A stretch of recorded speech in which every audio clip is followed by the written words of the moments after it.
Hello. Hello, hello, hello, hello. Hello. Hello. Yo. Welcome all. Hello, Crazy Nut. Hello, some guy.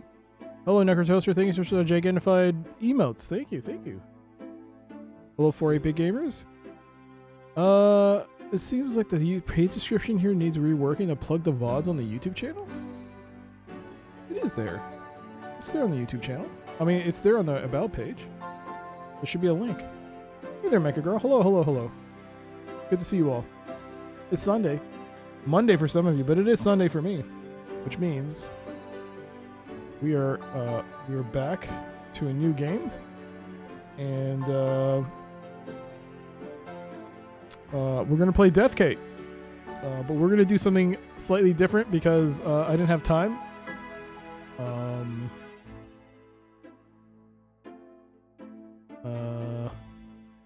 It's one line and it still talks about the Twitch collections.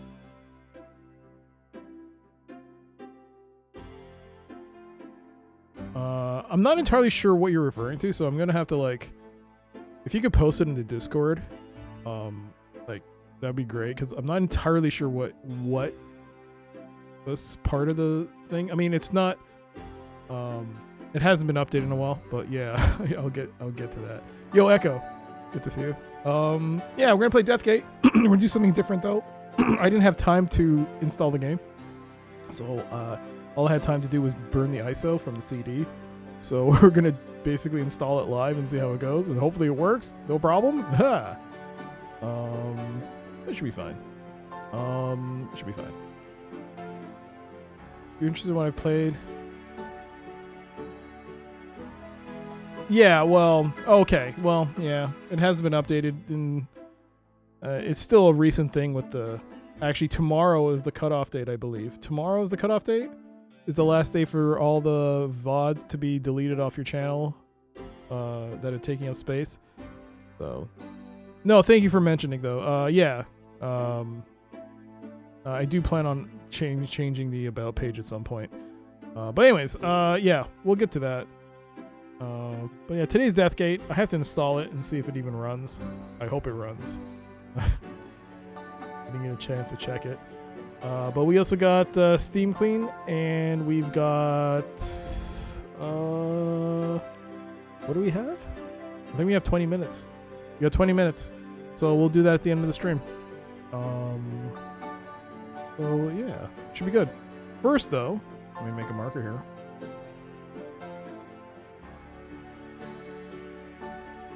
And yeah, let's go with Alley Cat. Hello. How's it going? You don't think you've ever heard of this game? Ah, well, you're in for a treat, because I have the box, and I'll show it to you in a second. Also, when I load up DOSBox, you're going to see some things. Just ignore it. I just had to mount some things, and because I didn't realize DOSBox X, if you do something, it'll delete it. So, anyways, it's fine. Alley Cat. Also, I fixed the frame rate. Should be better now on the little overhead camera. So no joystick, Alley Cat difficulty, 9 lives in a dream. 3, 2, 1, go. Okay.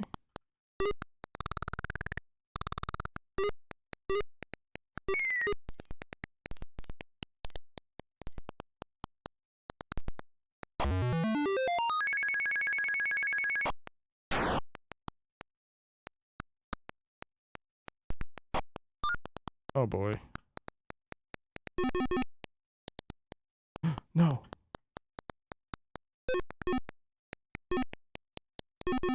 Fuck. I mean, fudge. Ow! You should do a joystick only run. I used to do that before. There used to even be a channel point redemption for that.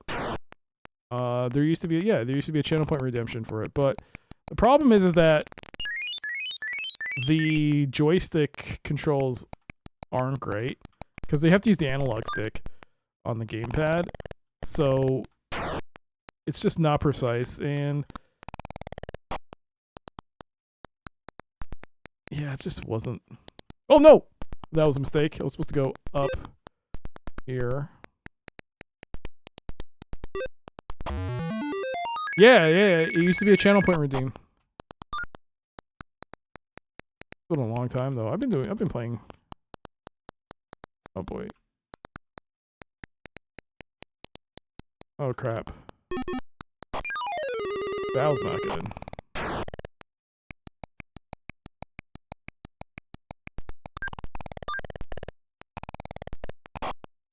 Spider again.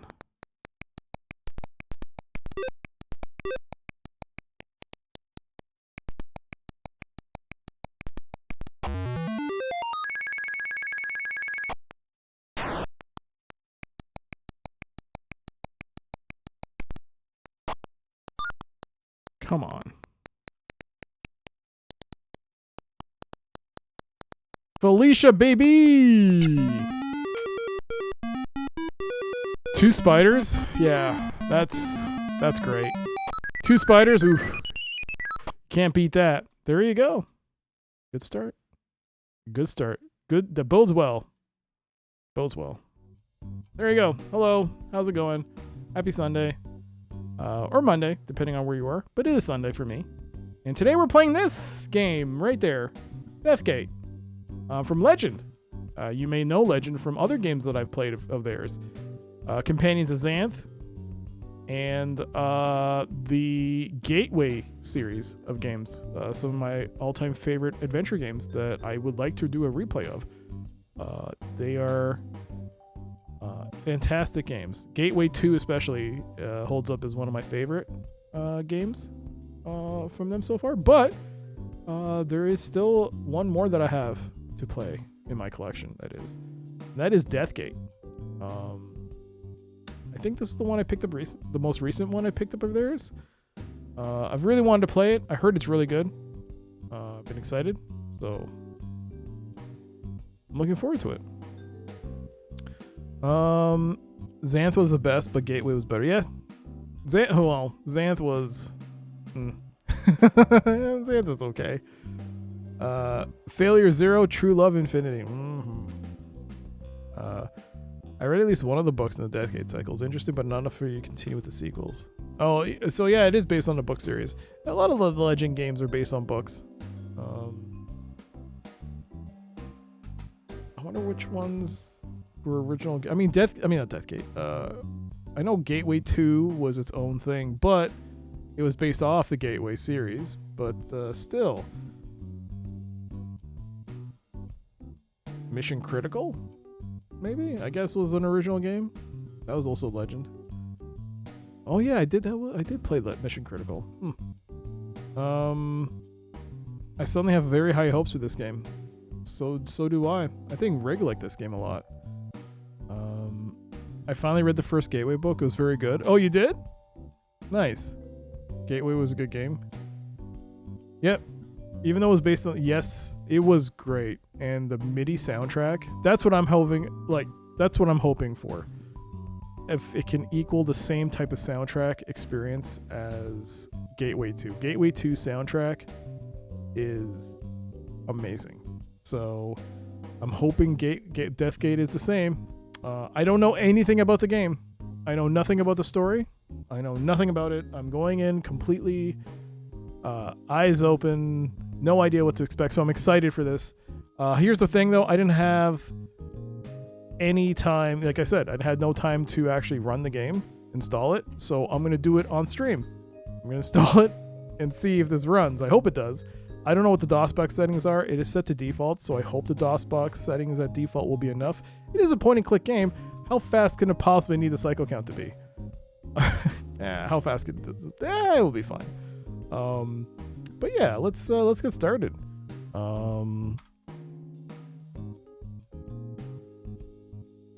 Okay. Oh, so by the way, before we do begin,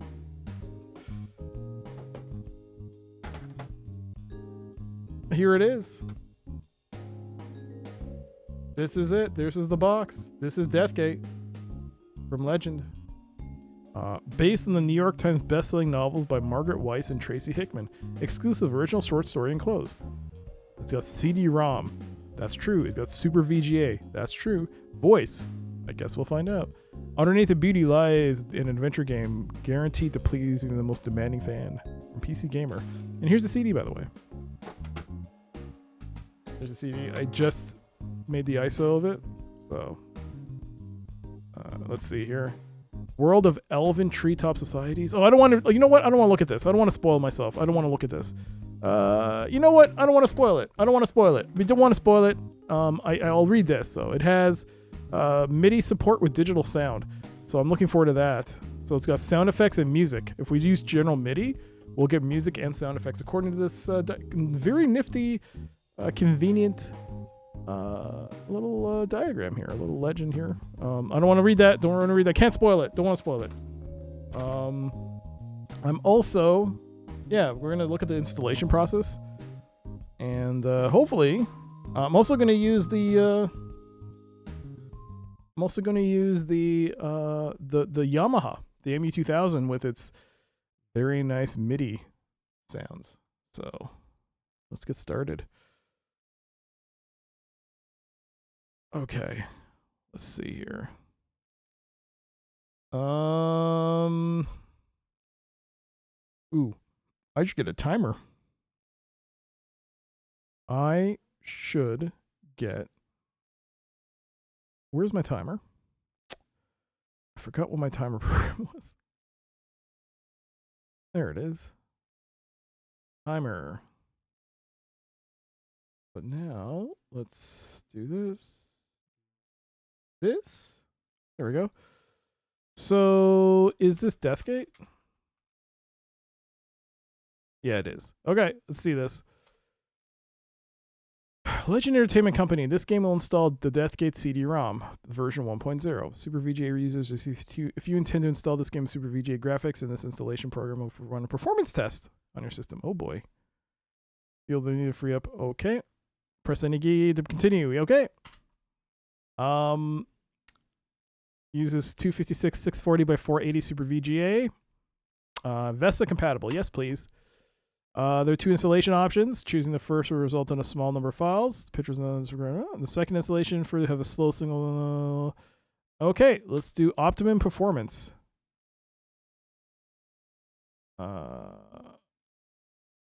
Yes. C drive, please. Specify what D-gate, please. Hey there, Oswald. Hello. Did you get a chance to look through the recommended DOS games? I did write it down. I haven't looked at them yet. Not yet. Do I want to create it? Whoops. Oh, that's why. But yeah, I'll take a look at it, Chengle. Thank you again for the suggestions. The following operation will analyze the performance of the computer. Yeah, do it. Oh ho ho ho. Wait. Show me more! Don't just leave me hanging there. What was that? That didn't look like fantasy. That looked like sci-fi. Go back.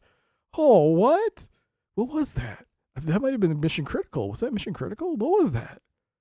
Oh, God. We got rolling MT32. We got rolling sound canvas. We got generic MP40. We got choices. What do I do? Be the ideal sound setup for this.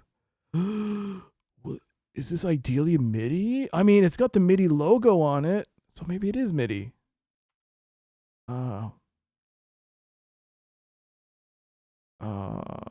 Just Sound Blaster 16.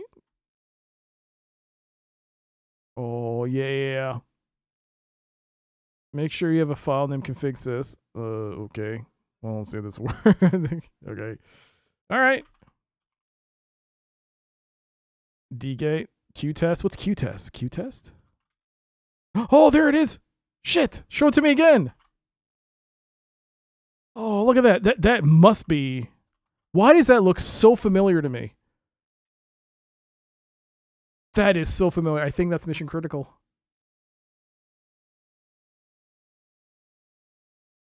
I think that scene's from Mission Critical. All right. Let's get this started. Go to timer. D-gate.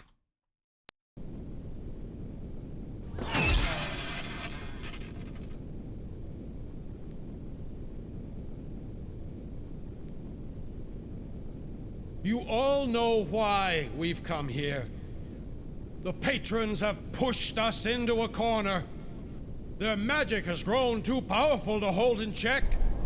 These villains are stealing the worship of our own followers. We must do something before they marshal their forces, before they destroy us and all we stand for. We've come to the vortex to destroy the world.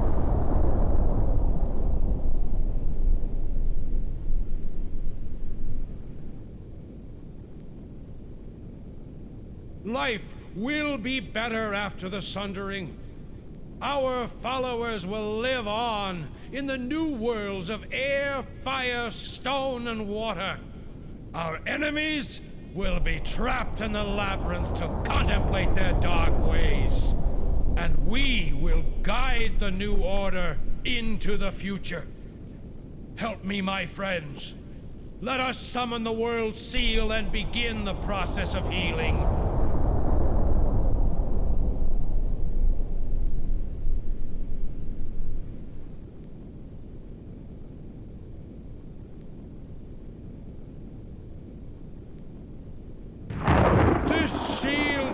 Together all of Earth's elements.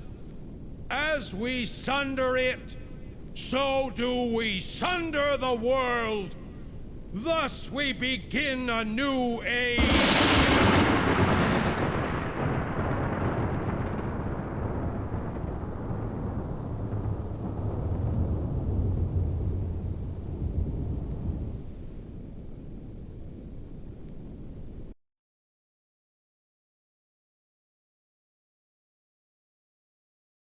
Hey, where's the music? Hang on, there's no music.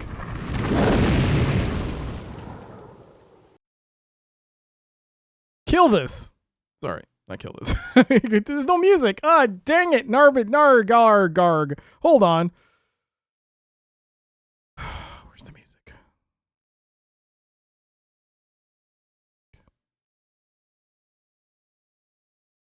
I need to play some MIDI. Give me a second here. I need to play some MIDI music because there was a Windows update which forced itself on me without, you know, me saying update, and now everything's screwed up. So now I gotta check and see what's.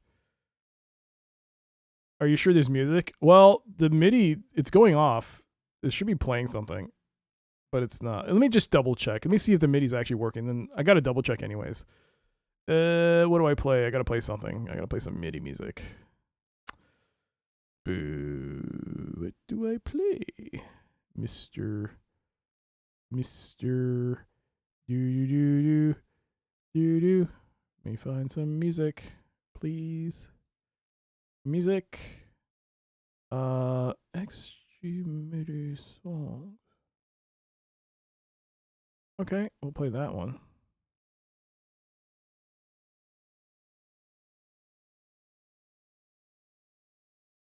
Yeah, there's no music.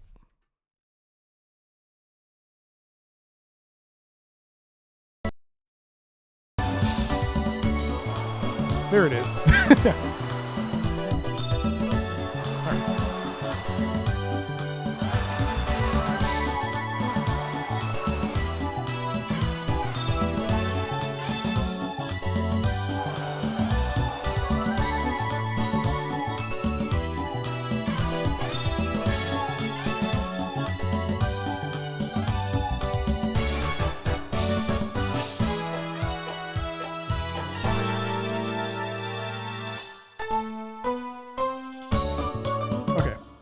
Can't play that. You probably got muted on YouTube for that one. All right, that's fine. That's fine. All right, back to the game. Wait, is it D gate? Let's reset that timer. Reset. Start. Bam. Let's see if there's music. There is music, but it's very quiet. You all know why we've come here. The patrons have pushed us into a corner. Their magic has grown too powerful to hold in check. These villains are stealing the worship of our own followers. We must do something before they marshal their forces, before they destroy us and all we stand for. We've come to the vortex to destroy the world.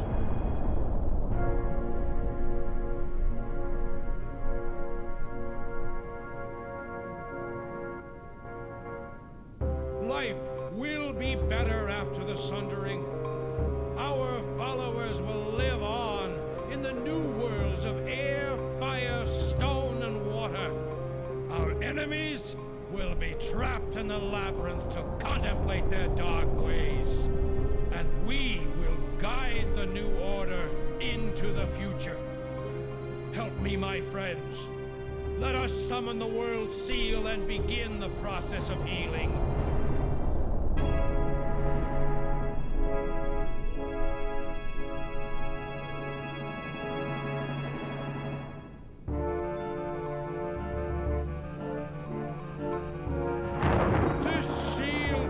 Together all of Earth's elements. As we sunder it, so do we sunder the world. Thus we begin a new age.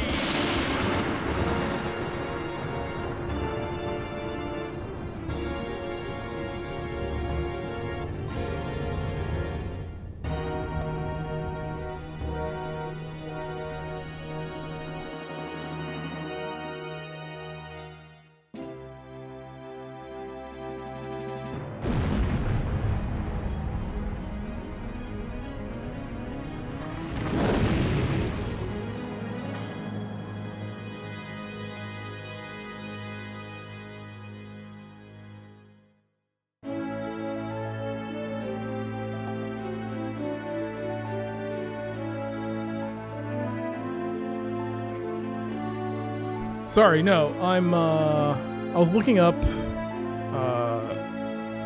because there's like 3 options. Like, you have Slant Canvas, you have MIDI, you have MT32. So I was Googling what the best combination for Deathgate would be. So, I think it's MIDI and this.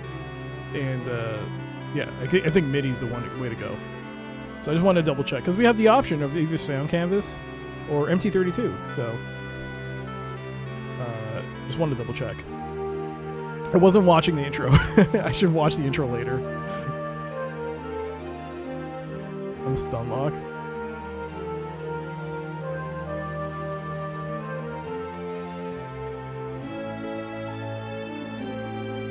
Everything blew up. I heard the explosion. I mean, we kind of saw the explosion before I quit it, but... Oh my god, look at all these voice actors. Oh my god. Oh, look at that face. That's a face. That's an emo face. That's an emo face.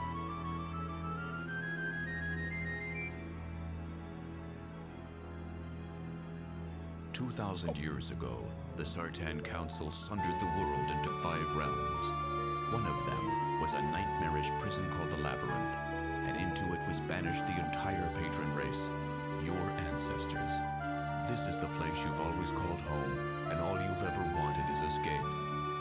Your name is Haplo, and you are a patron. Not long ago, Lord Tsar, the most powerful patron sorcerer of his generation, broke through the Labyrinth's final gate.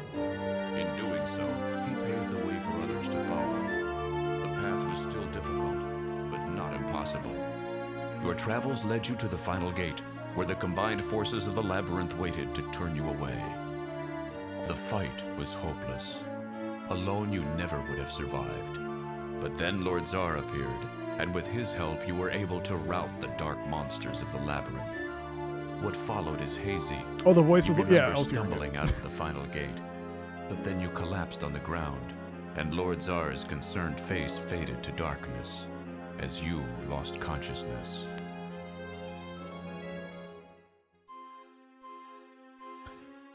And so we begin. This elegant room has the unmistakable touch of Sardan architecture. Tsar sits before you, studying a tome. Oh my god. So, I'm using DOSBox X, so is it Control F10? Lock it? I guess so. Alright. Save. Ooh, what's this? Oh, sweet. Guess I'll do that. Haplo? I don't know what that means, but... You have amassed 0 out of 1,500 points. Okay.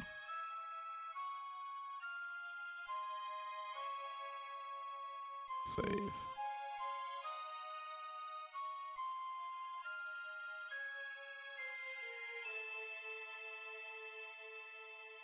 I don't know how... Okay, it doesn't seem to have an issue with me typing that. There we go.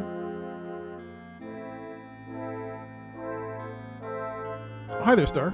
Hello, hello. Yo, Grizzly, by the way. Hello. Galatip, hello, hello. Looks like the narrator from Ultima 9. I haven't played any of them. I don't know that reference. This almost looks like Dune. Like the cryo game Dune? This came after Gateway? I don't know. Oh, Jimmy, thank you for the woo. I have the Gateway box behind me, but I don't know. It might have. Well, I don't know, actually. Well, yeah, I would say yes. I'm going to take a guess that yes, because the Gateway games had the robust user interface which had all the possible options and stuff. It was a lot of stuff. So now this is more simplified. This is similar to Xanth, if I believe correctly. Did I play Dune, like the cryo Dune? No, not on stream. I have it. I've yet to play it. I will at some point. All right. Let's take a look. Look at Zar's room. This elegant room has the unmistakable touch of Sardan architecture. Zar sits before you, studying a tome. Look at Zar. It's hard to look at your lord with an objective eye. You owe him your life. He is an older man, but still very vigorous, seeming to have lost nothing with the passage of years, but nonetheless gaining their wisdom. He is perusing an ancient Sardan text. Look at the glow lamp.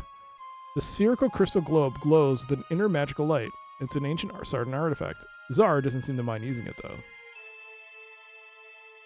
The Nexus seal piece.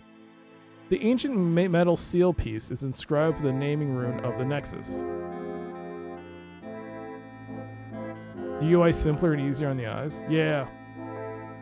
The UI in Gateway looked like an old internet browser. It had its charm.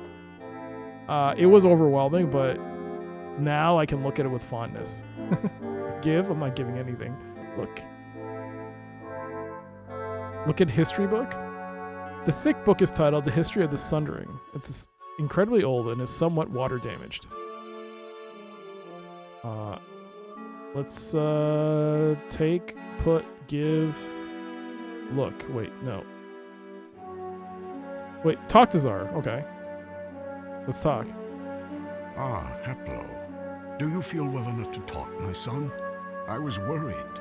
You took some serious wounds in your dash for the final gate. It was all I could do to repair your heart rune and heal you. The few weeks since you escaped the labyrinth should have been enough time to recover, but we don't want to rush it. Thanks, Zar. I know you have a lot of questions. I'll do my best to answer them, but first I'd like to give you some history. You've spent your life trying to escape the labyrinth and hating the Sartan who consigned our race there. But you don't really know the full story. Even I didn't know everything when I escaped, but I learned quickly. Yo, Z's gone. Hello, hello, hello. You see this city around us? The Sartan made this. They made it for us, if you can believe it, for when we emerged from the labyrinth. We were supposed to be docile, rehabilitated, brainwashed. Instead, we hate our Sartan jailers more than ever. Zar waves his hands to encompass everything. There are libraries here, stocked with books. Since my escape, I've been studying them. They tell me much, but not all. There are mysteries I cannot explain, but I will tell you everything I've learned. 2,000 years ago, our patron ancestors warred with the Sartan. We were winning. It was only a matter of time until we defeated the evil sorcerers, took our rightful place as leaders of the world, and freed the other races from their slavery to the Sartan. In desperation, a Sartan named Sama hatched a fiendish plan. He intended to sunder the world into 5 realms. 4 of these realms would be homes to the mensch races, elves, humans, and dwarves. The 5th is here, the Labyrinth. It was supposed to serve as a prison for our race.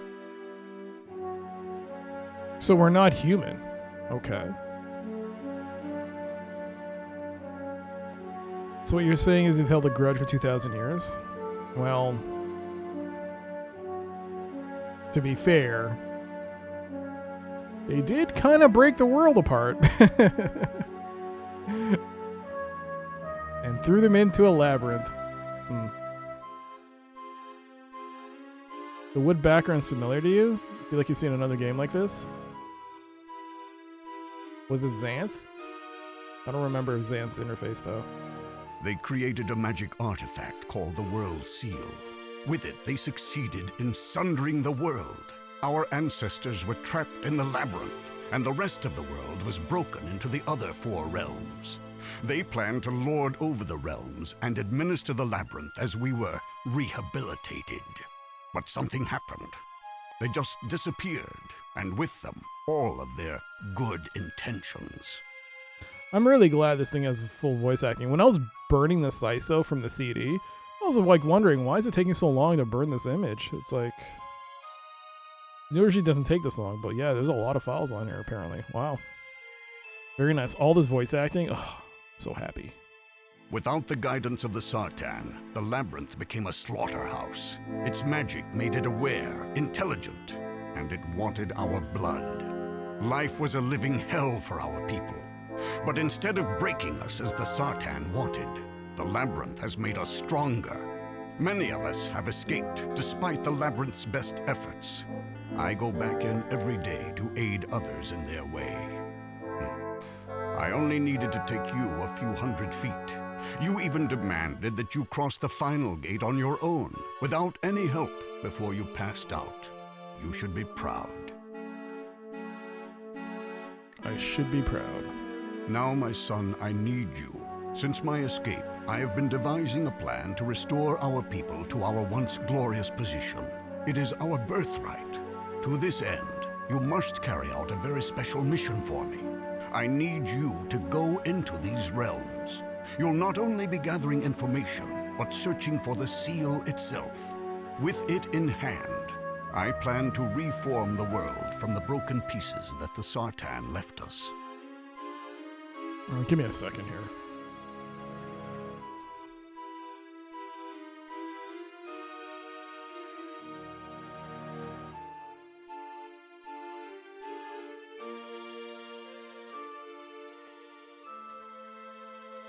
Okay. But here I've been dominating the conversation. You must be very confused. I'm sure you have many questions for me. I'll detail my plan later. Oh, there's a lot. Okay. How exactly did the Sartan sunder the world? How exactly did the Sartan sunder the world? The Sartan commanded their dwarven slaves to forge an artifact called the World Seal. It consisted of 5 metal hexagons, each inscribed with a rune, a symbol, which represented one of the 5 realms. They broke the seal apart, and as they did, the world broke apart as well. It was sundered into the 5 realms, and each seal piece went into the realm that it named. As you see above my head, the seal piece that names the Nexus is here.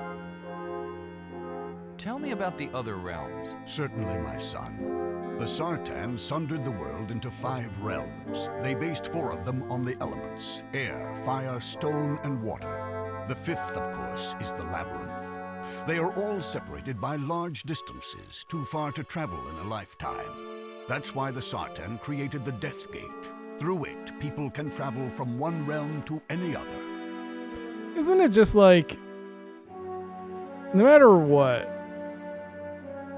whenever you play a game like this, something's amazing. Like this dude right here, that you can tell, like, a voice actor. He does this for a living. You can tell, like, he's like, oh, certainly my son, this and that. But then our guy sounds like he just got hired from the staff. It's like, hey, Bill, can you, like, narrate these lines? We got no one else. Like, all right, fine. Well, what can you tell me about the realm of... Oh, let's just hear this. Can you tell me about the realm of air? The books here are rather sketchy about the realms, but of all of them, the world of air, or Arianos as the Sartan named it, is the one I'm most familiar with. It's made up of many separate continents which float in the air. You can tell this guy knows what he's doing, but then you hear our guy. It's like, eh. I wonder how many of the voice actors are credited as staff versus pros. There were a lot of names. So I would be shocked if we didn't hear more similar quality voice acting from our main protagonist here. But at least this dude sounds awesome. Oh.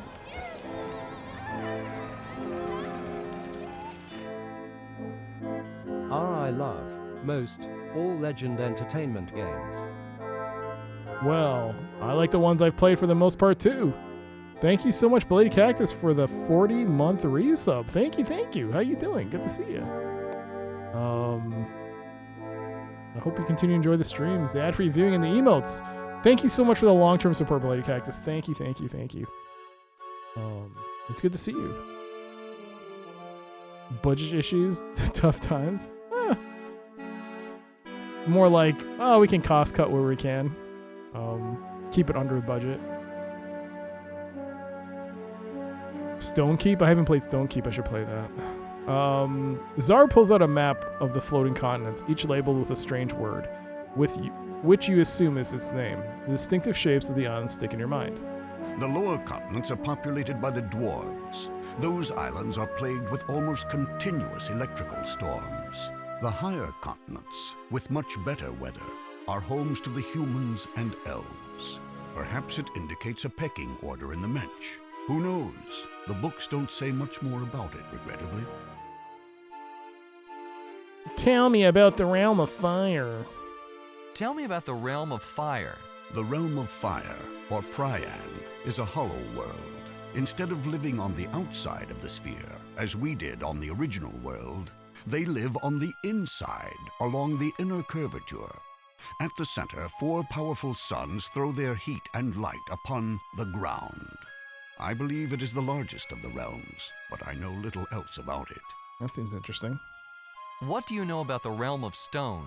Abarak, realm of stone, is not much more than a rock hanging in space. It's full of warrens, tunnels, and lava tubes. From the sketchy notes I read about it, it sounds perfectly horrible.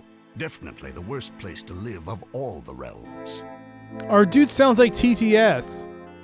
Can you tell me anything about the realm of water? Chalestra is the realm of water, and in fact it is a ball of water. At its heart is a sea sun which warms and lights the interior. The exterior is completely frozen, exposed as it is to the cold of space. Sea moons orbit the sea sun. They are hollow, living creatures which draw energy from the sun. Inside, the Sartan built cities to house not only the Mensch, but themselves. I believe that they intended to finally live there to administrate over all of the realms. Have you learned anything about the labyrinth? Like I explained, the labyrinth was supposed to rehabilitate our entire race. With the Sartan in control, the test that it administered would have been difficult, even violent, but never fatal. The Sartan disappeared, and somehow the labyrinth became sentient.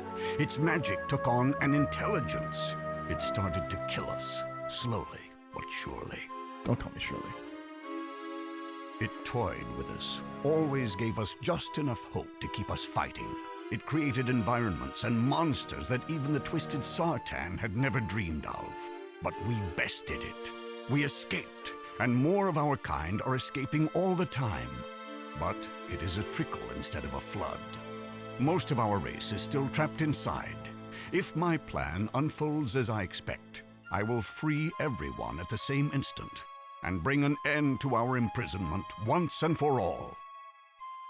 I'm glad this is being narrated. Oh my god, if I had to narrate this, I would have not been happy. Well, not happy, but I mean, I would have done it. I've been happy, but it would have been tiring. Let's see. What is this place exactly? It's not the labyrinth. It's known as the Nexus, kind of a way station. This city is where the Sartan were supposed to watch over the labyrinth. I believe they were going to give it to us as a place to live once we had been rehabilitated. It makes a perfect staging area for my plan.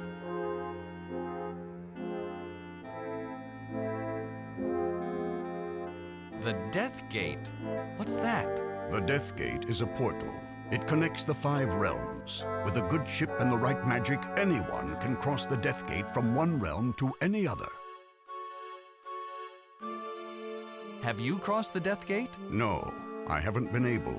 I've made preparations, but it's always been my intention to send an emissary, or more appropriately, a scout in my stead. In fact, I was hoping that you would be my eyes in these realms. What kind of magic is needed to cross the Death Gate? It's very simple, yet infernally unattainable. The books describe the necessary preparations. You need a ship, one powered by magic with the ability of flight. You need a steering stone, magically treated to guide the ship through the portal. So, we got 5 possible, I guess at least 5 destinations, 5 worlds to go to. In order to cross these gates, we need a ship. Okay. This is interesting. I wonder if I should write this down. I should. Beep boop.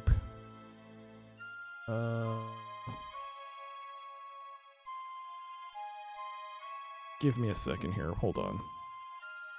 I need to double check something real quick.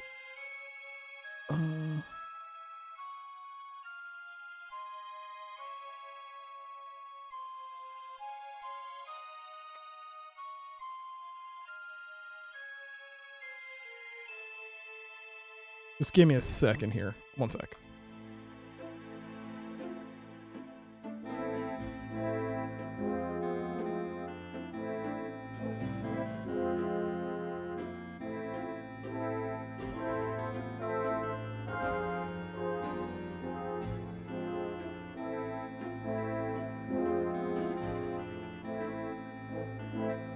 Okay.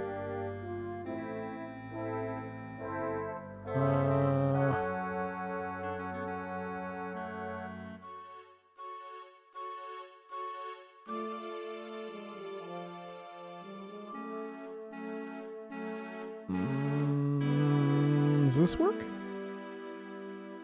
Oh, it does work. Excellent.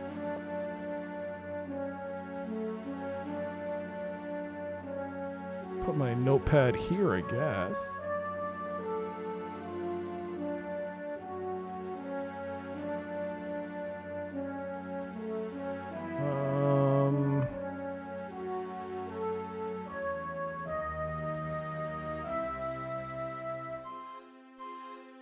The 2 L's are 1.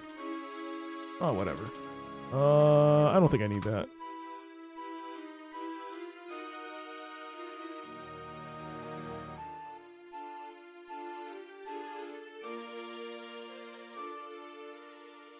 Okay.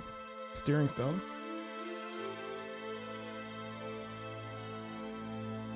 Whether or not it's magically treated, I'm not sure if I have to do that, but we'll just make a note of it. Okay. But upon the stone, you also need the naming rune of the target realm. The books state this, but neglect to actually show the runes, as if they were common knowledge. None of the books depict these runes. For years, I've been researching the subject, reading every document, poring over every scrap of parchment. And I believe I finally divined one of the runes, that of Arianos, World of Air. All right, so We need the ruin of the target realm, but we don't know what they are, except for one. Arianis, World of Air. Okay. Yo, J-Max, hello. It's the only one I've been able to reconstruct, and it's taken years. I don't even know if it's possible to produce the others, given the pitiful research materials I have. It's my thought that the other runes might lie somewhere inside the realm of air. For some time, I've been planning to send someone there to look for them.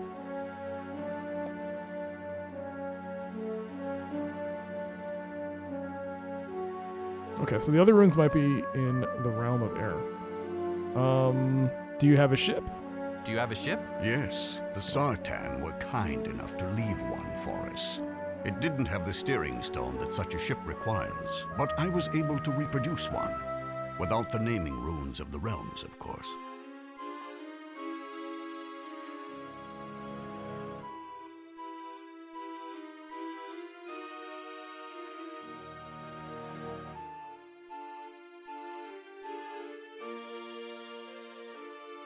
Okay. Let's go back a step. Certainly. Can we talk about something else? Of course. What do you want to know? I don't know. Did I read? I think we. I guess it's been the dialogue's disappeared. So I guess I haven't asked this question already. Where did the Sartan disappear to? I don't know. I don't think their disappearance was planned. All of their documents indicate that they expected to be around for a long time to enjoy the fruits of their labor. It seems that one day they just vanished. I have a few theories. It's possible that they did plan to vanish. They might be hiding somewhere in the realms, using the disappearance as a smokescreen to make us careless. When the time is right, they will return with our deaths in their hands. In any case, I take nothing for granted. I must know where the Sartan went to. I must have vengeance. Our people cry for it. Somewhere in the realms there must be signs, clues. Eventually, we shall discover them, and the trail will lead us to the Sartan. Then we shall destroy them. What were the Sartan like? I've pieced together a picture from the books I've found. The Sartan were the opposite of us, even physically. As we have black hair with white ends, the Sartan have white hair with black tips. The runes that we place upon our bodies for protection and to enhance our magic, they shun. Am I taking notes? It's gonna be a test. Taking what I can. I believe that while the Labyrinth has forged us into a harder, stronger race, the Sartan have grown softer in their luxurious realms. They will be no match for us. They will look into our eyes and find the mercy they gave us. The hatred we've kept burning for thousands of years, and their own deaths. So what you're saying is there's a chance for peace. You repaired my heart rune. Yes. Whoop. As the Labyrinth continued to attack you, the magic rune tattooed over your heart became weaker and weaker. When I discovered you, it was actually broken. Not taking notes worked out fun for Manic Mansion? Yeah! You know, it worked for the most part. For the most part. More or less. Yeah, the game's over. But, so yeah, you know what? I don't need no stinking notes. Get out of here, Notepad. Who needs you? Get out of here.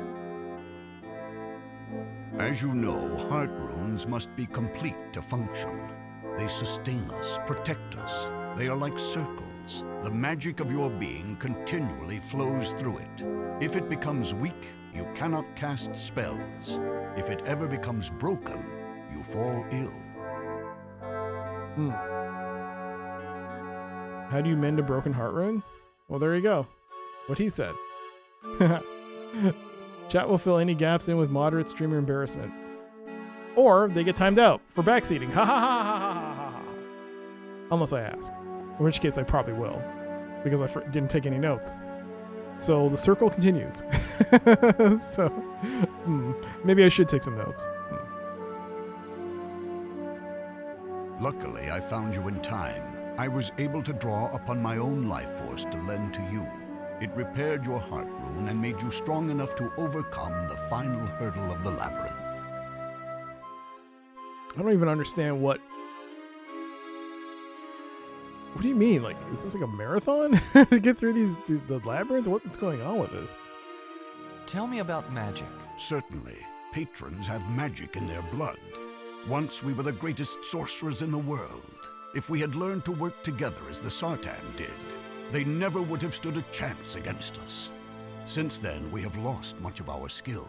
We have forgotten many spells because they were useless in the labyrinth and retained only a very few.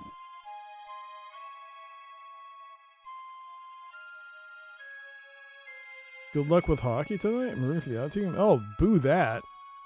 Bo, don't come in here and do that drive-by post. Nonsense. Ew. No matter what. Florida, man. Bunch of...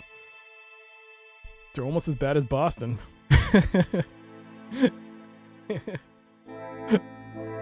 And I hope they lose too, because that means that Boston doesn't get their first round pick. I mean, I don't know. It's feels like it was a bit of a, like, really? You traded him for a second round for 2 conditional draft picks? All right. We never lost our potential, though. To this day, we can cast any spell as long as we know how it is constructed, but we are pitifully ignorant. One of the things we must do before we confront the Sartan again is to relearn the magic that we have forgotten. It's gonna be a fun watch. Meh. If they win, they win. If they lose, they lose. But I'm not gonna stress over it. I'm just gonna play the game and I'll look after the stream and see what happens. But I'm not gonna think about it. I'm not gonna... I do also ask people not to bring it up in chat, though. So, just a heads up.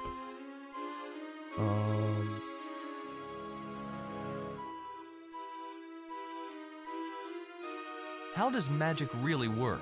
Magic is based upon possibilities. The possibility always exists that reality is a certain way. Imagine that a stone wall blocks your path. There is a possibility that a door exists in that wall.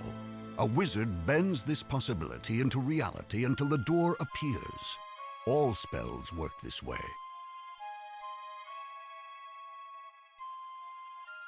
How do you cast a spell? Spells are made up of runes. You build a spell by putting these runes together to form a rune construct. When you have built the construct in your mind, you trace the design in the air. The magic catches fire and leaves a glowing trace behind your finger. Upon completion, the spell casts, and reality is changed. So, how do I cast a spell? What? You build a spell by putting up these runes together from a rune construct when you have built the construct in your mind? Trace the design in the air. So mouse over it? Just, okay. The reality has changed. How do you learn new spells? The easiest way to learn a new spell is simply to watch someone casting it. All you have to do is mimic the motions, trace the same rune construct in the air, and you are casting that spell. Another method is to see it on paper. Sometimes people prepare books of spells. Other times they include spells to highlight their text. Spells could be found on any document. I've scoured these halls looking for any such books and come up empty. Perhaps the Sartan were careful about the text they left behind, just in case we escaped too soon. Finally, one may discover a spell permanently placed upon an object. When a wizard wishes a spell to be permanent, he can magically prepare an object to receive the spell, then cast that spell upon it. Then the spell is always visible. It engraves itself upon the surface of the object. By studying it, one can learn the spell. Okay. Can you tell me anything about the spells I already know? I'm afraid that, like most patrons, your repertoire is rather limited. You know only the most basic of spells, heat and cold, normally used to keep yourself alive in the harsh climates that the labyrinth can produce. They are powerful, but not very versatile. Do you know any spells that you can teach me? Yes, I do. There are 2 spells that I intend to teach you. Identify and Rune Transfer. Both will be very useful in your mission. Okay. Identify can supply information about any magic object or spell. If you encounter an unknown object or learn a new spell, but are unsure about its magical properties, simply cast Identify. It will explain everything to you. The second spell, Rune Transfer, is very specific. With it, you can transfer a rune symbol from any object to a magically prepared surface. This will be necessary to place the naming runes of the 4 realms upon the steering stone. Okay. After I teach you the spell, I will give you a marker with the naming rune of Arianus upon it. You must take it aboard the ship to the steering stone. There, cast Rune Transfer upon the marker and transfer the rune to the stone. Following that, the ship will be able to take you there, to the realm of air. Okay. Regretfully, I do not know the other runes that name the remaining realms. Hopefully in your travels you will discover these other runes. If you do, transfer them onto the steering stone in the same way. The Death Gate will never let you into the other realms if you do not. Is this a famous VA? I feel like the quality paste is actually quite good. I think was mentioned that he might be the voice of someone in Death Keep. Not Death Keep, Stone Keep. But, I mean, he sounds like he's done voice acting before. Then our dude sounds like he works for the studio that made the game. Can we talk about something else? Of course. What do you want to know? How do you get back into the labyrinth to help our people escape? The labyrinth doesn't mind letting people in. It's letting them out that it doesn't like. I think the labyrinth has something personal against me. It tries to lure me in as far as possible before it throws everything it has at me. Don't believe that I'm not afraid. Every time I enter, I wonder if I'll ever return. I've been able to get the best of that demon place many times, but every trip it gets more devious, more dangerous. What is your plan? The Sartans' plan was unnatural. They killed millions of mensch and consigned our race to a living hell. I intend to undo the damage. I want to reform the world. The Find the Runes part is giving me Loom vibes.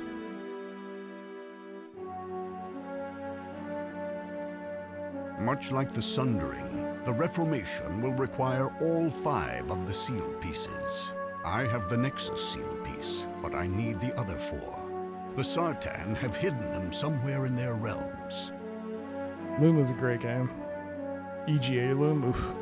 You must be my agent. I need you to go into the realms and find those seal pieces and bring them back here. When I have them all, I will reform the world, free our people, and bring the Sartan to justice. Reform the world sounds... Not reform, because they got split. He wants to bring them all back together, all the pieces back. All the different realms that were split into the way it was before. And then he'll go murder all the Sardins. Now I know the naming rune for only one of the realms. I will give you a marker with the rune upon it. Use the Rune Transfer spell to place it upon the steering stone on board your ship. The stone will then be able to transport you to Arianus, the realm of air. Okay. Since I don't know the runes that name the other 3 realms, I can only hope that you will find them somewhere on Arianus. I also wish to know what happened to the Sartan. Their disappearance mystifies me. Finally, I want you to learn any new spells that you come across. It's only through the infusion of new spells that we will be able to build up our arsenal of magic. You still doubt this man's intentions?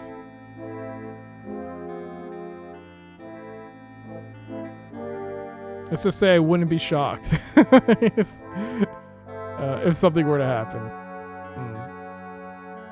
So, do you understand your mission? Take your ship to Arianus, search for its seal piece and the other realm's naming runes, and gather any information you can about the missing Sartan and new magic spells. When you have finished, come back here, deliver the seal piece to me, and give me your report. Okay. Take ship to Arianus. Search for its seal piece. And the other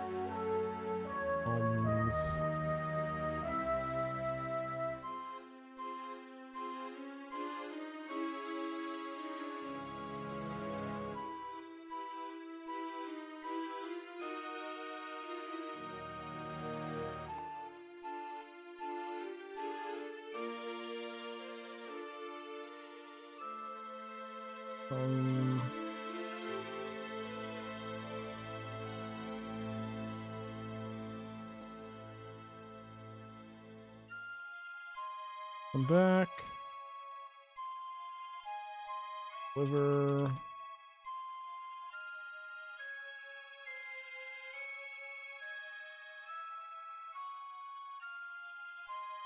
Okay, there's our current task.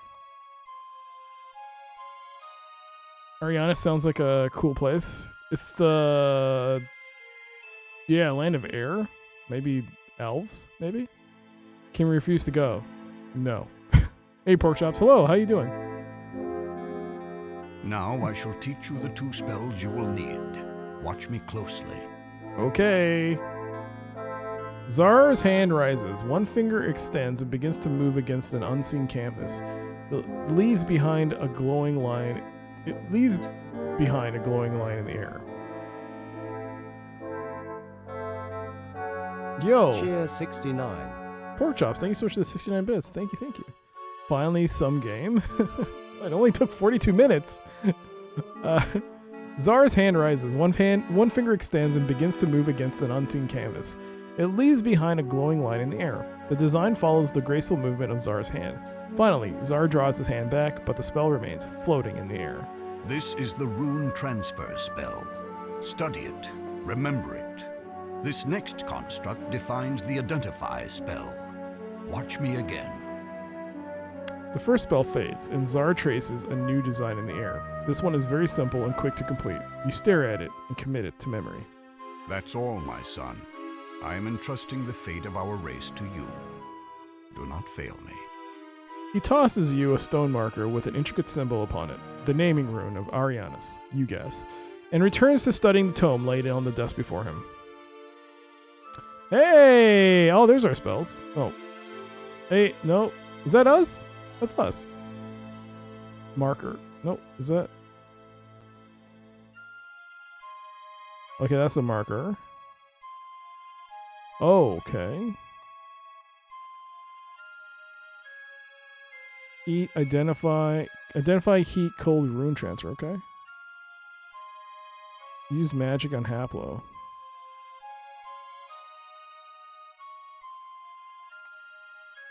Whoa. Wait.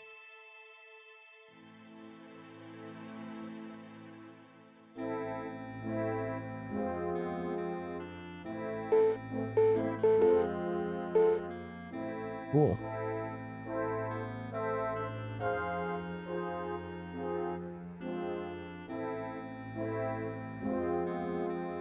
Eventually, you do plan to have dinosaurs on your dinosaur tour. Okay, so like Gateway, it has a navigational system that shows you where to go. So yeah.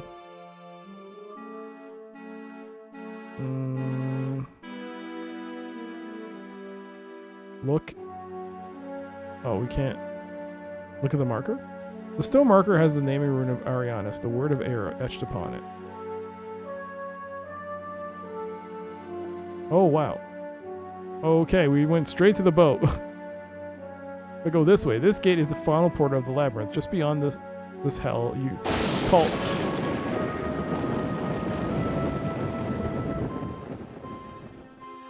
That's pretty good. This game is the final portal of the labyrinth, just beyond the hell you call home for the most of your life.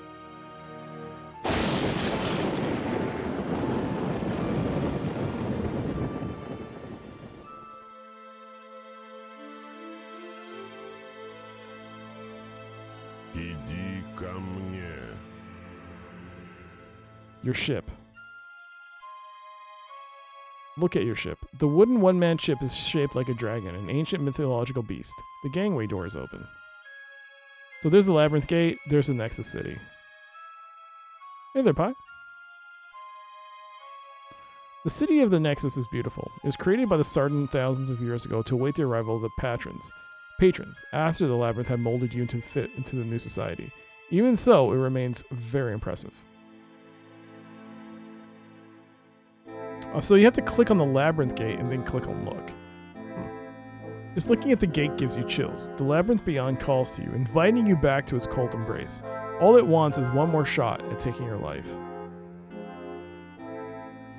Can you die in this game?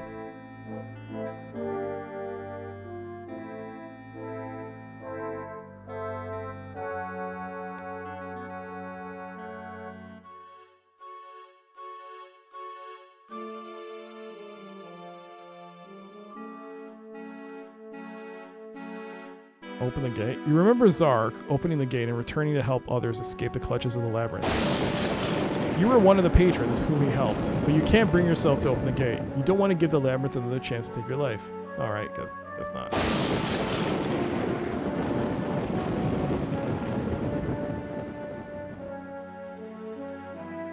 Enter the ship. Out of curiosity, did you try to restore the save to verify they work? Well, if it doesn't work, then we have no game. Then there's nothing I can do. Because, I mean, it should work. I hope. Let's walk over here then. Climb the mountains. They don't call these mountains unscalable because there's nothing to compare them to. They're steep and sheer. Die. Oh, prepare to die yourself. Haha. They're steep and sheer, meant to keep people inside the labyrinth, but it is adequate at keeping people out. All right, we'll go here, and then we'll restore. Yeah, it works. I also remember that one game. Yeah, but I think I've done this with Legend games before, and they seem to be okay. That one was more of a janky experience.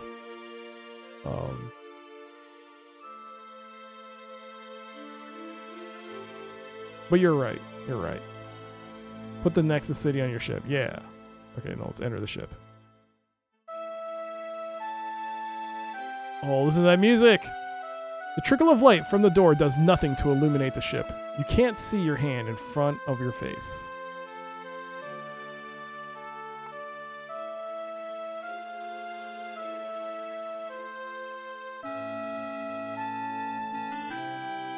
Cast heat on Haplo. Suddenly you break out in a sweat. You're lucky you didn't have the spell turned up with Charbroil. Oops, I just feel hot now. Ooh, there's a map. Oh, sweet! Hey, that shows me a light there on the left. On the right side. Hey, is there a light source there?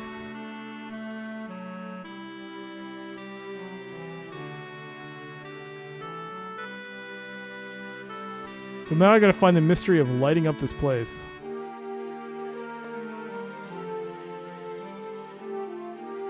Oops.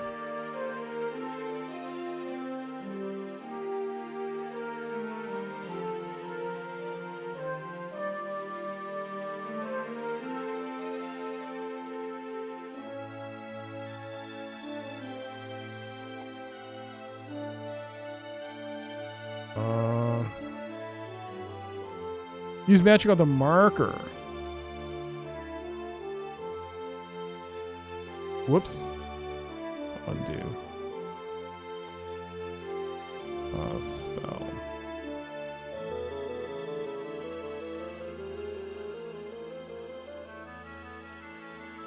No, I need to get the light source back. Okay, fine. Let's go find some light.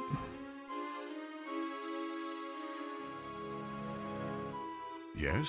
Was there something else you wished to discuss? That's enough for right now. I'd like to talk to you later. It's nice the if you map don't shows a mind. screenshot of the Well, location. Yeah, it's very I'll be nice. here. It's very cool. I can't remember if Xanth did that. Can I take this Nexus seal piece? Zar gives you a look that says that's not one of the seal pieces you're supposed to collect. Okay, fine, but maybe it's a hidden door. Maybe there's something there. Glow lamp? Can I take the glow lamp? Yes, I forgot that you'll need some light for the ship's interior. I'll still have one glow lamp left. Feel free to take that one. Bam, baby! 5 points. Oh yeah, I remember. That's how they give you the points. Ah, you carefully place the glow lamp on a mount by the door. With the new light, you look around your ship carefully, identifying the navigational tools provided. In the center, you see the steering stone. It has the power to guide your dragon ship through the Death Gate into the other realms, as long as that realm is represented by its naming rune on the surface of the stone. To the front of the ship, you see the steering wheel. Once you've traveled to a new realm, this allows you to navigate your vessel to places within it. Oh, cool. All right. The spherical crystal globe glows with an inner magical light. It's an ancient Sardan artifact. Look at the steering wheel. You've Yo. returned, my friend. Now you're my friend, too. Take these and use them well. Thanks. What are they? Knives, idiot. Go now, but return another day. I'll have more for you then, my friend. Dragoon, thank you so much for the 150 bits. You called rat, you got mouse. I mean, you called mouse, rat, you got knife. But thank you so much for the 150 bits. And also for that gigantified sad bits. Thank you, thank you.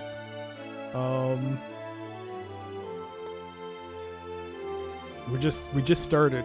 We had 40 minutes of exposition. A lot of dialogue from our quest giver. Yo, Pork Chops, thank you so much for that gigantified alley cat bits. Thank you. So, the rune marker, the stone marker has the naming rune of Arianis, the world of air etched upon it. So give the marker to the steering stone. Put. Wrong. Right idea, wrong method. You have to cast. Oh, okay.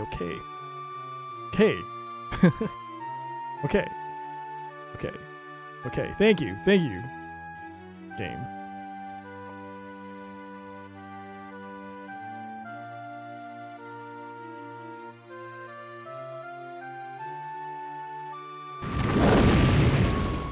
Wow. You transfer the marker onto the steering stone. 10 points. True to the Gateway games, the artwork is very good. It is! And I'm excited to see what the music is like when you go to different worlds. Hoo hoo hoo. Hee hee hee. Hoo hoo. Anyways. Use the steering stone. You call on the power of the steering stone to take you through the Death Gate and into Arianis, the world of air.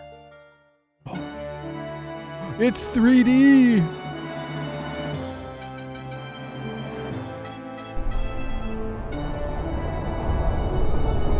Wow.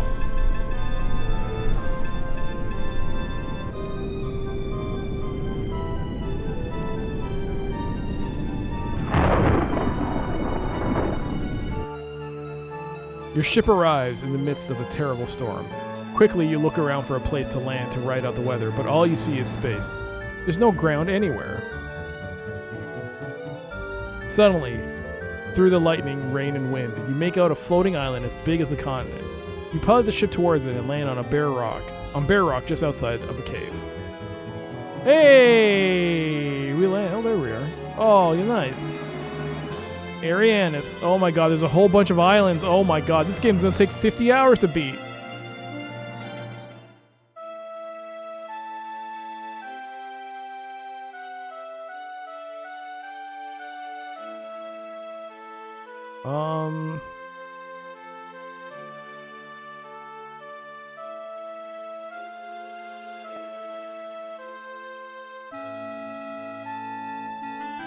Okay.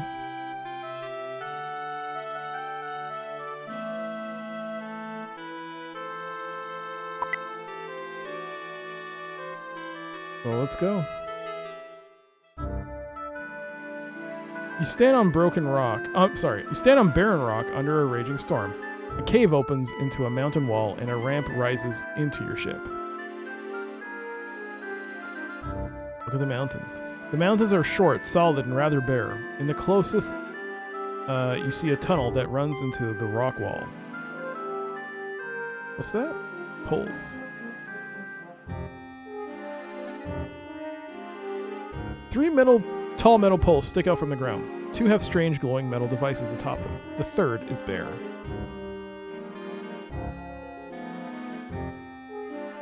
You can't take the poles. You tug at the metal poles, but they steadfastly remain where they are. Man, I can't read. Okay, we're back there. You stand in the cramped bridge of your one-man dragon ship in front of the navigational wheel and steering stone. Doesn't seem so cramped. Doesn't seem that bad. You could fit like 5 or 6 people in here. You have a whole party of people, in fact. I don't think we're gonna have a party. Zingers. Two glowing metal objects sit atop tall poles. Periodically, a storm lashes out and sends bolts of lightning against them. Instead of doing any damage, they simply cause the objects to glow brighter. Can you take a zinger? Hey. The zingers are placed high atop the poles, out of reach. Man, I cannot read today. Enter the tunnel. Look at this guy's face. This small cavern contains a control panel, several pieces of furniture, and a female dwarf. The dwarf looks up at you in surprise. Oh my! You're huge! But you're not glowing. Are you a god? A god? Of sorts, perhaps. Why would I be... Oh, boy. I'm not so huge, you're just small. Of course I'm a god. Where are my offerings? That's a rather unusual greeting. Hello to you as well. I'm no god, just a traveler.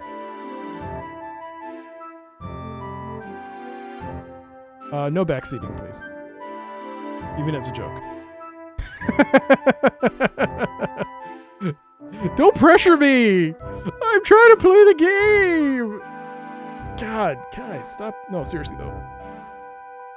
You can have bad endings in this game. You piss off people, you might lose. Even as a joke.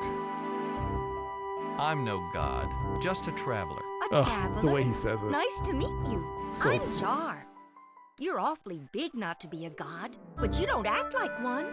They're always yelling and commanding and taking things. Gods aren't very nice. Look what they did to my electric zinger panel. Drawford and Necrotoaster, look at you trying to make yourselves and let's be gods. Look at that. See? Look at that. Look at that. See? Yo. Nice to meet you. Always yelling, commanding, taking things. You both. Just God. Hey, Putster. You saw the movie?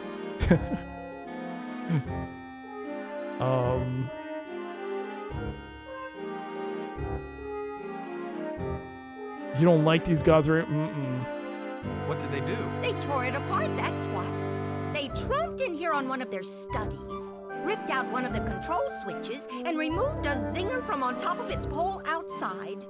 Do they think that we have spares? They didn't even tell me why they did it either. Just because someone's a god doesn't mean they have to be impolite, you know. You don't like these gods very much, do you? What's not to like? They're rude, imperious, and self-centered.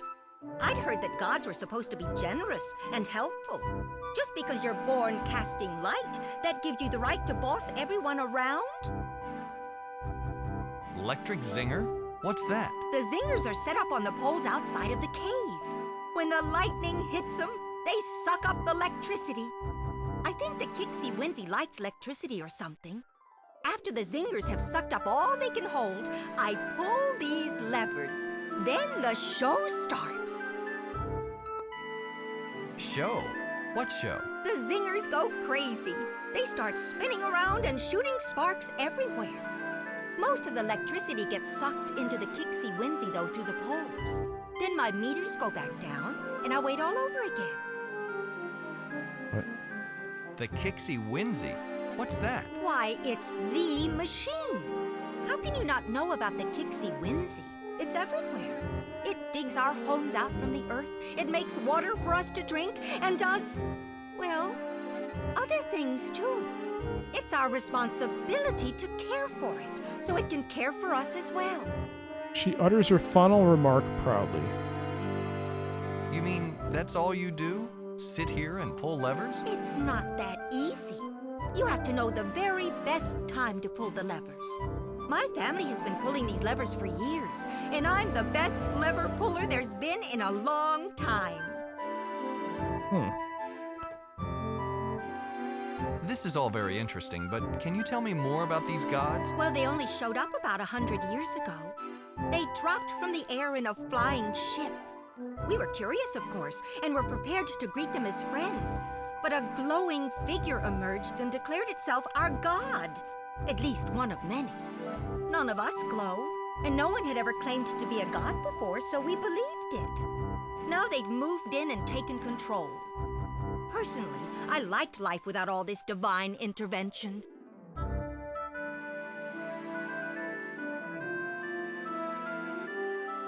Glowing figures, eh? When it arrived, your glowing figure claimed to be a god and you bought it?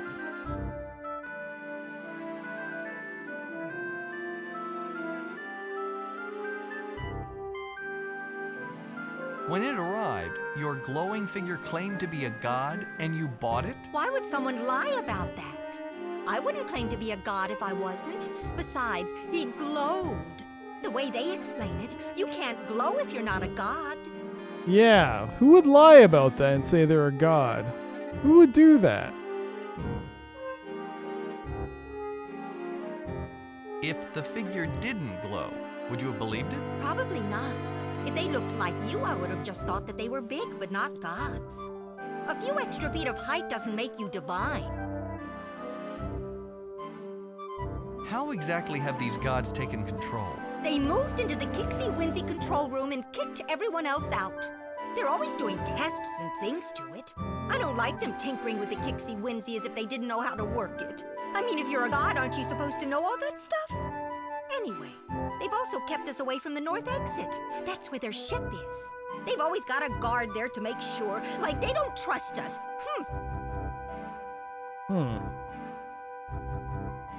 If you're so upset with the gods, why don't you just drive them off? They're gods. You don't just tell gods to go away if they get inconvenient. I might not like them, but they're ours. If they weren't gods, though, you can bet we'd have gotten rid of them long ago. Nice place you've got here. Thank you. I share it with Limbeck. He'll want to meet you. I'm sure he'll be delighted to see a visitor. We've never had one before. Nice place you got here. Shame if something were to happen to it. Limbeck? I take it that he's another dwarf? Of course he's a dwarf. What else would I be sharing my quarters with? I know. Why would you ask that question? Is that his shirt hanging on the wall? Yes. He never picks up after himself. I made that hook specifically so he'd keep his clothes off of the floor. But I still have to do it for him. What is this question? Why are we asking this? Are we horny? Does that mean you're attached? Well, yes. Someone's got to look after my Limbeck. He'd fall apart without me.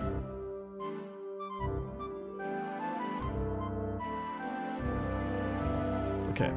Kidding. Okay, I don't know why would you ask this question? Okay. This room doesn't look big enough for two. Maybe not two creatures as big as you. I'll have you know that this is one of the most spacious rooms on Drevlin. We're lucky to have it. You must really like this Limbeck. Shame something were to happen to him. You must really like this Limbeck. I'm glad that I can take care of him. He's such a gump sometimes. He gets so involved in his work that he even forgets to eat. I have to bring him in his food. That's why I keep the bread and marmalade handy. It's his favorite. Oh my god, there's so much dialogue. Isn't that kind of a limited diet? Well, it's what he likes, and I have to make it perfectly. If there isn't enough marmalade, he calls it dry. If there's too much, he's so messy that he gets it everywhere. That's why I can't let him make it himself. He always puts far too much on. Does he like these gods as much as you do? He doesn't quite dislike them. He simply doesn't believe in them. He thinks that these gods have been taking advantage of us. We've been serving them when we were meant to serve the Kixie Whimsy. He says that we've been oppressed. She carefully mouths the obviously unfamiliar word. What does he do that keeps him so busy? Mostly he writes speeches. They're supposed to enlighten the masses. He keeps telling people that the gods aren't gods, that he's seen the gods when they weren't glowing. Most dwarves don't believe him. Even I have a hard time, but I support him. He's my Limbeck after all. Can we talk about something else? All right. Nice place you've got here. Thank you. Let's back up a second. All right. I've enjoyed talking with you, but I'd like to explore this Kixie Whimsy thing. Oh, certainly. Say hello to Limbeck if you get a chance. He's just in the next room. She immediately swings her gaze back to the gauges and studies them intently, totally oblivious to you. Is this what you mean by oblivious? She's looking right at me. Kind of creepy. Levers, zinger control. 2 levers stick out of the panel. One socket shows where a lever was ripped out. Oh, I see it. There's a bed. Look at the bed. It's a simple cot. Sit on the bed. You drop down on the bed, rest a moment, get back up again. Make the bed. You short sheet the bed, but given Jara's height, it may not make any difference. Look at the shirt. A small white t-shirt hangs on the wall. Wear the t-shirt, because why not? The shirt was made for someone much smaller than you. Cupboard. Look at the cupboard. A rusted cupboard hangs high on the wall. Perhaps that's the reason why that the dwarves don't make use of it. Open the cupboard. The doors to the cupboards have rusted shut. You can't force them open. Bread slice, bread loaf. Bread slice. Look at the bread slice. It's a slice of hard, dark bread. Look at the marmalade. It's a sealed glass jar filled with golden marmalade-like jelly. I think I should save. F5 is save.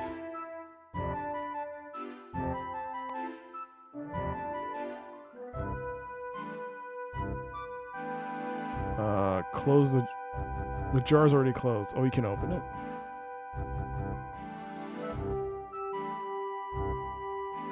You'd have to be holding the jar's room before. Okay, marmalade. Open the marmalade. Taking the jar first. You crack open the lid and are overwhelmed by the sickly sweet aroma that explodes from the jar. You quickly twist the lid closed again. Take the bread slice. You grab a slice of stale bread from the counter.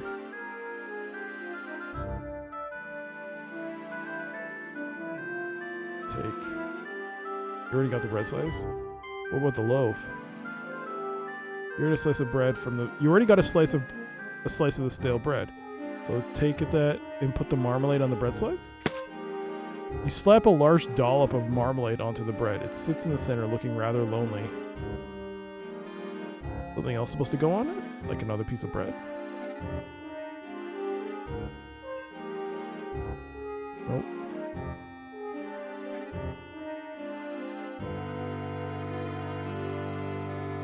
Hello again. What would you like to talk about now?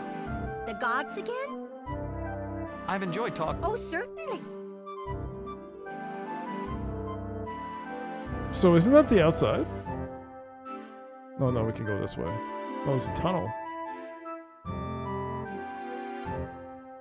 The exit leads back outside to your landing site. Okay. I can go this way? Oh. This way? This way? Papers and parchments are piled everywhere. In the middle is an intent but confused looking dwarf. Upon your arrival, the dwarf looks up from his scribbling and gasps. Well, he doesn't look like he's gasping that much. Oh, is this... Oh, he's going to talk to us in a second. I guess the moment we click on the mouse. My word, what are you? I'm a simple traveler, just visiting. You're not a god? No, you can't be. You're not glowing. You say you're a traveler? A traveler from where? Where are you going? Do you know the gods? What do you think of the Kixie Winsy? Oh, man. I think I might need some coffee.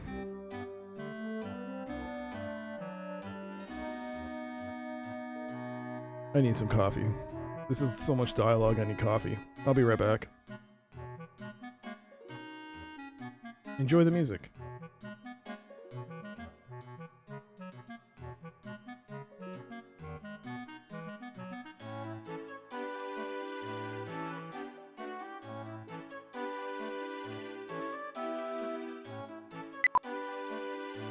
It'll just play clips. So I'll just leave it on this screen.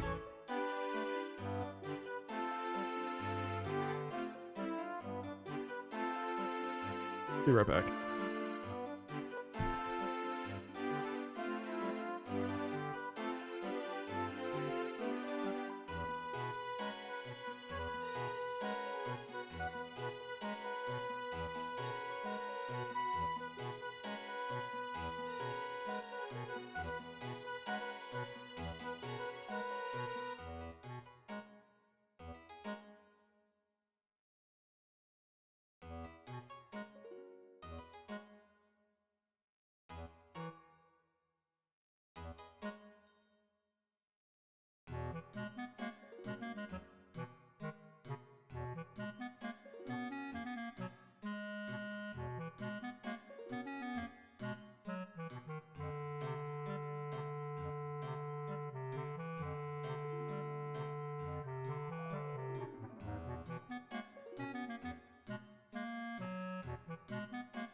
Alright. I'll start that timer again. Yo, Dio Loco. Great game. Art music. Legend among your favorite game companies. It's, yeah, I like Legend games a lot. This one has a lot of dialogue. No good coffee emotes in your library? So what you're saying is I should make a coffee emote.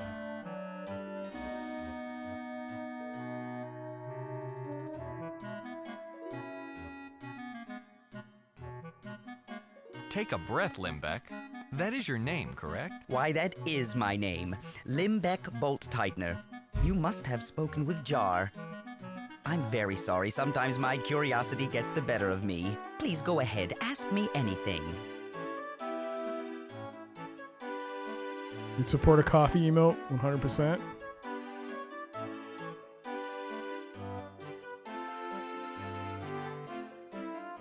I'll have to look and see what I can do.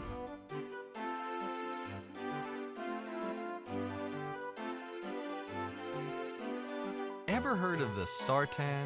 The Sartan? Is that a place? I'm sorry, I've never heard of it. I'm looking for a piece of something. It's metal, hexagonal, and has a symbol on it. It's very old. Do you know where I might find it? I wish I could help, but I'm afraid I'm not familiar with anything like that. If it is very old, there's only one dwarf that might be able to tell you something. Old Grapple Rock Digger has been here forever. Grapple Rock Digger.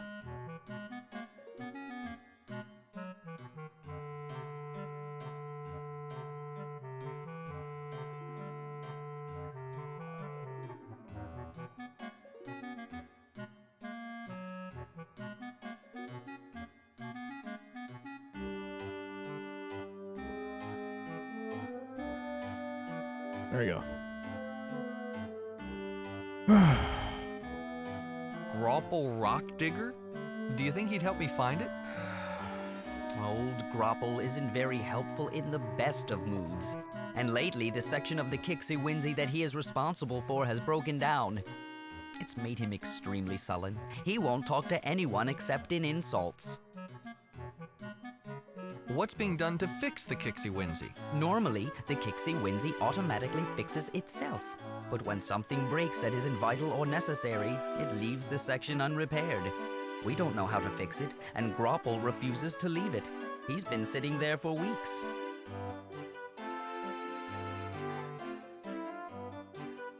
Do you think he could be persuaded to help me anyway? I don't think so. We tend to be a fairly stubborn people and Grapple much more than most. If he doesn't want to be moved, he won't move. If he won't talk to you, no amount of persuasion will help.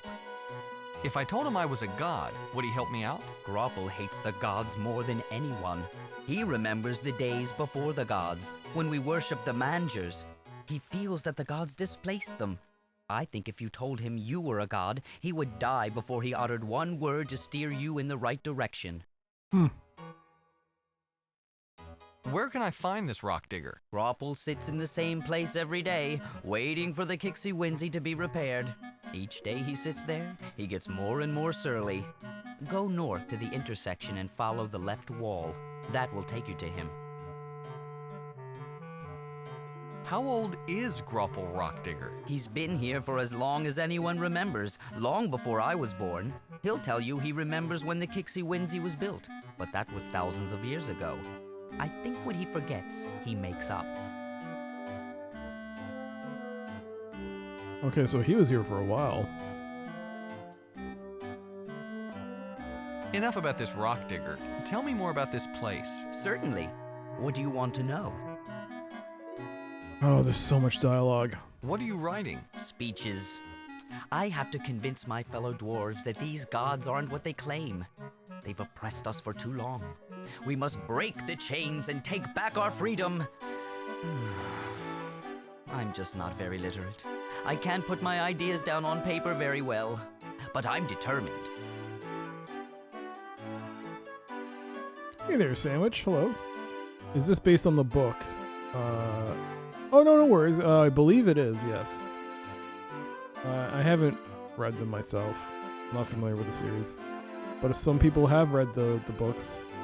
Yeah. And it says on the cover it is. Based on the New York Times bestselling novels by Margaret Weiss and Tracy Hickman, yes. There was a short story enclosed in here, but sadly, it didn't come with my copy.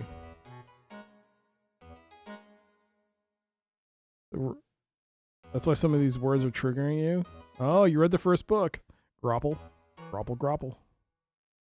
Why don't you ad-lib your speeches? Oh, I couldn't do that. Every idea must be perfectly worded. One misspoken word could have the opposite effect of what I'm trying to achieve. I only deliver my speeches after I'm entirely happy with them. Why don't your people believe you? I think I'm getting to them. No one is happy with the gods, but it's a different matter convincing them that the gods aren't divine at all.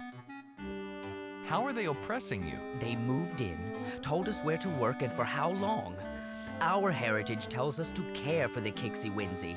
Since the gods came, we haven't been able to do that. They make us use the Kixie-Winzy to produce water for them. Parts of the great machine are breaking down, but unless the part has something to do with water production, we're not even allowed to look at the problem. They tell us where to live, they've broken up families, they keep us from the sacred places like the control room. If they were gods, I would assume that they had their reasons, but they aren't. They are just another race taking advantage of us. This went from cool to super cool. Where'd you get all of these parchments? I gathered them from all over the Kixie-Winzy. No one reads them. In fact, no one can. They're too old. So I write my speeches on the back of them. So what you're saying is, the first book is good. I should read it. What makes you so sure that the gods aren't what they claim? I've seen them. Without the glow. I discovered that it's artificially produced. It's not natural, eh? How do they make it? It's magic. According to some of the older dwarves, everyone used to be able to use magic. They've cast a spell to make themselves glow. How did you learn this? When the gods arrived, they dropped from the sky in a flying ship. After they moved in, I snuck aboard the ship. I actually saw one of them, not shining at all. He was moving his hands in some intricate motion over a bunch of little statues. When he was done, the statues glowed brighter. I must have gasped, because he immediately looked over at me. I ran, and he never found me. But ever since, they've posted a guard outside the ship. A flying ship? Yes. One of the byproducts of the Kixie-Winzy is water. For their own reasons, they pump the water into the ship and leave with it, only to return a few days later with new gods and an empty ship. Interesting.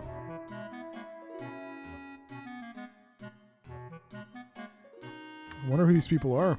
Could they be the elves? They're guarding the ship now.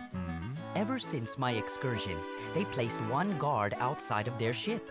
Because dwarves tend to be fairly noisy, even when we're sneaking around, the gods put someone there who has very sensitive hearing. His ears can detect the slightest sound of movement out of the caves toward the ship. Consequently, no one's gotten anywhere near it. Sorry, did you say consequently? Did I hear that right?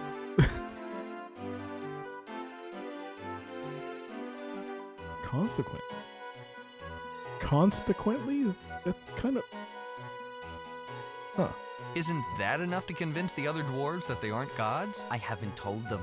It might go against their beliefs to the extent that they would just stop listening to me. I simply can't risk it. The only way to convince them would be by removing the god's glow. Once my fellows have seen beyond the artificial shining, they will rise up and cast them out. I can't figure out how to do that, though. Let's talk about something else. Very well. Patient for consequences. I did a double take there. But we're getting a lot of lore. Oh my god. We've played 2 hours of this game, an hour and a half almost, and I've done officially nothing. Like, I picked up an orb, traveled, that's about it. Let's get back to talking about this place, shall we? Certainly. What do you want to know? Picked up an orb, traveled to this place, and that's it. The rest of the time's been listening to these conversations. They're okay, it's just that there's not much to talk about. We're getting all the lore we can. What is this place? This is one of the sacred places of the Kixie-Winzy. The broom closet. I'm lucky enough to have this place to work. At least I don't have to narrate. Yeah, you're right. I mean, think about, I had to narrate the Gateway games. That was a lot of stuff. But at the same time, it didn't like have this much lore. It didn't have this much front-loaded lore. You just kind of started and you just went on your way and started exploring. But this, there's just so much. Wow. What exactly is the Kixie Whinsey? The Kixie Whinsey is everywhere. It's all around us. The humming you hear is the Kixie Whinsey at work. How big is this machine? Larger than anything. No matter where you go, the Kixie Whinsey has been there first. It digs tunnels and fills them in according to its own whims. We live in the chambers that it builds. If it fills up our homes, we find somewhere new to stay. Its controls and instruments are scattered throughout the entire continent. What does it do? It serves the purpose of the Mangers. Long ago, the Mangers built the Kixie Whinsey and asked us to care for it. We have done so ever since. I hope you dive more into the Mangers, like Mangers as in managers. And if so, I hope our character asks, what did they look like? In other words, you have no idea what the Kixie Whinsey does. Well, no.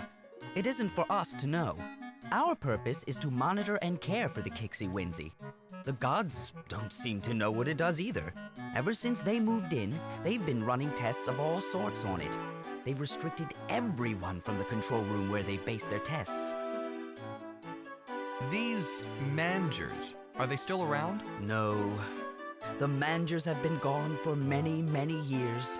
Some of the young ones don't even believe in them anymore. Only stories and legends keep the memory of the Mangers alive. Oh, I thought you were going to ask, what do they look like? It could have been the Sarden. Let's talk about something else. Certainly. What do you want to know? What is that you're using for a candlestick holder? It's all I could find. If I had a better candlestick holder, you can bet that I'd be using it. That's a mighty big jug of ink you've got there. I found that jug of fast-drying ink quite a while ago. Despite the amount of speeches I write, I've only used a small portion of the ink the jug contains. I believe it will last indefinitely. That's all. I have to go. Very well. I must get back to my speeches. Feel free to look around. Okay, I will.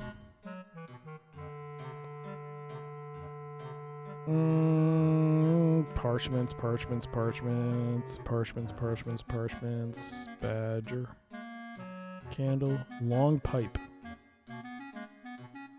A pipe sits on the corner of the desk with a lit candle stuck into it.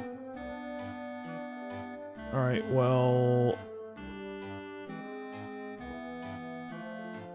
You can only see the back of the parchment on which Limbic is scrawling. It has something printed on it, but you can't read it from here. Can I take it?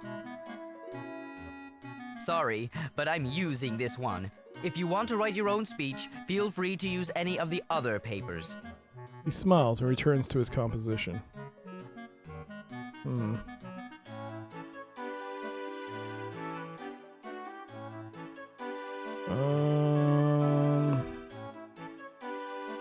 You grab a parchment and read through it. It's a technical jumble of unfamiliar words. When it starts to give you a headache, you toss it back in the pile.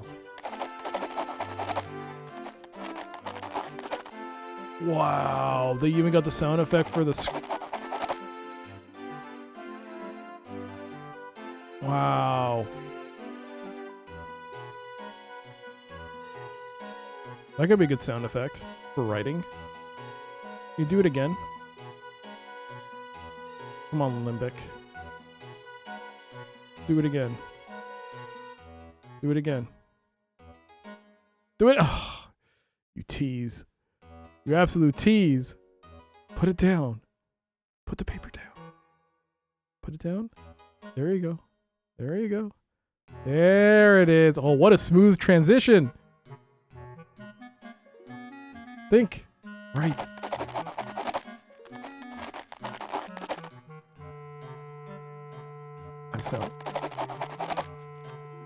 Sounds nice. And look at the emotion there, man. They put the work on picking up the paper flapping. That's crazy. How they did the sprite work on that.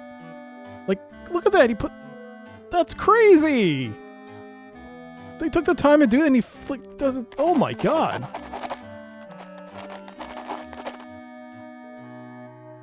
That's really well done.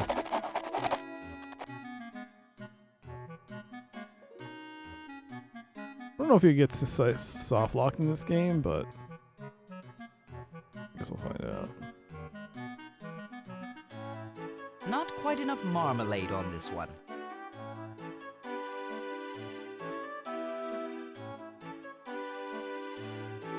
Wait, what?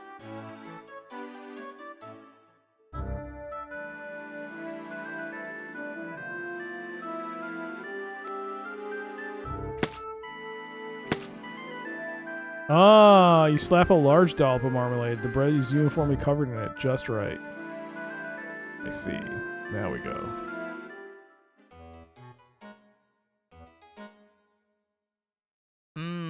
Just right. Okay. But what if we give too much?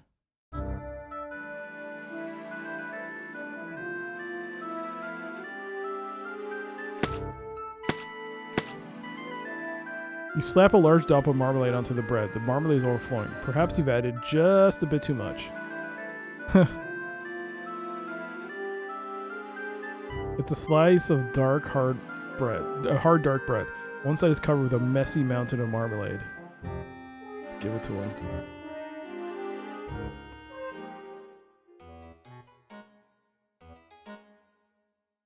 Drat! Now I'll have to start over. Without looking up, Limbic accepts the bread and gobbles it down. The mountain of marmalade drips everywhere, even on the parchment before him. He throws the parchment to the side, selects another from a nearby pile, and again begins to write.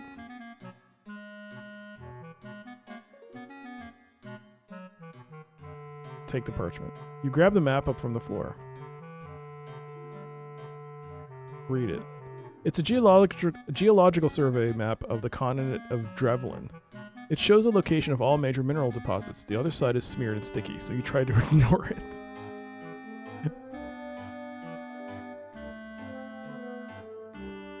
Okay. Well, that's how you get it. We can get points for that, though. How do you, it here? 15 out of... Oh my god. So many points. A large jug sits atop a pile of papers. The jug is labeled Quick Drying Ink. The jug is stoppered by a cork.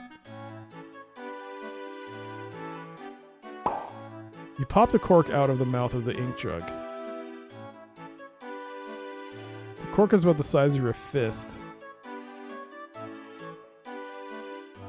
Huh. Might need this cork at some point. Push the ink jug.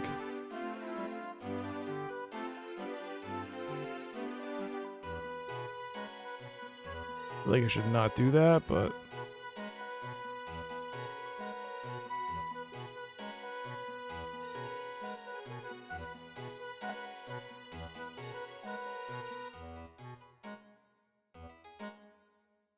Pushing a jug.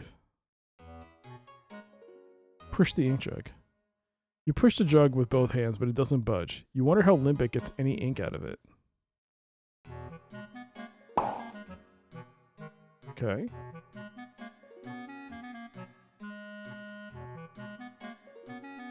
Take it. The ink jug is far too heavy to lift. Your estimation of Limbic's strength increases dramatically. But I took the cork. Okay. Hello again. How can I help you? That's all. I have to go. Very well. I must get back to my speeches. Feel free to look around. And steal. I mean, borrow. For saving the world. Also, this long pipe.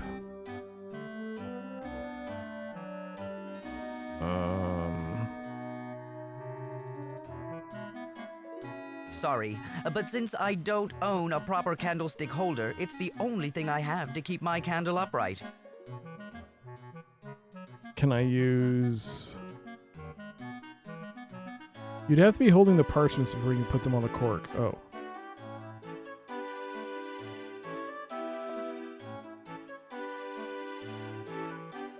So he won't even let me pick it up.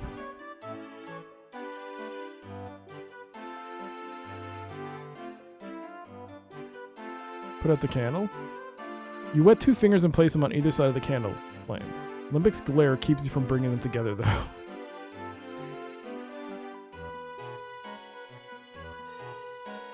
Papers and parchments are piled everywhere. In the middle is an intent but confused-looking dwarf.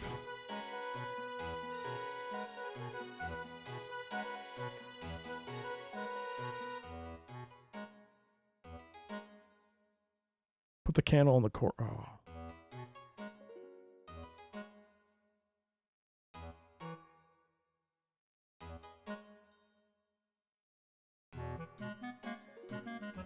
Please don't block my light. I'm at a critical part in my speech. Okay.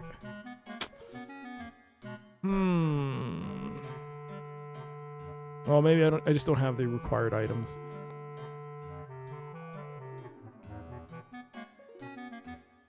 Alright, we'll go through here. So, I don't know where any of this goes. Wait, is this towards Grapple? Grapple? Groggle? This chamber is filled with convoluted pipes. A grumpy old dwarf sits on a stool under a broken section. Yeah, it's him. Dwarf looks about as cantankerous as dwarves can. He sits on his stool, mumbling about how life is so unfair. Elbow pipe. Look at it. The old dwarf holds a curved pipe fitting up to his ear. Perhaps it makes him hear better.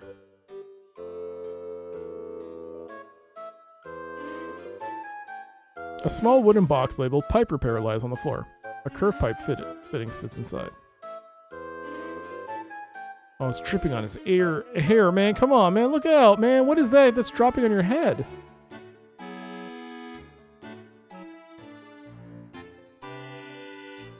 The old dwarf grumbles, but does nothing to stop you from taking the pipe fitting.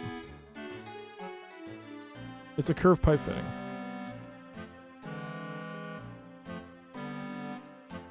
Can I use that on the candle? Listen to the old dwarf. His continuous diatribe includes such topics as how good the old days were, how the young dwarves don't have the respect for the kicksy winsy they should have, and other standard cranky old dwarf complaints. I'm afraid to talk to him, but I will talk to him. What the heck do you want, you overgrown, dim-witted god wannabe? And speak up!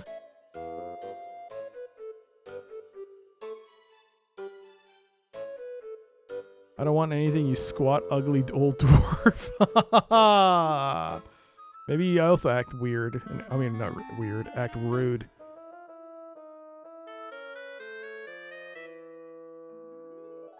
Legend made an odd choice for licensed IP with this. And it released after the book series ended. Oh, so if I were to read this, if I were to start reading this now, I could read the entire story, the collection, well, the whole thing. Interesting. Interesting. That means maybe I can find an audiobook of it.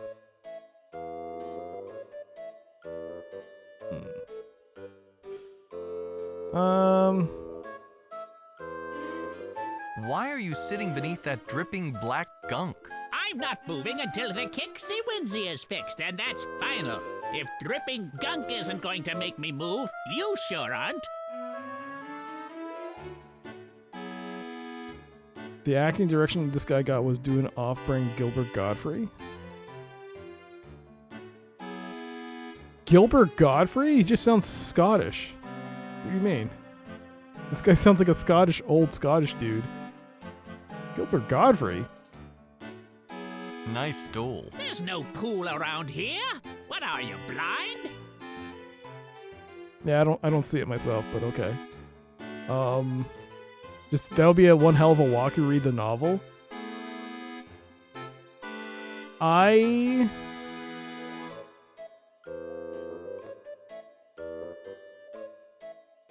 Did I do that for a game? I read the novel. Yeah, I think I did that for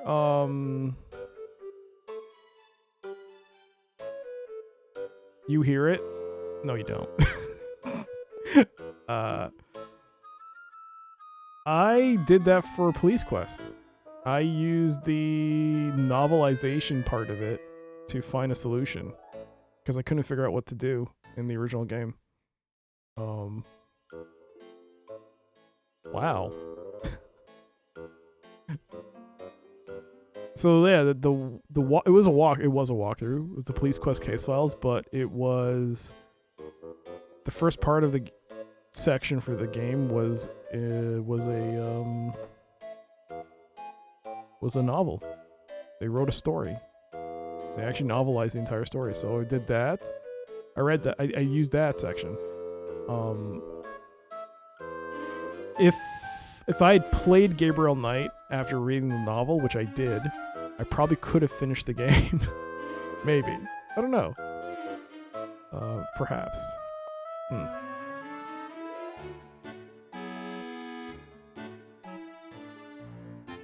Are you Grapple Rock Digger? No, my name's not Groople Potlicker, you rockhead. I'm Grapple Rock Digger. Who's asking? I don't hear it. But hey, if you two hear it, fine. My name is Haplo. Flappo? Interesting name. I wouldn't want to be saddled with it, though.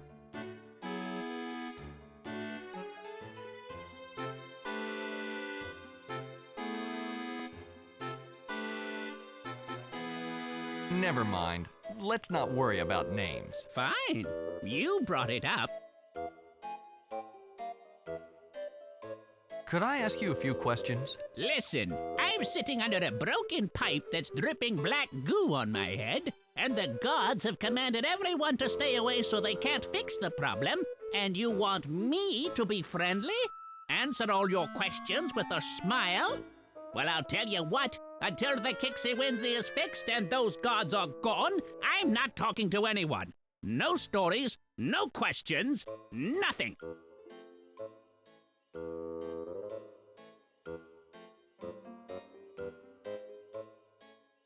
Your sound card works perfectly. That's Gilbert Gottfried. This does not sound like Gilbert Gottfried at all.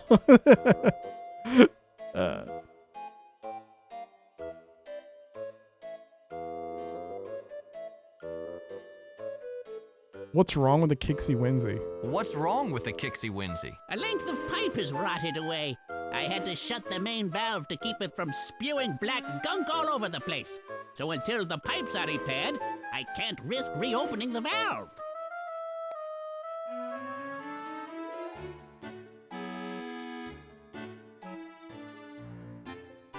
I had to shut the main valve to keep it from spewing black gunk all over the place until the pipes are repaired. So why don't you fix the pipes?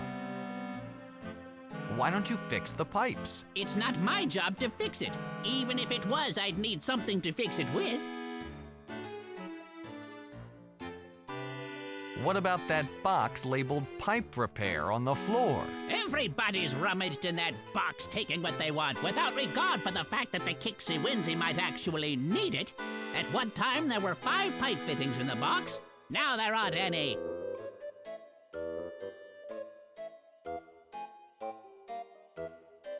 What became of the missing pipe fittings? Who knows? Some folks have absolutely no consideration.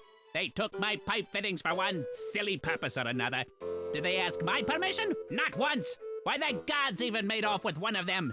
Even if I could get those other pieces back, I'll never see that one again. You feel like he slips in and out of it? FWIW? Man, I'm never good with acronyms. I've seen that everywhere on the internet. FWIW. What does that mean? For what it's worth. Oh. I still don't get why people keep using I am not a lawyer and not laugh at it. Every time I see that acronym people use on the internet, especially on Reddit, I'm like, hee. I just like, God, why do people keep doing it? I never use. I don't understand why people use it. It's too funny. Anyways, who cares about your plumbing problems? What the? Wait a second. What exactly are you holding in your ear? It helps me hear. It's a pipe fitting. I guess I got it from the box. Tell you what, if I repair your pipe, will you tell me what I need to know? Why not? Fix my pipes and I'll answer your questions afterwards. As long as the guards are gone as well. I don't think very well with all of these walking lamps about.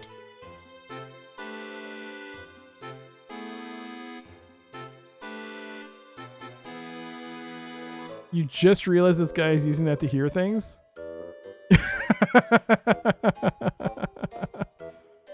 I thought something was stuck to his head.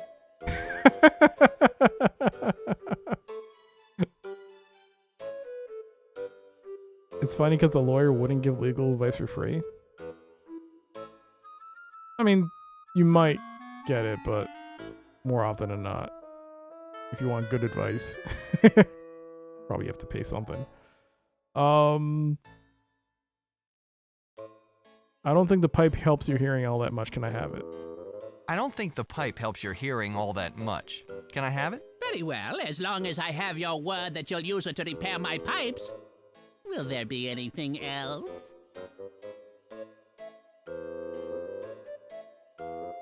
Let's start over. We seem to have gotten off on the wrong foot. Have you looked at your overgrown feet lately? Wrong feet are all you have.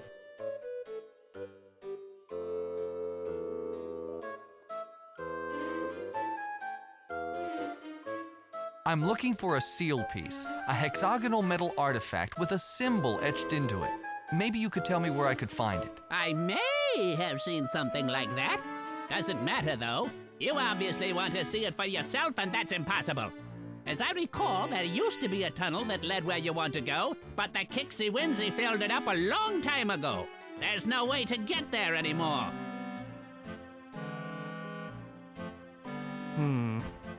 If the Kixie Winsy filled in the tunnel, couldn't it just as easily dig another? And how are you going to convince the Kixie Winsy to dig where you want it to go? The gods have been trying to control it for years, and they've gotten nowhere. Besides, I'm not going to tell you where it is until my pipes are repaired. Fact is, I've said too much already. Maybe changing the subject would make you happier. Not likely. This must be a bad time. I'll talk with you later. Fine. I'll just sit here under my broken pipe. You go have a nice life. Are you gonna give me the pipe though? Yeah. Okay. Okay. All right. So this pipe has to be replaced?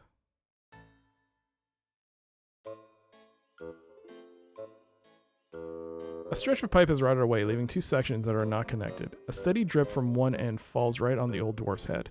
This doesn't improve his mood.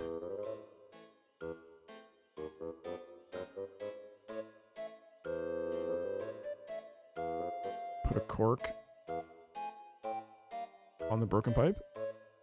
You wedge the cork into one end of the broken pipe, hoping that stopping the drip will cheer up the old dwarf. He simply looks up at you and scowls. Disheartened, you retrieve the cork. Okay. The old dwarf isn't going there unless he wants to go. What? Oh. Put the elbow pipe on the elbow pipe? The elbow pipe and the elbow pipe click together, but the result is rather bulky and hard to carry, so you take them apart again.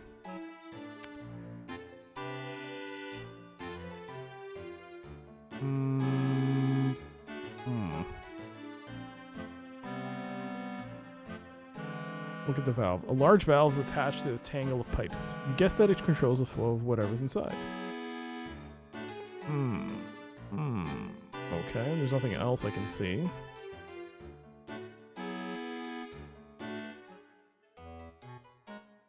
Was it this tunnel?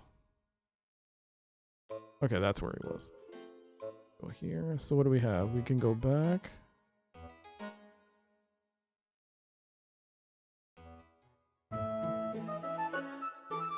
This is a workstation of the Kixie Wingsy. Obviously, the job isn't too tough, or this dwarf wouldn't be asleep. Was that the guard? Glowing figure?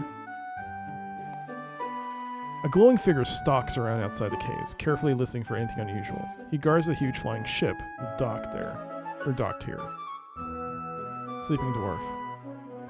Leaning back in his chair, a dwarf has fallen asleep and his head nestled between the two bells of an alarm. Alright, let's head back. Go to this one.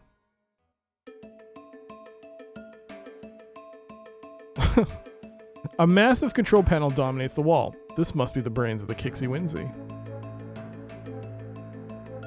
Two glowing figures stand around the huge control panel. They tinker with it and study results, but they don't seem to be getting anywhere. You can't get a good look at the controls from here, and you dare not show yourself with the gods in the room. Okay, so we can't talk to them. Kixie Wingsy. Pipes and other metal fixtures run along and through the wall. They connect the control panel with the rest of the content-sized machine. Digger. The bizarre object sits idle on the floor. It has a giant drill-like front end. You don't see any way to control it.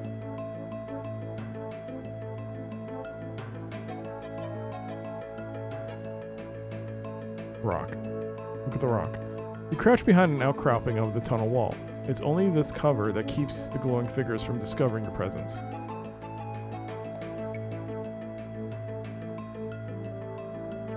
I kind of want to see the spells.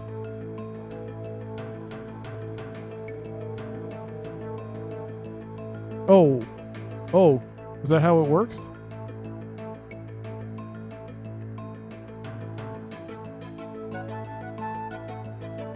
Identify? This is an unknown spell.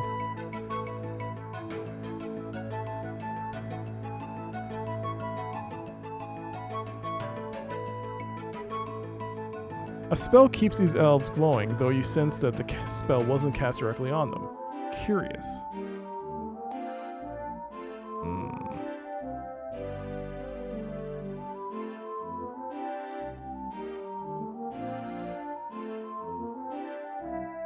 Let's heat them up. Maybe I should save. Whew! Hot work.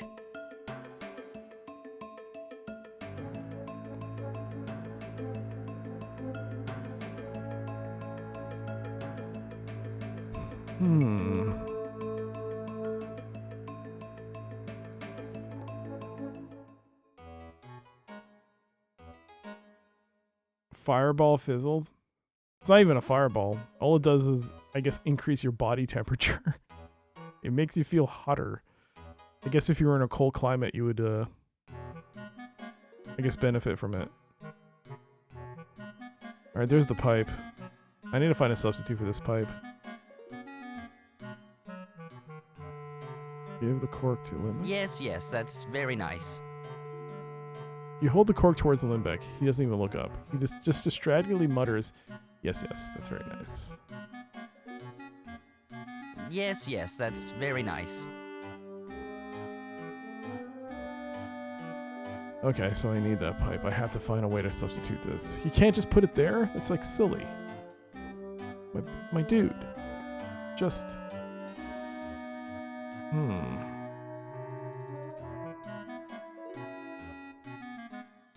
Oops. Hey, Spetsnaz, hello.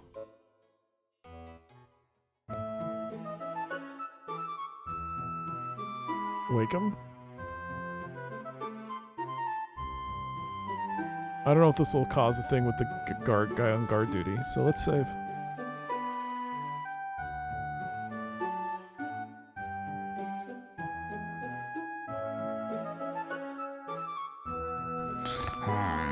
Five more minutes.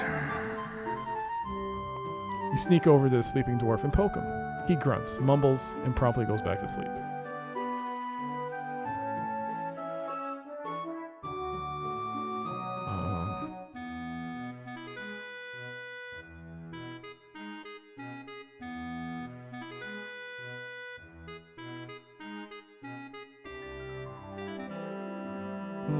A spell keeps these elves glowing, though you sense that the cast spell wasn't cast directly on them. Curious. Yeah, they're elves. The elves, man. Elves?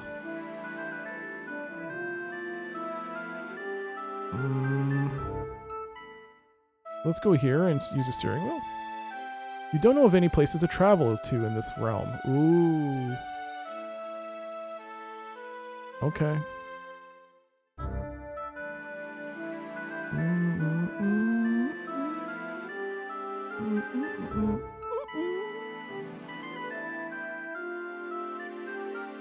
Put the cork on the poles.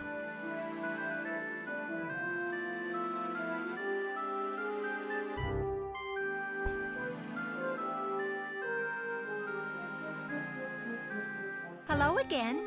What would you like to talk about now? The gods again? I've enjoyed talking. Oh, certainly.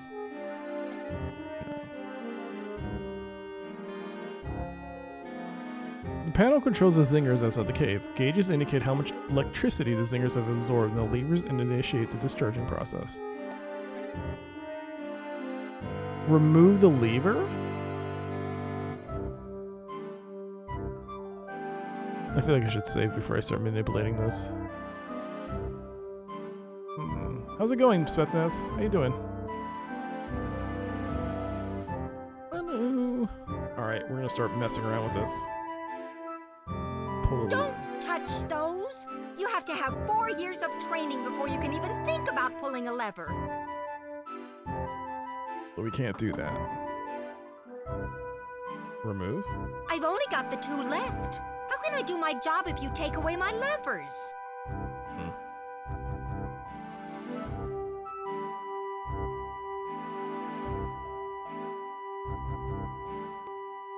Give the elbow pipe to Yar? I have this little rule.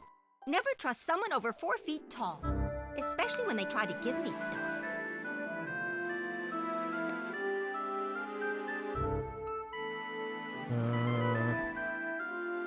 Just chilling? Oh, you snatch a shirt from where it hangs on the wall. There's another pipe. You twist the pipe fitting back and forth until it pops out of the crack in the wall. 5 points. I got another pipe.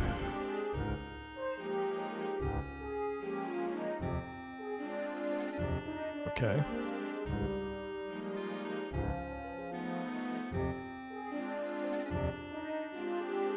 It's a dwarf-sized t-shirt, none too clean.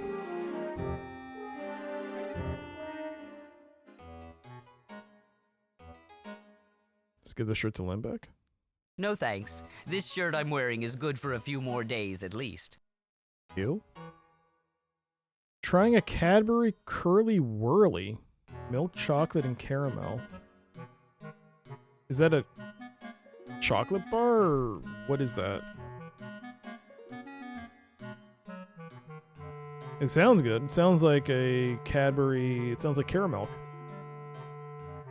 Which is... They sell caramel in the US, right? Yeah, of course.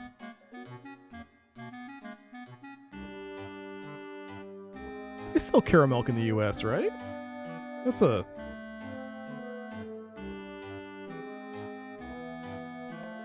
It's a chocolate bar, very sticky. Do they sell caramel in the US? I can't believe I'm looking this up. They do, right?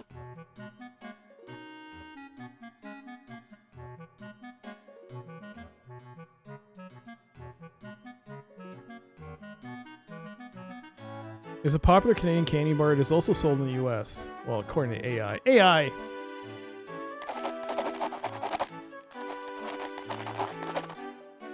They're marketed as Caramello.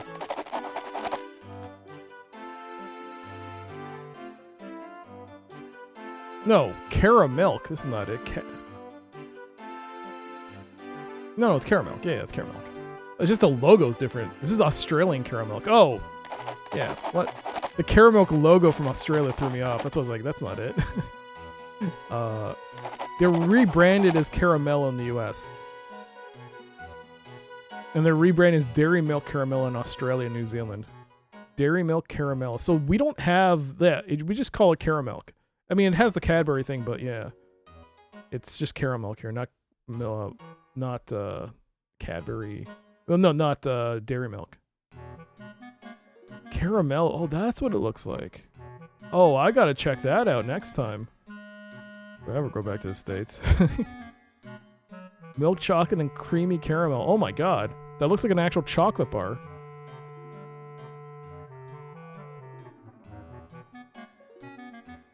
Can I see a picture of what this thing looks like? Like when you open it? Sorry, going on this deep dive of...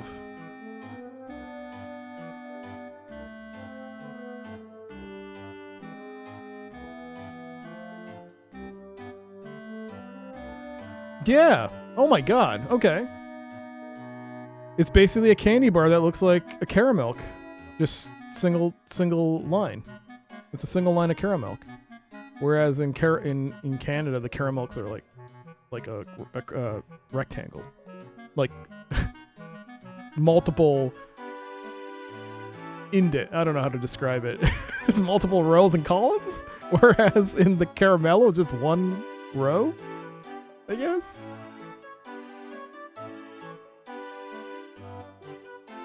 Interesting. Boy, I really wish I had one. You can buy... You can buy it from Amazon. You can buy a box of caramel. I've done it before. Sometimes they'll give like a coupon. So you can get a whole box of them. And it's very good, but it's also very... I have this problem now with chocolate. Nothing like health-wise. It's just... Once you get the chocolate, you can't stop eating the chocolate.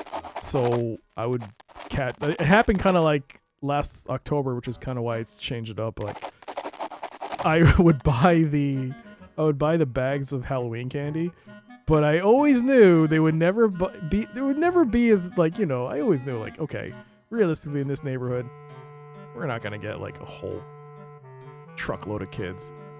But I'd always buy an extra bag. Going, oh, look, there's not enough. Oh, there's not enough. Oh, I guess there's extra candy left. I guess I'll just eat this. And then, yeah, this year was just pretty much, oh, Henry. Oh, God, it was so good. You bought a box of cranberry cream. So I had one before. I had one recently. It was good. I actually liked it. It's a good day to buy a ton of cheap candy. It is, but that's when I was kind of like, I gotta cut down on the thing. It's like, I can eat it. It's just that I'm very aware of the fact that, like, health-wise, I'm on a losing battle with genetics. Like, my entire father's side of my family is, like, type 2 diabetic. My dad's diabetic. My brother's become diabetic. So I'm running a losing battle right now. I'm still okay. I can still eat it, no problem. But I've kind of like willfully just stopped.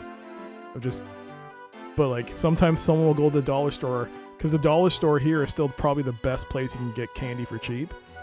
I think for just under $1 you can get like a chocolate bar. It's like 89 cents or 99 cents. It's close, but it's still under $1. So the cheapest place you can get candy. So sometimes someone will buy some candy, and every time I see it, I start eating it. I can't stop eating it. So I go out of my way not to order stuff anymore that's chocolatey or anything. That's why I stopped taking sugar in my coffee, taking milk in my coffee. Well, the milk is a separate issue, but... Oh boy. Either way, Five Below has cheap candy. What's Five Below? Is that like a dollar store type of thing? Where is Five Below? Is that... I've never heard of it.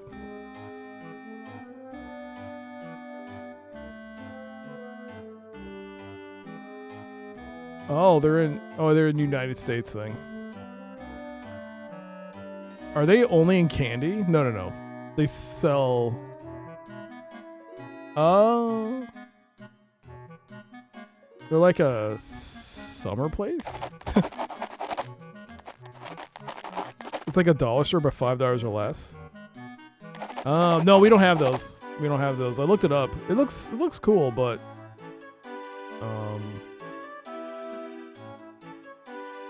yeah, I think the dollar store here is like kind of like a superpower. They have so many locations. They have the monopoly on everything, and it's not even cheap. But they still sell somewhat cheap candy. They do a lot of seasonal stuff and legit random stuff. Yeah, I saw from the front from that page. It's like, what? That's a lot. That's a lot of summer swimming and stuff. But welcome. So I can't do anything here, but I do have these pipes. Can I just give them to him? I think I need that fourth pipe. Can I put the cork up his mouth? Slap him? Can I slap him? Wake the dwarf? 5 more minutes. Can I cast a spell on him to wake him up? So...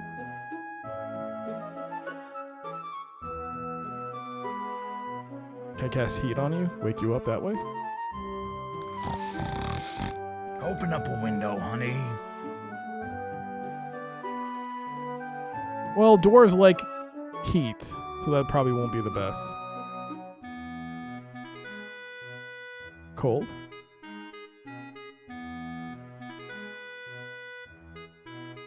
Quit hogging all the blankets. What about the elves?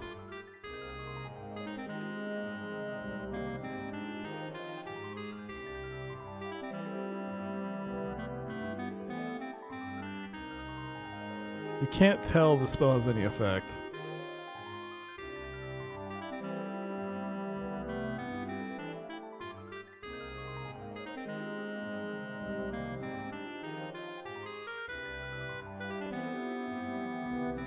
Identify Haplo.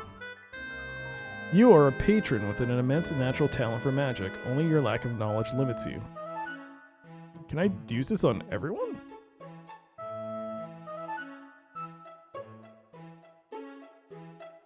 This is an unknown spell. I don't get that. I don't get that button if I can click on Identify this way. You cast Identify on the Sleeping Dwarf, but nothing happens. Evidently, the Sleeping Dwarf isn't magical. But when I do this, it doesn't work. It just says someone else cast the spell. Okay. The cheap store in the UK is called Poundland. This only seems right, Canada. Yeah, no, we don't have a Looney... I don't know if we have a Looney Land. It's not mass everywhere. But Poundland I've heard of only because of Ashen's Poundland videos. That's how I know Poundland exists. Because when he buys... I think he's bought the burgers and meats and stuff and he eats it from Poundland. Those burgers that you probably should not buy. But yeah, you should also watch his videos. Speaking of.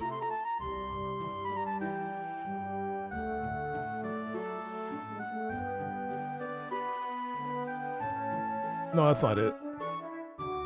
Crap, that's not it. What is it?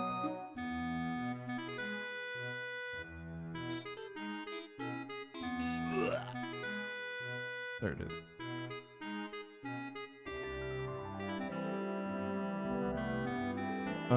Put...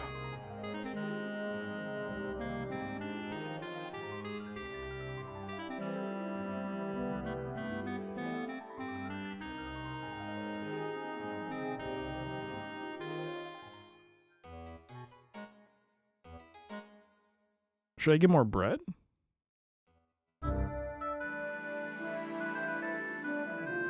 You bite down on the slab of bread. After the pain subsides, you decide only dwarves can enjoy eating something so like a rock. Wait, what? Take it.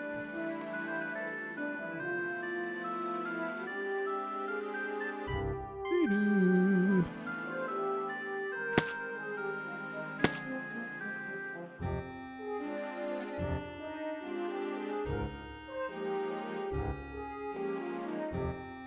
Take the bed. Look at the bed. Sit on the bed. Make the bed. No, thanks. I'm not very hungry. I've got plenty of it, though, if you want more. No, thank you.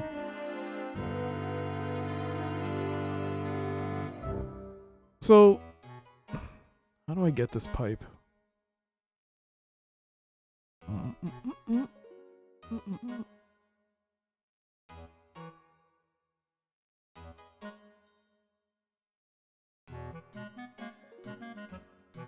I can't take the... No, but I need it. That's not gonna work.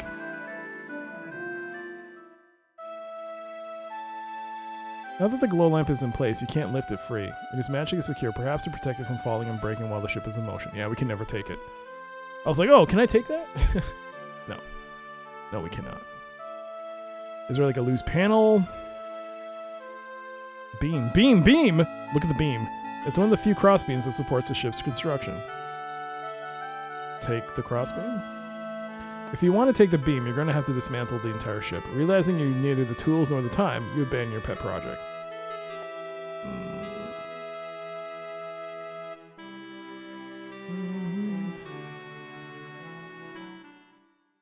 Menu. Is there anything outside that I didn't see? Like a rock or something?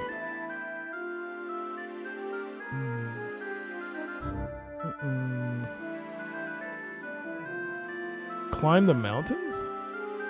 The weather here is too nasty to think about mountain climbing. Maybe you should think about getting in out of the rain.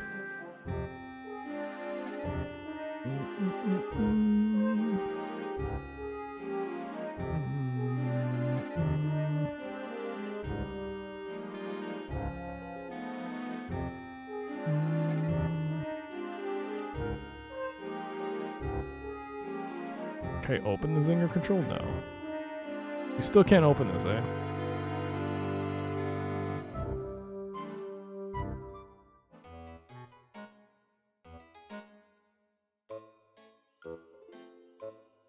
You see a puddle of water at the bottom of the box and other mysterious unidentifiable life. It's not really a safe place to put anything, so we can't put it back.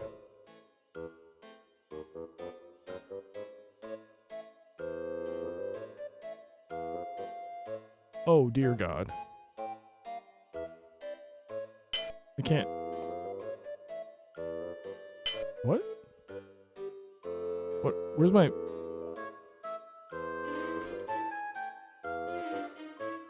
Help. The object is to link the ends of the pipes you see in the right and left sides of the screen.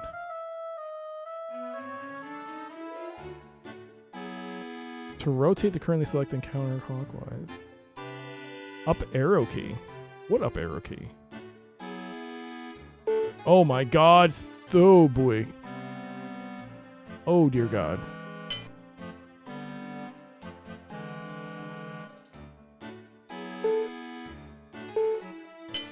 What?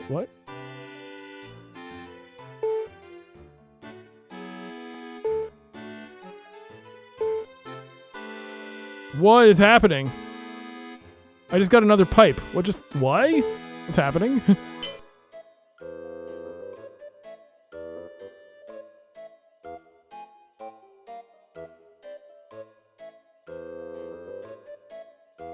There might be a glitch with that. I'm not sure.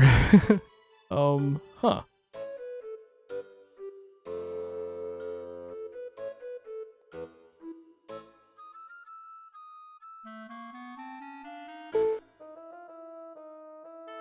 Why does it ding like that?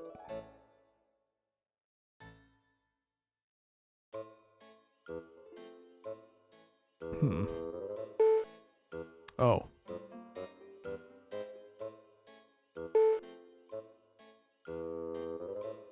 That is... Something's definitely wrong here.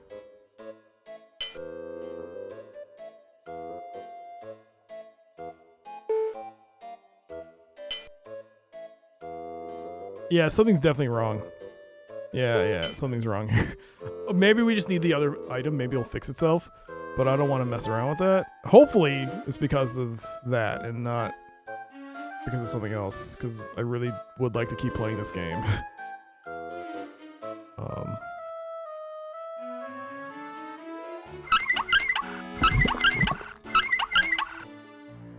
The valve squeals as you turn it, and the sound is soon accompanied by a low rumble. A splurt of black gunk falls from the broken pipe onto the old dwarf's head. He starts yowling, so you quickly return the valve to its original position. Whoopsies. Take the box. The box must have sat there from the beginning of time. Things you don't even recognize are growing in it. You decide to let it be.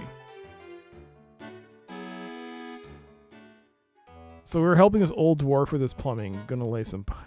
Yep. That's what we do. You begin to walk into the shadows of the cave, hoping to sneak by the glowing guard. Before you've taken more than a few steps, the god cocks an ear in your direction and strides towards you. You quickly backpedal, and eventually the guard stops following you. Yeah, so we can't go that way. Look at the sensor. The instrument physically senses the ambient temperature. The results are shown on the gauge beside it. Ooh. Okay. So can I use magic on the sensor? Spell, heat. Make it hot?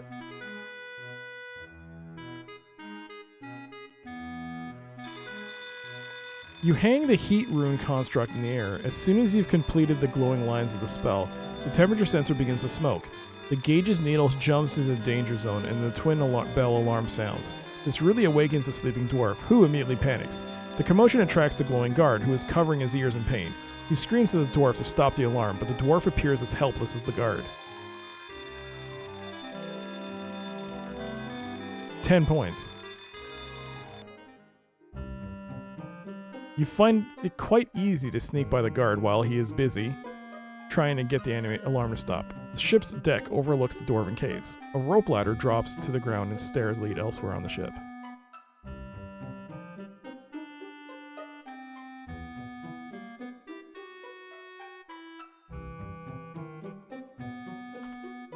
Okay. Take the rope ladder. The ladder is attached to the deck. Perhaps the elves didn't want any light-fingered visitors taking off with it.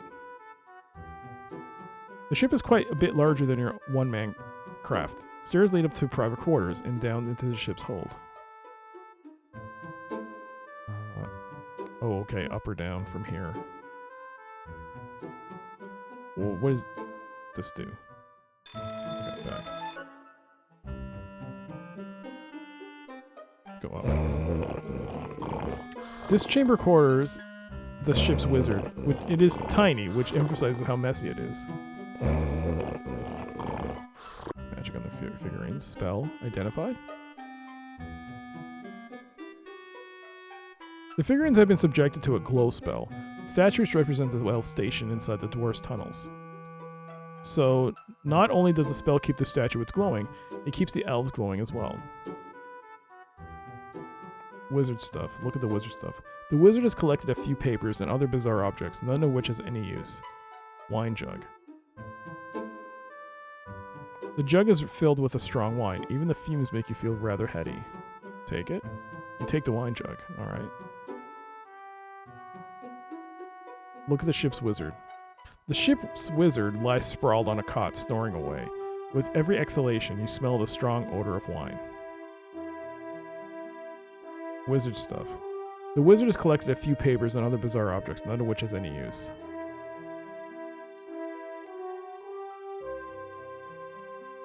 There are 3 figurines. All of them are miniature elves, and they all glow brightly.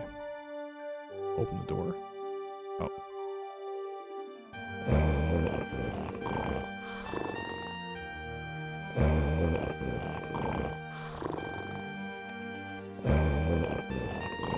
Take the figurines. The statues have been bolted to the small table under them, which has in turn been bolted to the floor. Standard procedure for a ship. The end result is that, no matter how hard you try, you cannot take the figurines.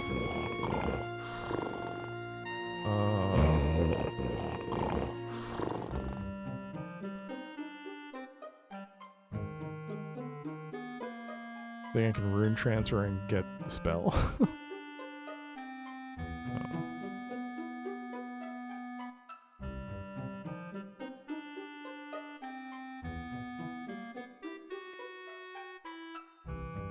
Oh, so if I make a spell here like this and identify. Okay, so hold on.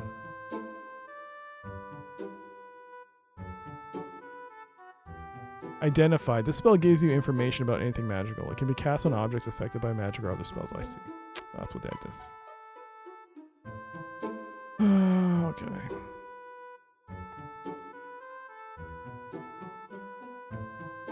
Alright, let's go down. Slaves in this room power and guide the ship with the help of magic provided by the ship's wizard. These slaves are the first you've ever seen of the mensch race called human, and you're a little taken aback by the similarity they have with your own people. Aside from their mongrel hair colors and their lack of heart runes, humans appear almost identical to patrons. You might even be able to pass yourself off as one of their kind. The chains are thick and sturdy. They do their job well. Duke. Duke.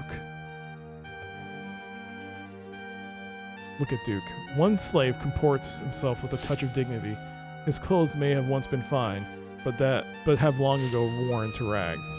Let's talk to Duke. Who are you? Are you a slave? I don't recognize you and you aren't chained. I certainly hope you aren't an elf sympathizer.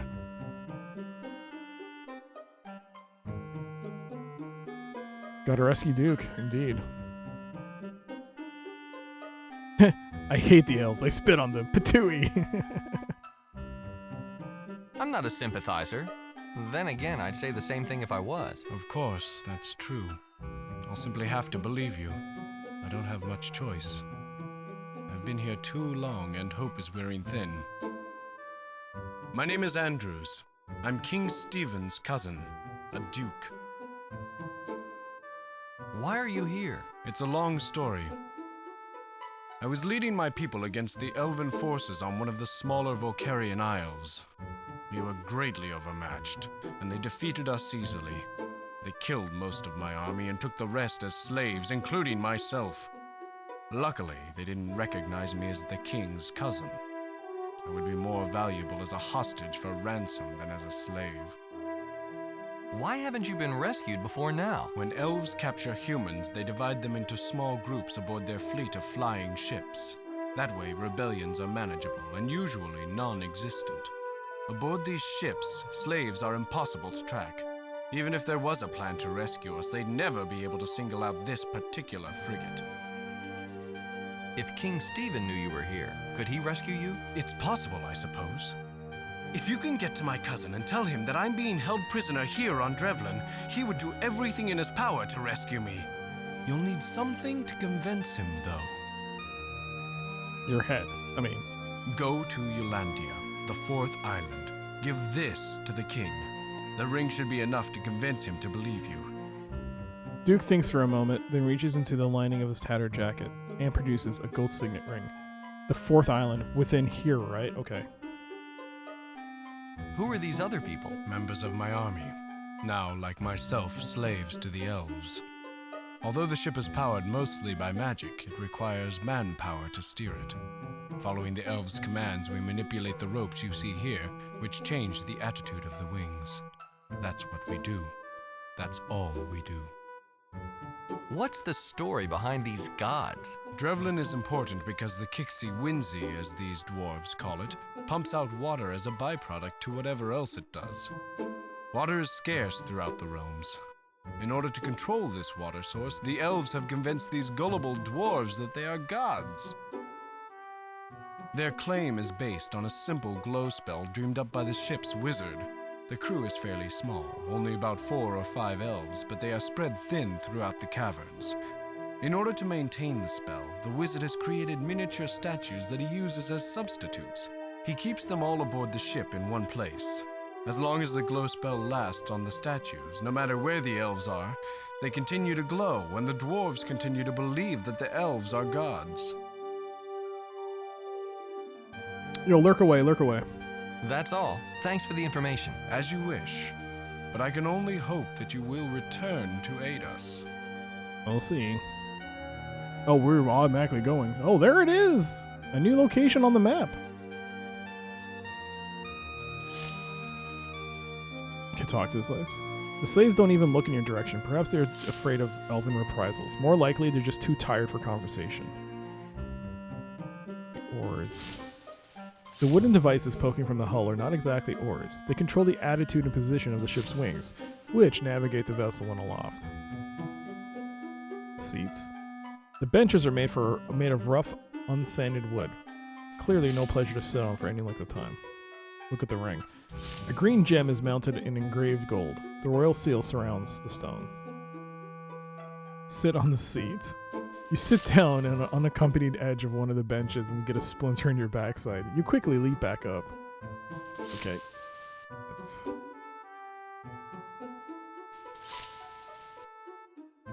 Okay, climb the stairs. Oh shit, is he back? A glowing figure stalks around outside the case, carefully listening for anything unusual. He guards the huge flying ship dock there. Uh-oh, he's back. So then, how do I get back? Wouldn't he catch me? Panel? Oh, I can cast... It seems that this workstation intended to monitor the ambient temperature. Okay. I guess on the panel you can cast it again.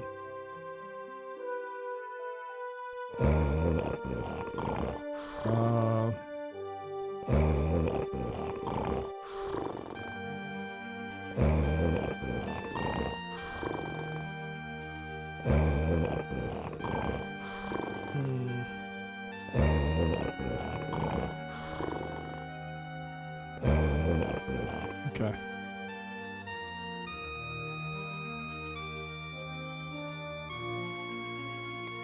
Let's cast heat again. Even from this distance, you can vaguely make out the vital parts of the panel. You send the heat spell against the sensor, and, predictably, the alarm goes off. The dwarf starts screaming, and the figure leaves his post. Let's go.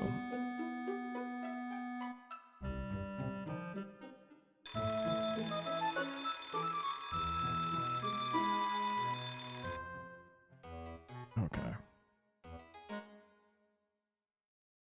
Put the wine jug on the desk. Limbic has the table almost completely covered with his own junk. There's no room for the wine jug. Damn it. Put the candle on the wine jug. The candle won't fit through the neck of the wine jug. Put the cork on the wine jug. The cork is too big to fit in the wine jug. Wow. You're kidding me.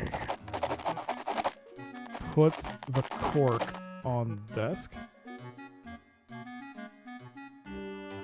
Put the candle on the cork. Damn it. Put the candle. Oops. Put the. Damn it. Put the candle on the marmalade? The marmalade is bad enough without the candle on it. Put the shirt on the cork on the wine jug.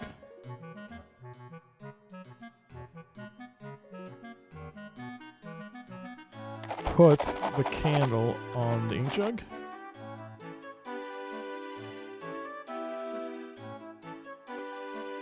Drink the wine.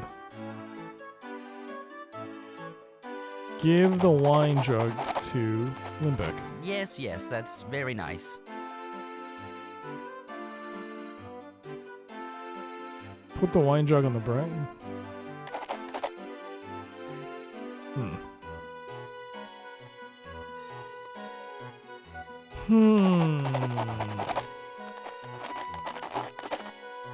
I guess I could just always go back.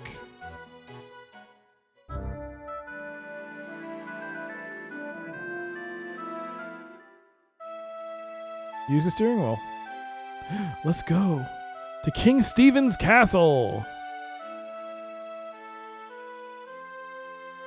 Your ship transport you to your new destination. Oh, off to the north you see a splendid castle, although it is built more like a fortress. Okay, that goes back in.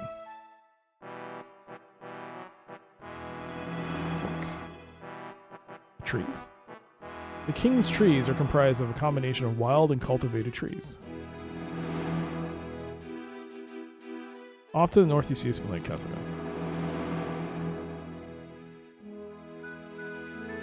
Shall we go to the castle?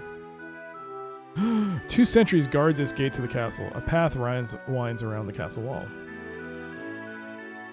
Look at the guards. 2 guards stand outside the gate of the castle. They look alert and mean. Talk to the guards. Why are you sneaking around on royal grounds, knave? What's your business here? I'm not sneaking. And who are you calling a knave, Blackguard? I'm here to see the king. Would you tell him I'm here? Never mind, your intimidating presence has overawed me to the point where I've totally forgotten why I came here. I'm here to see the king. Would you tell him I'm here? You and everyone else in the kingdom. Now, if I start making special trips to tell the king you're here, I'll have to do it for everyone else. If you had real business with the king, you'd have an appointment. Now just turn around and go back the way you came.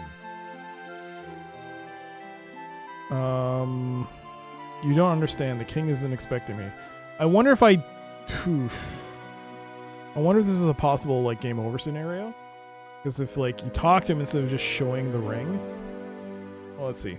You don't understand. The king isn't expecting me, but I've got to see him. His cousin is in danger. Is he in danger of running out of money? He must be pretty desperate if he's enlisting help from the likes of you. Do you have any proof? A signed note from the Duke? Anything?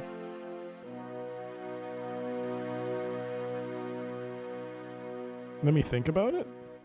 Let me think about it. Sure, you do that. If you pull anything out of the air that supports your story, you be sure and hand it over. Until then, you'd better be on your way.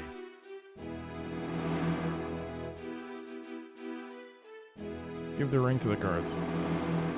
You hand the Duke's ring to the nearest guard. He examines it carefully, then eyes you with suspicion.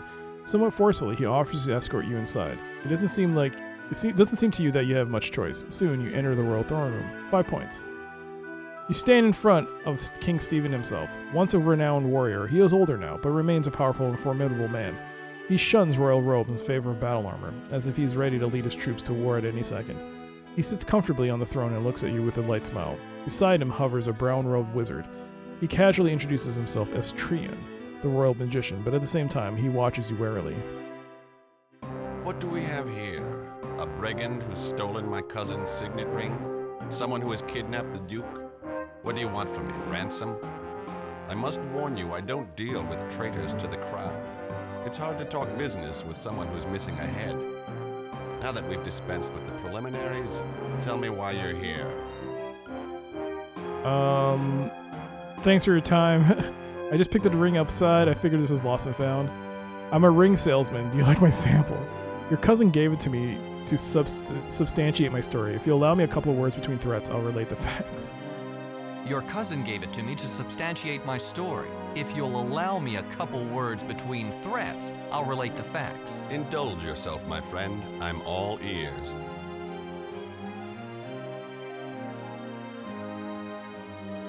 I was wondering how you kept that crown from slipping over your eyes. Oh my god. Well, it's like this.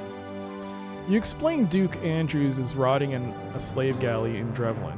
You're quick to add that you can't guarantee how long the ship will remain there. You suggest that the king send his forces to rescue the Duke immediately. I appreciate the information, but there's little I can do. Drevlin is the elves' main source of water. They guard it jealously.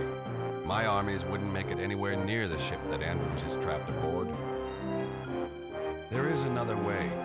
If my cousin is out of the elves' clutches, we will be able to free him. Somehow you have a way to get in and out of Drevlin undetected. Return there, get that slave ship to lift off, to go back to the Tribus Empire. I don't know how, but you must do it. You want me to steal the ship? Their ships traditionally follow a route through space that I control. We will set an ambush for it. As soon as we see the frigate, we'll box it in. Those ships are usually manned by skeleton crews. We shouldn't have any trouble wresting control.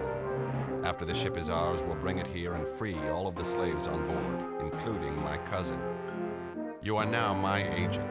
If you are able to pull this off, I'll make it worth your while. I'll inform my men that you represent my authority, just so you won't run into any trouble. We are at war, you know, and my men are very suspicious of potential spies. Good luck, my friend. I hope to see you back here soon.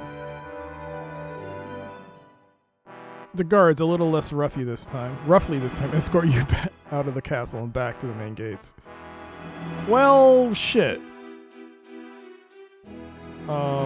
Trees, look at the trees. The King's Forest is comprised of a combination of wild and cultivated trees. Can I climb the trees? Hey, stay away from the trees. This isn't a playground. No. Just because King Stephen made you an agent and gave you run of the palace grounds doesn't mean I have to like you. You can do what you want, but leave us alone. Damn, dude. If you had real business with the king, you'd have an appointment. Now just turn around and go back the way you came. If I look at the map, I can go left.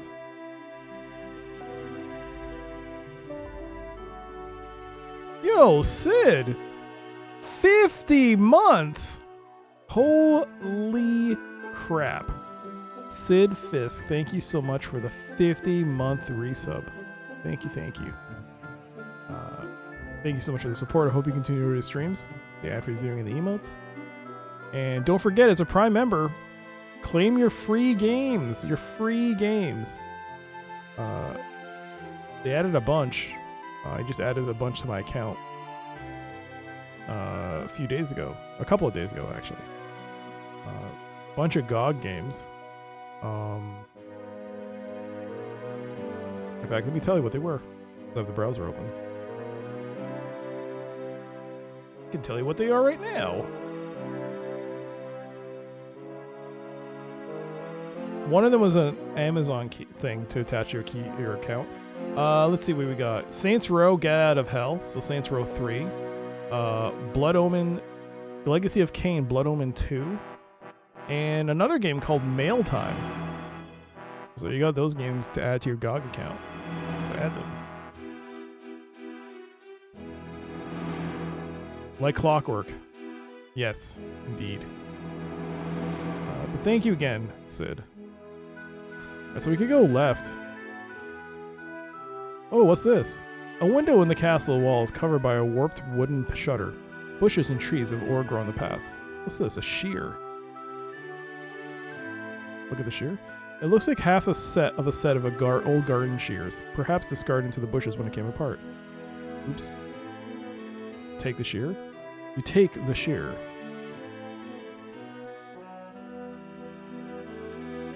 Put the cork on the shear? No. It's a half of a set of old rusty garden shears. The connecting bolt sticks out of the center. Open the shear. Okay. Shutter. Open it. Through a crack between the shutter and the wall, you spy a stout bar on the other side. It holds the shutter closed. Go through the shutter? The shutter is shut and bar from the other side. Open?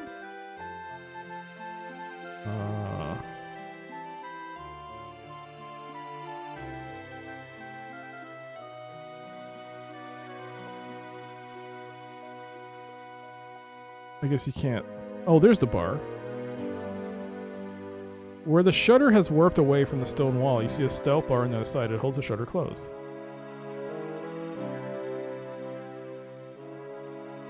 Lift the bar with a shear. You slide the garden shear into the crack made by the warped shutter, just under the bar of the other side. With a quick flick of your wrist, you lift the bar out of its brace and send it clattering to the floor. 5 points. Why am I doing this? I don't know. I should probably save. Why am I doing this? Why am I breaking in? Why am I breaking in? Open the shutter. Ooh. The shutter creaks protest as you swing it open on its worn and rusty hinges. As you start to swing open the shutter, you see someone enter the room beyond. You close the shutter to its original position to watch the approaching figure through the crack. When he gets further into the room, you recognize him as Trian, King Stephen's royal wizard. Trian walks up to a tapestry hung on the wall and, with a fluid expert motion, weaves a rune construct in the air. The spell sinks into the tapestry and somehow changes the image. The image perhaps a bit more real than it did before. Trian then walks right up to the picture, becomes part of it.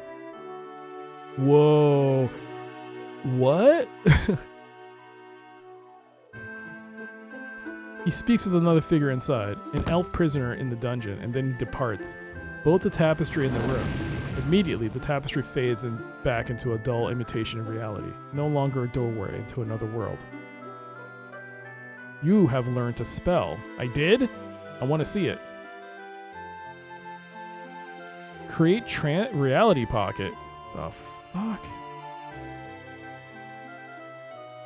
Oh boy. When any picture is created, the artist also makes a pocket of reality inside the mystical plane called the otherwhere. Although metaphorically the artist is capturing a moment of time when he paints a picture, he actually freezes that moment inside the otherwhere. The Create Reality Pocket spell, when cast upon a picture, forms a portal to that captured moment. People can enter it, interact with the subject of the picture, and even place objects inside it, and take others out. As soon as the caster exits the reality pocket, he leaves it unattended for a period of time. The spell will wear off and the portal will disappear. Good God. It seems very useful for storage. Just have a painting of like just empty rooms, just open, go into the room and just store shit. Oh my God. Oh my God. Really free up the place.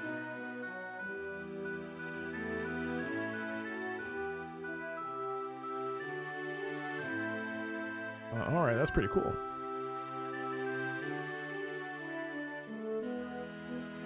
Oh, you can enter the window.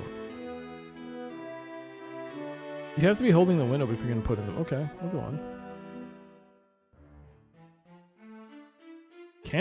Candle holder?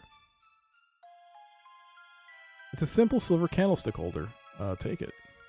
Yoink. Books. Look at the books. You scan through the collection of books, but only find one that interests you, a tome entitled Tower of the Brotherhood. An ancient book. It speaks about the building of the Tower of the Brotherhood. Read it.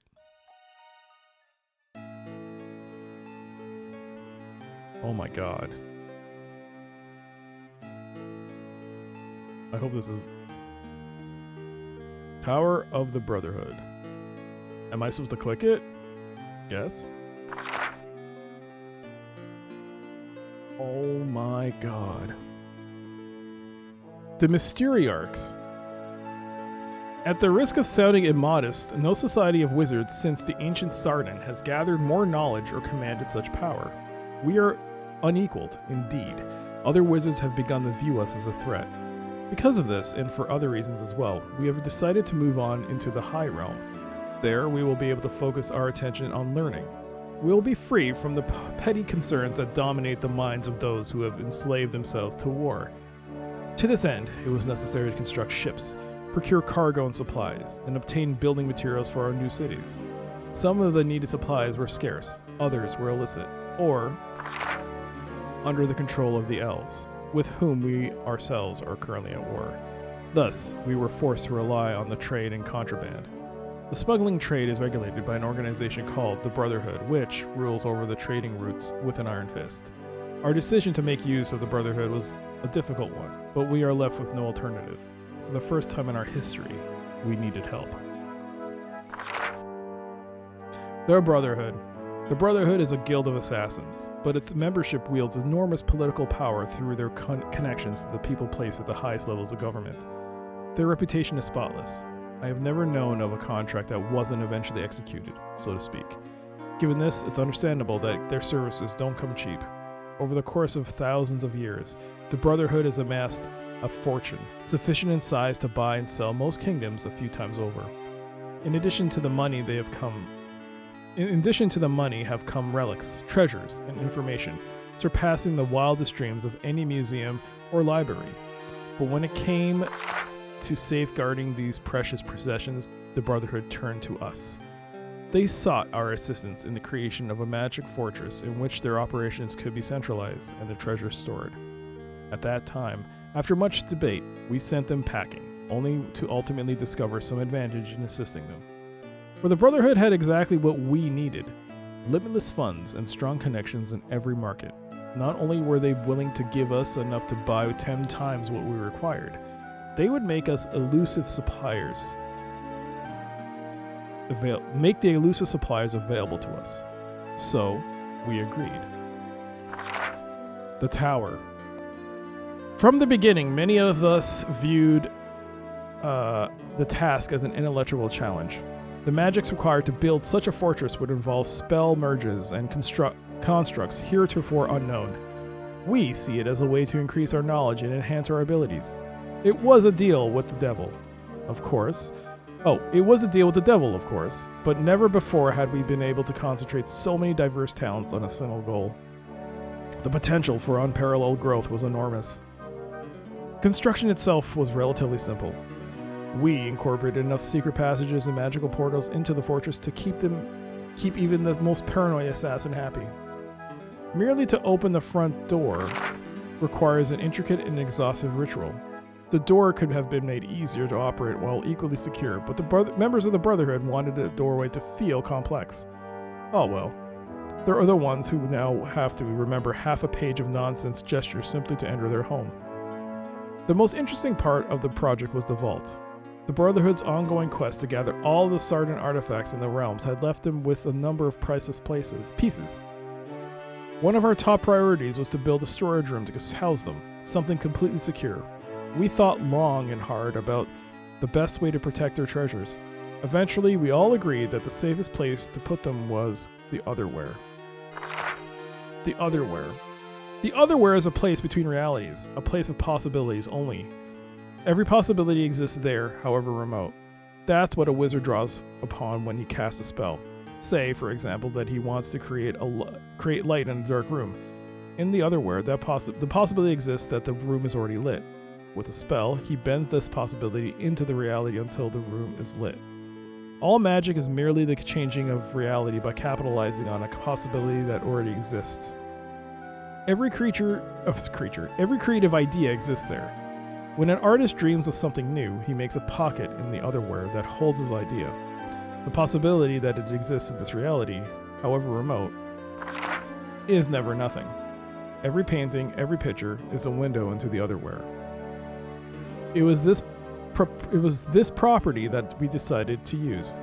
Specialized magic allows us to put real things into the Otherwhere and summon them out again. The simplest form of this magic is the Create Reality Pocket spell. Although their name is a misnomer, it does not actually create a reality pocket. It merely causes a picture to become a bridge or a passageway to the pocket that already exists inside the Otherwhere. Many wizards already use this spell to store items inside the Otherwhere, using a painting large enough to walk through. The Brotherhood's vault was designed to function as a step beyond this. The vault. There's so much lore. We constructed a special chamber in the tower called the vault. Most of the room, all except the platform in the center, was intended to house the Brotherhood's treasure. The platform was to serve as a room's safe area, the place where the complex spells were going to be cast, and, eventually, from where the treasure would be summoned and banished. The treasure was filled with the treasure of 5 Mysteriarchs took to the platform. The chamber was filled with the treasure, and 5 Mysteriarchs took to the platform. Working in concert, they magicked a portal to the Otherwhere. Unlike the simple Create Reality Pocket spell, this portal was permanent. Everything in the chamber, not upon the warded platform in the center, was transported to the Otherwhere. Naturally, the Brotherhood wanted to be able to retrieve their treasure, and they lacked the magic ability to summon it back themselves, so we created a link in the spell. A set of key crystals. While these crystals are in place, they break the spell, much like a hand that can interrupt a beam of sunlight. Everything previously banished to the Otherwhere will materialize and remain until the crystals are removed. We constructed a pedestal inside the warded platform. When the crystals are placed on this pedestal, they will unlock the spell and summon the treasure. The Brotherhood found this solution acceptable, but decided to add a further level of security as well. The treasure chamber was hidden behind a wall covered with carved handprints. Each handprint was inlaid with a different material, usually gemstones, to distinguish them from each other. When these handprints were pressed in a certain order, the wall would open. We constructed the wall based on their specifications and made some further recommendations. The correct sequence that would open the wall did not have to be the same all the time. We added a method that changed the sequence based on the time of the month. Of course, we left the actual entry codes up to the Brotherhood. They wanted the country coast to remain a secret, even from us. The Brotherhood trusts no one. I believe that had they been powerful enough to eliminate everyone associated with the construction, they would have done so.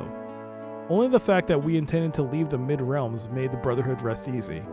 I surmise that if they knew that this text existed, they would stop at nothing to destroy it. Oh, it's done. How do I leave? Hello? Oh. You close the book and replace it in your inventory. Glow lamp. Look at the glow lamp. A magic glow lamp sends a warm glow throughout the small chamber. Open it. Take it. Alright. Look at the tapestry. An expertly woven tapestry hangs on the wall. It depicts a dungeon cell containing an elven prisoner.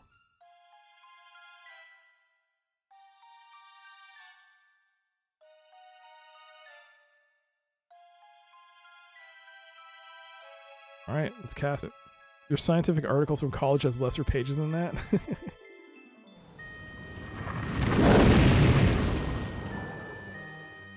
You weave the spell in the air. Suddenly the tapestry becomes a window into a scene. Instead of just a picture of it, it appears as if you could walk right through it. Enter the tapestry. Score! You step through the tapestry into a dank dungeon cell. This is the archetype of a dungeon cell. Spartan and devoid of all unnecessary furnishings. Look at the wizard. The prisoner is definitely an elf. He's tall, thin, fair, and has the telltale pointed ears. His lips are thin and dry, and he licks them often, mumbling about the inhospitality of humans. He wears traveling clothes, but they can't hide the magical aura you sense. This elf is a wizard. Perhaps he could teach you something, if he didn't hate you so much. Let's talk to the wizard. Why would you think that I want to talk to another dirty, stinking human? Why don't you just leave me alone before you start making me angry? You need some traveling clothes? You go on a journey, I see, yeah? You don't like humans? You are barbarians. Uncouth, unclean. Fit only to be slaves or dead. Your only hope for civilization is to be conquered by the elven nation. Dude, this person sounds like a blast. Why are you here? I was unlucky enough to let myself be captured by Trian. I suppose it's better than if the king caught me. He would have executed me for sure. Trian's keeping me alive to get whatever information he can. So far, I've told him nothing, and that's just what you're going to get as well. You don't look like you're in any position to make demands. I may not be able to leave, but I certainly don't have to waste my time talking with you. You like to go somewhere? You're in the US, right? Go to Six Flags. I hear they're... Are they still around? I don't know.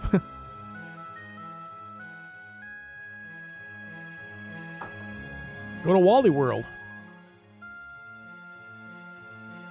Is that a thing? Waste time. What else are you going to do? Sit here and not talk to you.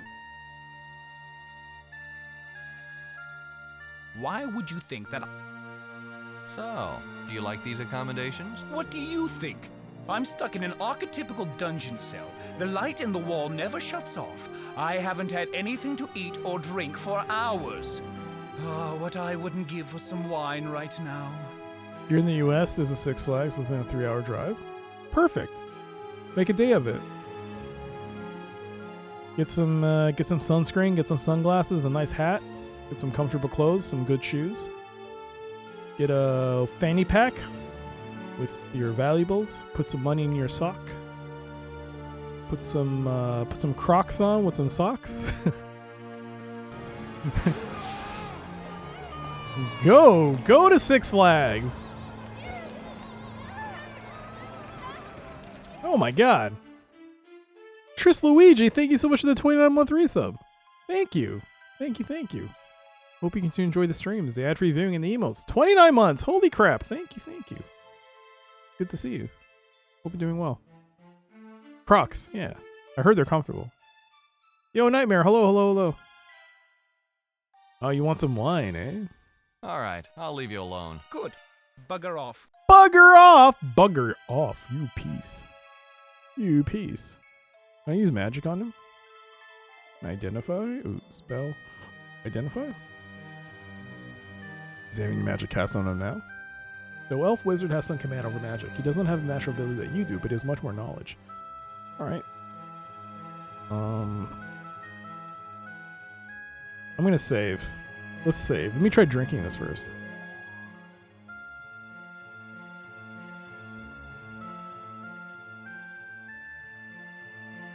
You take a small sip from the jug. The taste is sour, and the liquor burns as it slides down your throat. You don't understand how anyone can enjoy this stuff. All right. Give the wine jug to the wizard. Ah, it's gooseberry wine.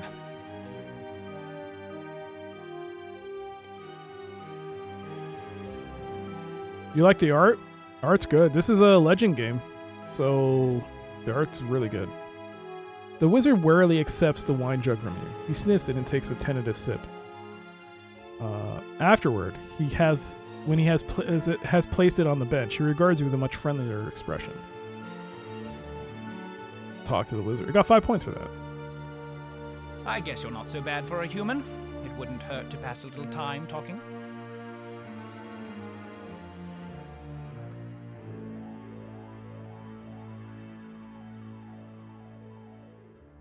Great. So, what information is Trian trying to get out of you? He's trying to get information about troop movements and war strategies. The problem is I don't know anything about those things. I'm not going to tell him that, of course. His hope of getting that information is the only thing that keeps me alive. So, you're a wizard, huh? Of course I am. I'm only of the 4th house, but it makes me formidable nonetheless. If I hadn't been distracted by that serving wench, Trian would never have gotten the drop on me. If you're so powerful, why haven't you escaped? Every time Trian casts the Create Reality Pocket spell, he summons this cell from the Otherwhere. After he leaves, the cell is cast adrift back into the Otherwhere. It's impossible to make that connection from this side. Even if I could break through these bars, I wouldn't be able to leave the cell until Trian returned and reestablished the link. At that point, he would keep me from escaping. Hey, Brother Minnie, hello. And Jay, hello. It's your boy Jay. Hello, hello. Hello, both of you. Hope you're both doing well.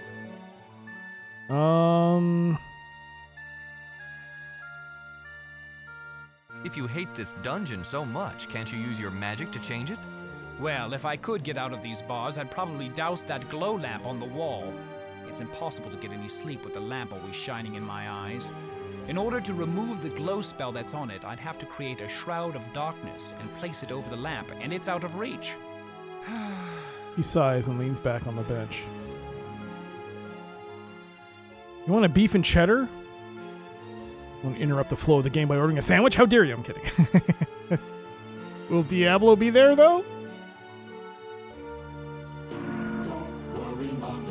Nope. Just sandwich. Nice. Nice. Nice.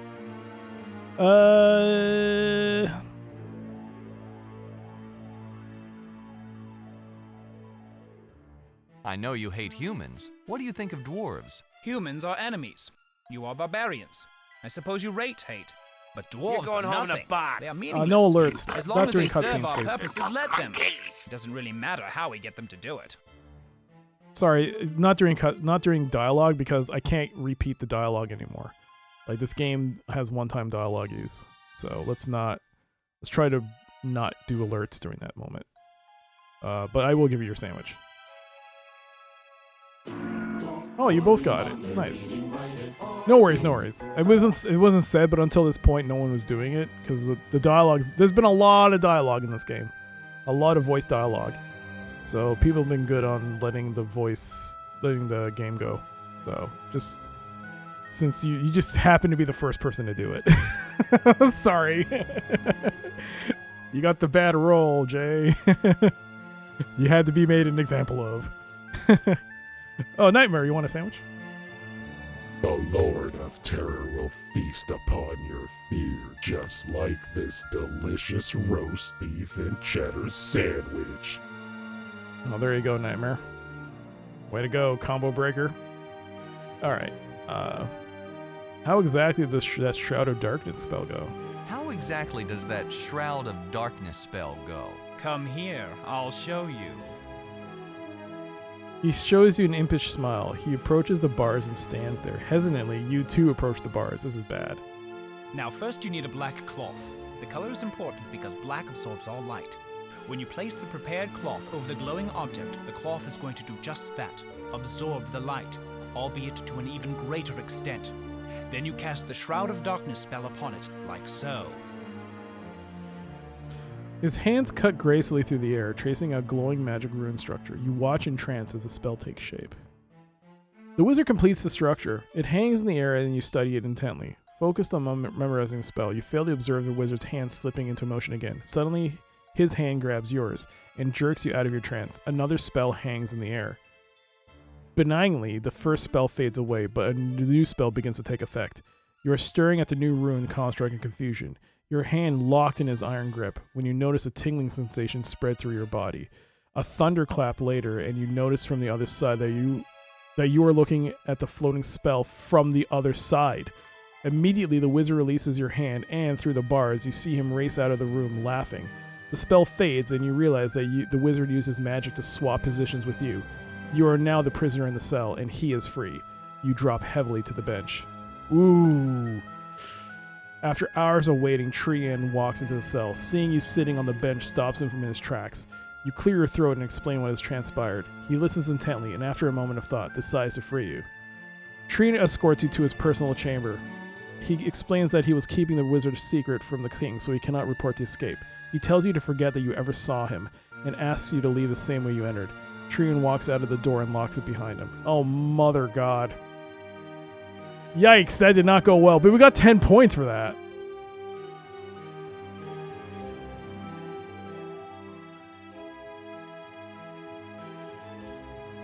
Although, I wonder if I should reload that. Let's see. Ah, peace, you peace.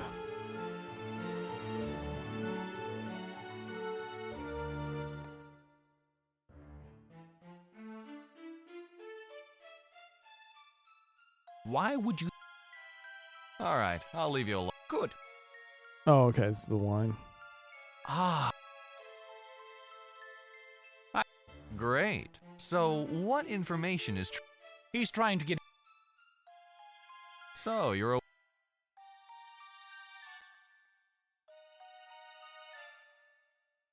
I know you hate humans. What do you think of dwarves? Yeah, get 10 Humans points. are enemies. Do you know anything about the Kixie Whinsey? No, not really. It's been there forever, and it makes water. I think that there are dwarves there, right? If you hate this... Well, If you're so powerful... Every time Trian casts... Can you teach me any spells? Interested in magic, eh? I don't reveal my secrets to just anyone, you understand, especially not to humans. What do you know about the elven ship on Drevlin? I think that's where we get our water, right? Elves have had control of that area for years. I know that you humans would love to take Drevlin for your own, but I'm certainly not going to help you do that. I don't think there's anything else Let's you talk can about do. something else. All right. I don't have anything else to do. So, you're a wizard, huh? Of course I am. I'm only of the 4th house. Okay, I've seen this one. Let's talk about... Where are you from? I am a royal wizard from the Tribus Empire, loved and revered throughout the Elven nation. Although I didn't serve the Emperor himself, I served a lord very close to him. Okay, this is new dialogue. Where exactly are we? We're in a tapestry, right? Something like that. The spell that Trian used on the tapestry created a pocket of reality. This cell exists only in the Otherwhere, a place of infinite realities. It was created when the artist made the tapestry. The spell connects a bridge between the real world and this room. When the caster leaves the pocket, he severs the tie and the pocket is cast adrift back into the Otherwhere. That's all. Oops. Thanks for the conversation. Misclicked. Sure. I guess. How long have you been here? A few weeks. It has been hellish. Trian has treated me abysmally. Even though you human barbarians have no manners, I was under the impression that traditional respect between wizards would have resulted in better treatment. So, you're a wizard, huh? There's nothing else. You have to I get. am. You have to get caught. How exactly? Come. All right. Now, first. I don't think you get the other spell though. Do you get the other spell? Swap. You do get the other spell. But you get Create Shroud of Darkness. You get 2 spells. Okay. Alright. Cool. Smelly Elf. Brother Moody.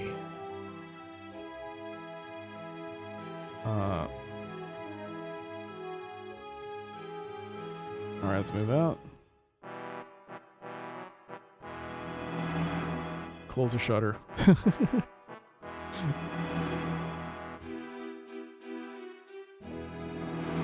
Let's go back. Let's go back to Drevlin.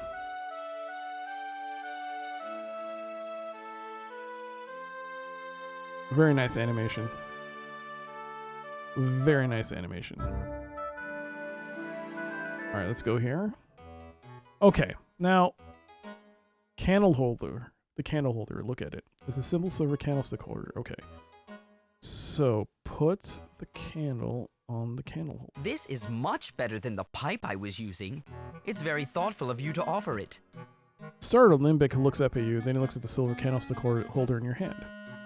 He gingerly removes the candle from the straight pipe, holds the pipe over to you to hold, and jams the candle into the holder.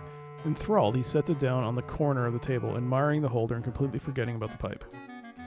So we got the straight pipe now. Excellent. Alright, so let's go here. So I think I know how to make... I think we have to turn something black, so I think we have to turn this white shirt into a black shirt. So in order to do that...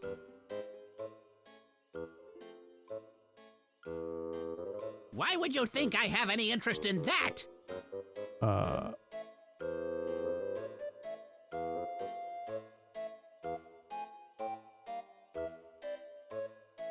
White shirt.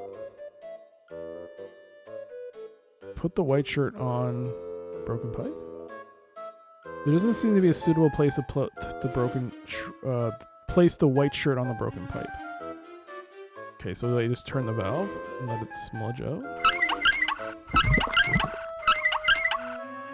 Oh, it just disappears. Oh. I was hoping that now that it would stay so I could put it...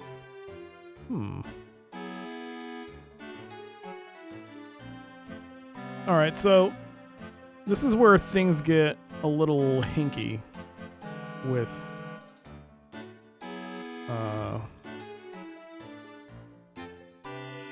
let's see if we can fix this. Why would he sit there? There's a lot of lore, Brother Moody. It's a lot. There's a lot. He's pissed that there's a lot. Suffice to say, he's not moving. He's a stubborn old elf, a dwarf. He will not move.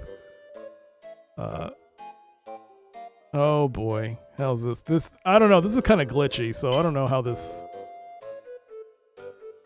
I hope this works.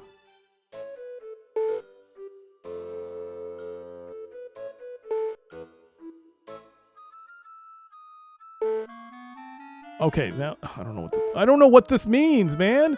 Is this working right?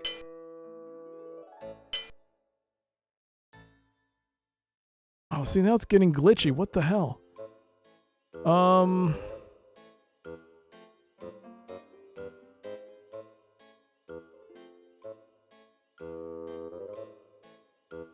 Click on it. Rotate the current selected. Use the right arrow key. Okay, left and right mouse key. Flip the currently selected section. Use the up arrow key.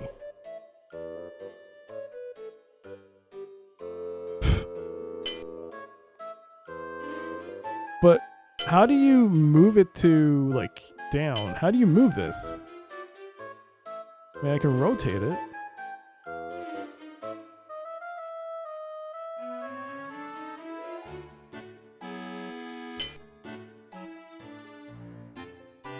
I don't know if this is working right. I'm scared this is broken.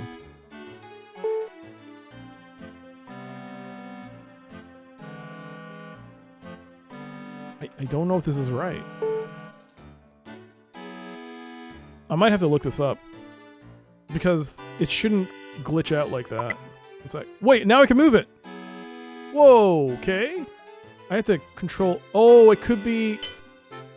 Oh, it could be because I didn't lock it within DOSBox. Oh, I see. That could be why it's glitching out. Okay, let's exit.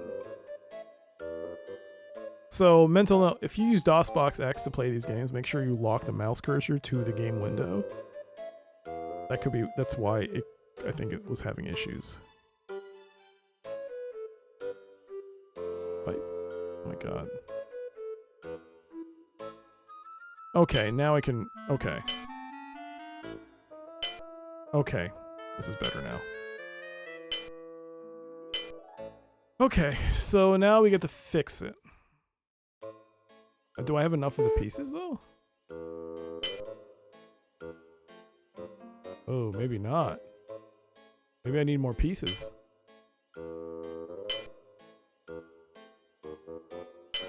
Huh.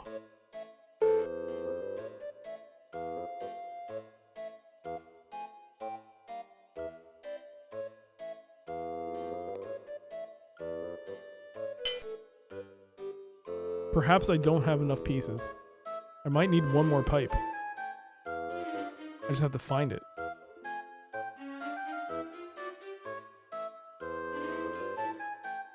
That looks about the length of an extra piece. Yeah.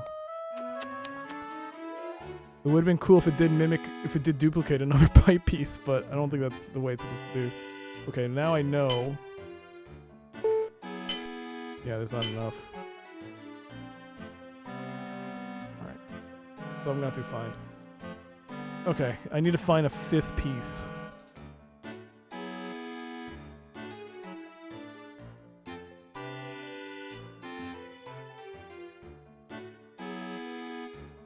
Oh wait, do I just...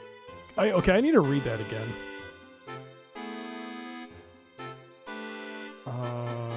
Shroud of Darkness. The spell transform an ordinary black cloth into a Shroud of Darkness. The dark color normally absorbs light, but when the resultant magic shroud has the power to absorb magic light. When placed upon anything that grows magically, the shroud counteracts and cancels that magic. For as long as the shroud remains upon it, any glow spell is powerless and cast on light. So yeah, I have to put something on top of the glowing elf statues to make the spell go away. But I'm theorizing here that I need to turn this shirt into a black shirt. But I figured the oil would do it, but I can't seem to throw this shirt on him.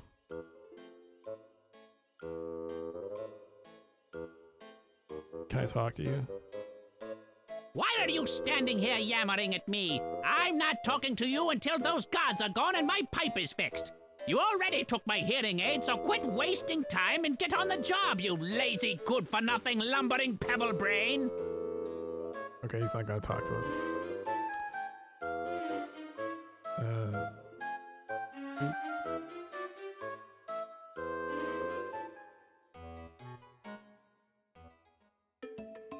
Pleasantville. Oh, he's super awesome.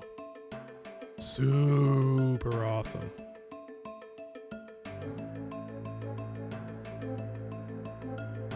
Bigger, Kixie Winsy, Digger Rock.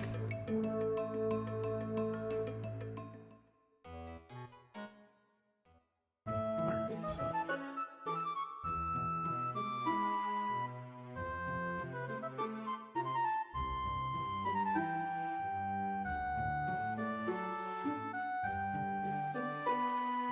You cast a heat spell on the panel. The panel warms up a bit, but quickly settles back down. Wait, what?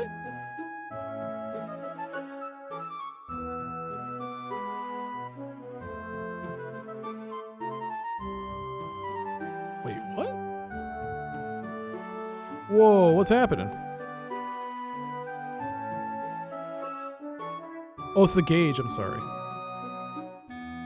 I think it's the gauge.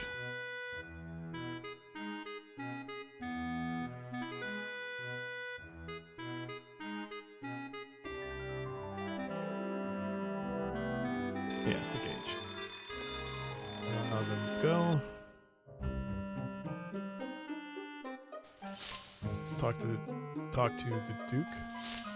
Greetings again, stranger. Can I help you further? That's all. Thanks for the information. As you wish.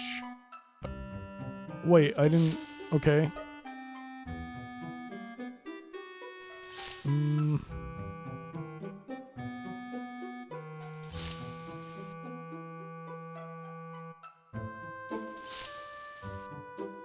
I don't think that would help us escape, but thank you anyway. I don't think that would help us escape, but thank you anyway. Okay. He's still snoring. Sit on the bed.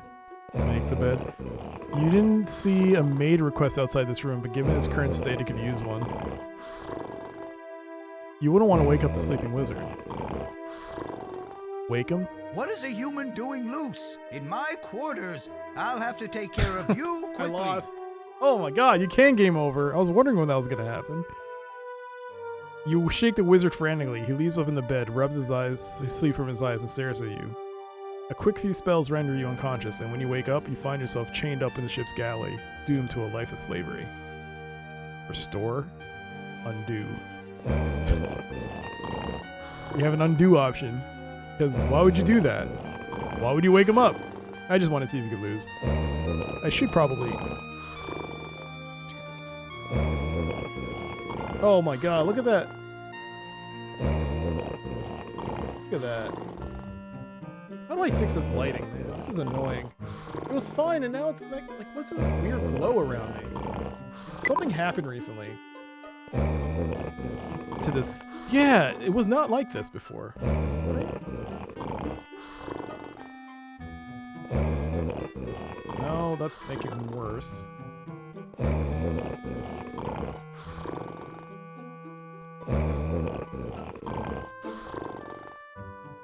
Fuck this up.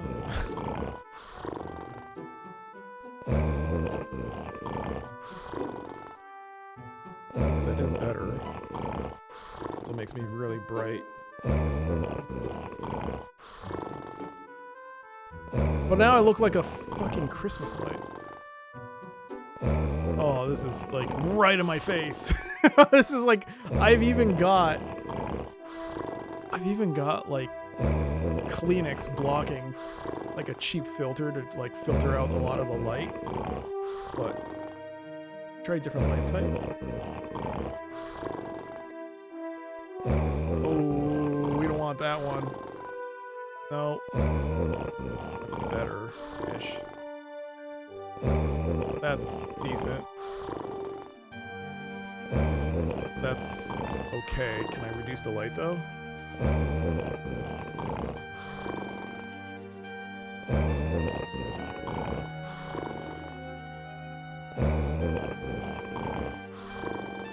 That's fine. That's fine. It's the light. If I were to turn this light off, you would see what happens. It's like, whoa. But I think also too much light is too much of a problem.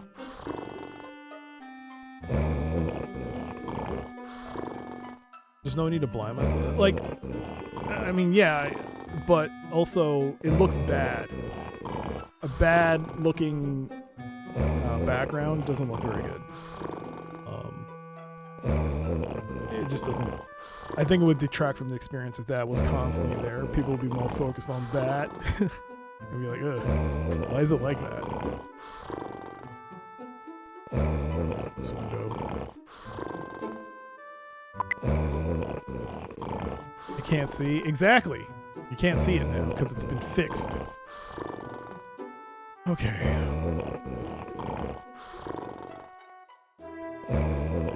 You draped a white shirt over the glowing figures, but find that it does little to shade the light, so you reclaim it. Yes, I need to turn this shirt black. Was it down?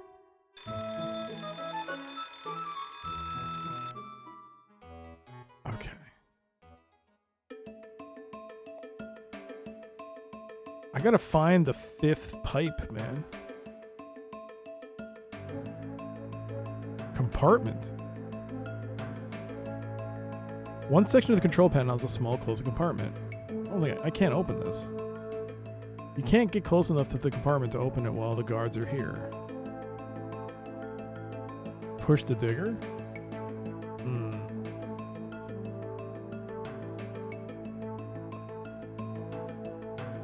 You can't get a good look at the controls from here, and you dare not show yourself with the gods in the room. Poor dwarf. Yeah. Rock.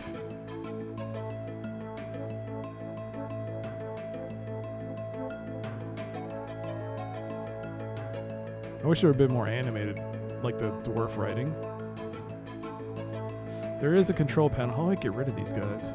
What's in my spell book? I can swap.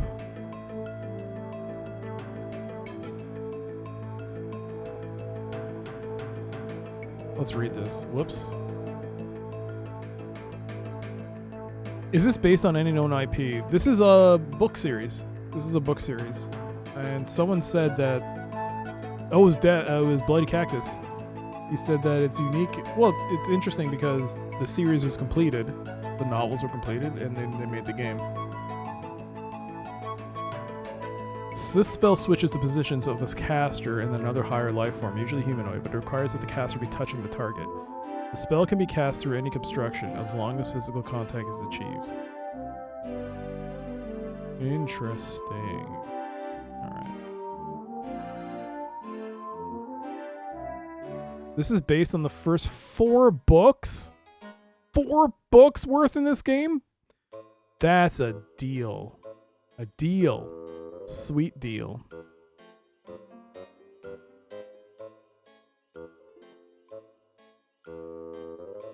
Put the white shirt on the broken pipe.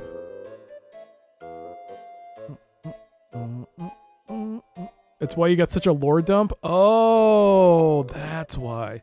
So in case you didn't see it, Nightmare, if you want the lore, watch the VOD and just sit back on the couch and just take in 50 minutes of lore being narrated by a good voice actor.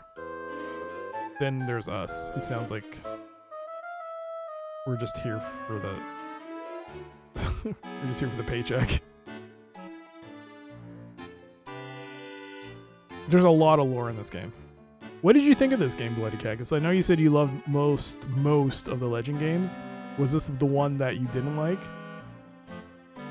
Plus the novella that yeah, I didn't get mine. I bought mine from eBay. It was missing a novella. I wish I had it. I am missing... That's the thing with a lot of the Legend games I have. They're missing something. I was able to buy the novel for Xanth, put that in there, but I'm missing the hint book for Gateway 2. I think it came with the hint book, and I don't have that.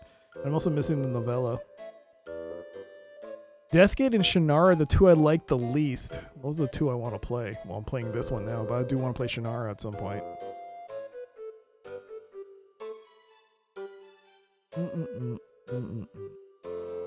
But Gateway was good. Man, Gateway 2 is so good in the music. Oh my god, it's so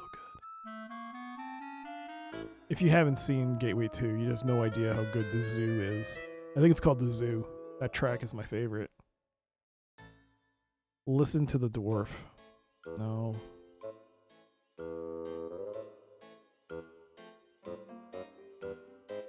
Can I swap?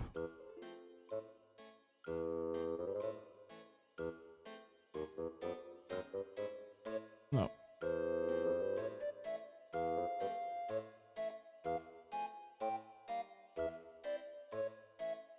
Whoops.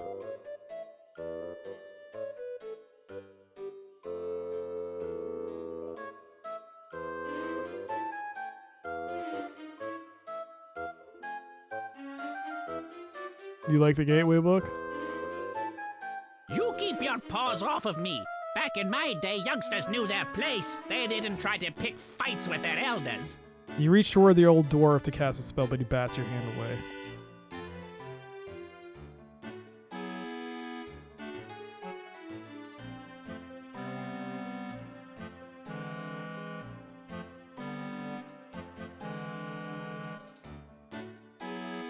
The dwarf doesn't even look at the document you proffer. He just glowers at you until you take it away.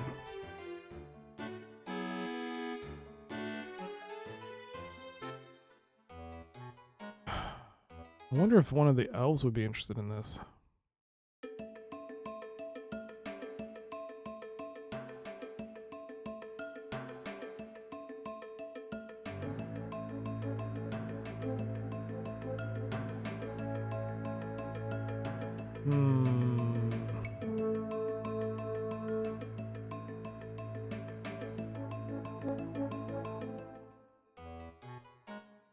Boop, boop, boop.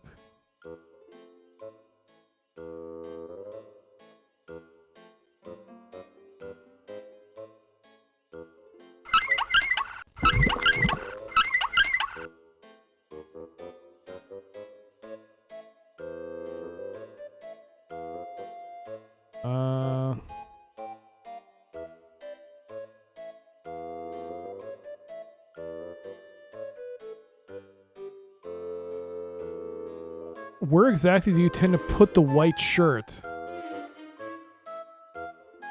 I mean, the puddle plops there, but...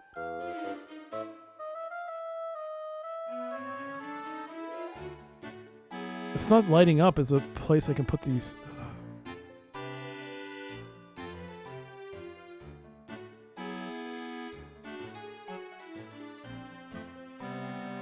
You wedge the cork into one end of the broken pipe, hoping that's stopping the drip of chiller or dwarf. He simply looks at you and scowls. Disheartened, you retrieve the cork. Well, no. You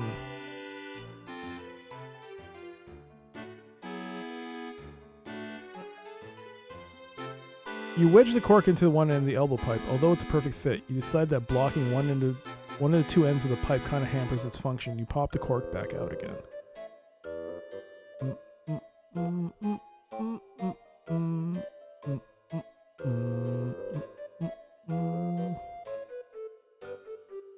Why would you think I have any interest in that? Why would you think I have any interest in that? Why would you think I have any interest in that? I'm not fixing that pipe myself. It's not my job. How many times do I have to tell everyone?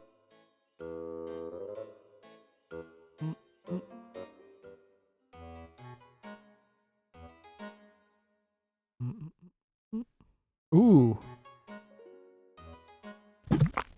You shove the shirt into the jug ink, where it quickly soaks up quite a bit of the black ink, but by the time you pulled it out, the shirt is completely dry, albeit very black. There you go. That's how you do it. Can't believe I forgot about the quick drying ink. Alright, now. Use magic on the gauge. Give me my spell. And let us heat that gauge up again. Cast. Okay. Now go up.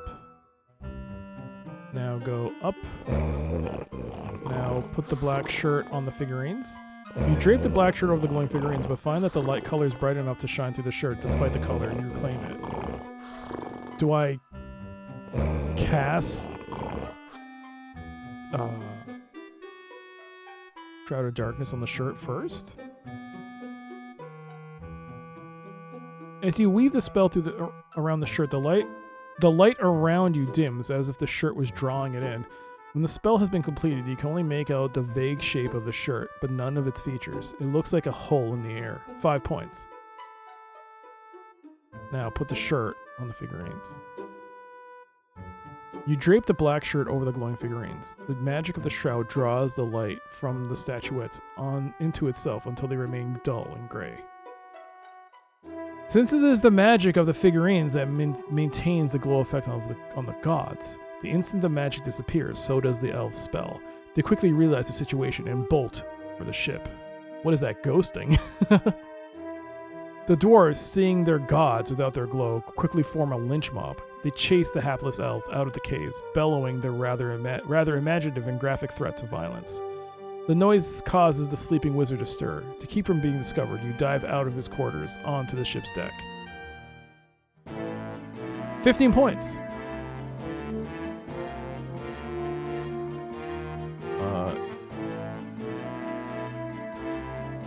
The whales quickly board the ship just ahead of the mob of dwarves. The looks of surprise on their faces when they see you almost immediately replaced by ones of anger.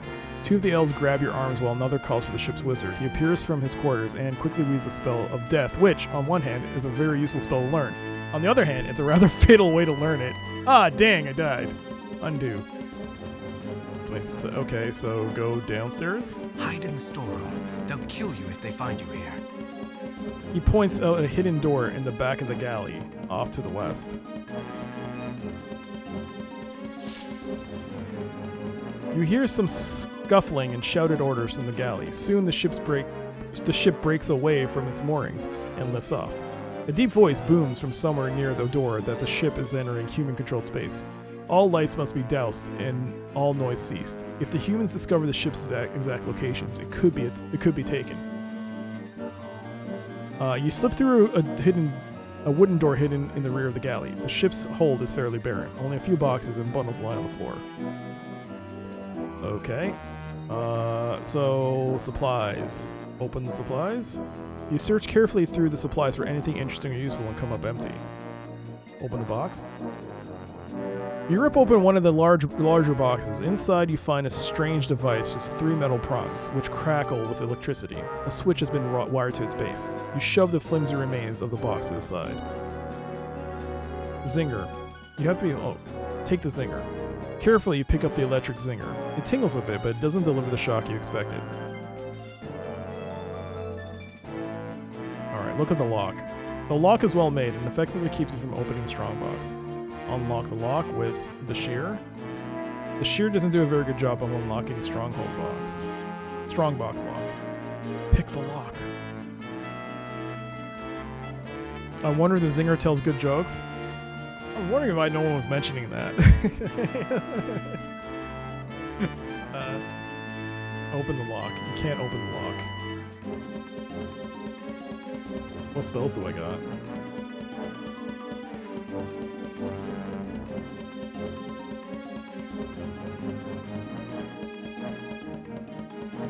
Can I make this very cold and break it? Like ice cold? The lock gets cold but not open. Open the portholes? Oh, I can go this way? I should probably save.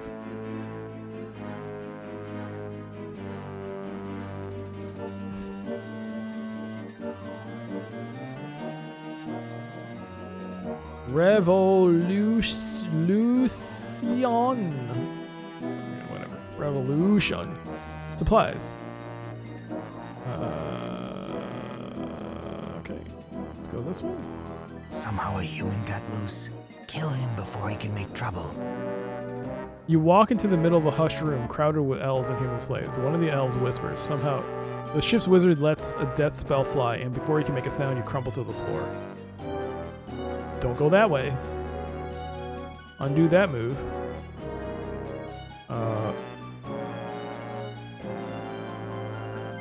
Activate the zinger. You pull the switch attached to the electric zinger. As soon as the connection is made, the whole contraption flies out of your hands, bouncing off the walls and throwing sparks everywhere. Evidently, the light and sound pouring through the portholes was enough to attract the attention of King Stephen's forces. They surround the ship in mid-flight, board her, and take the captured vessel back to the castle. Congratulations. You actually succeeded. I didn't expect it, but I am pleased. Andrews and his men are safe. My thanks, friend. No problem. My pleasure. I did put my life on the line, but it was worth it.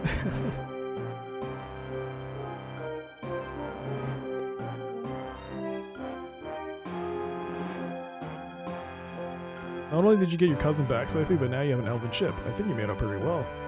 That's probably the least crappy response. Not only did you get your cousin back safely, but now you have an elven ship. I think you made out pretty well. Very true. That elven ship will certainly come in handy, especially to infiltrate elven-controlled lands. You've proven your worth. Wasn't there something about making it worth my while? I don't want your thanks. I want a reward. My pleasure, Your Highness. I did put my life on the line, but it was worth it to serve you. Oh, okay, whatever. My pleasure, Your Highness. I did put my life on the line, but it was worth it to serve you. I certainly hope you aren't being sarcastic. My men gladly lay down their lives for me. That privilege is reward enough for them. I was going to offer something else, but that can be arranged.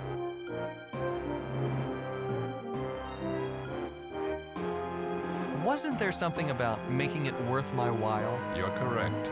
I'm not one to forget my promises when it suits me. What do you want? How much do you have a daughter?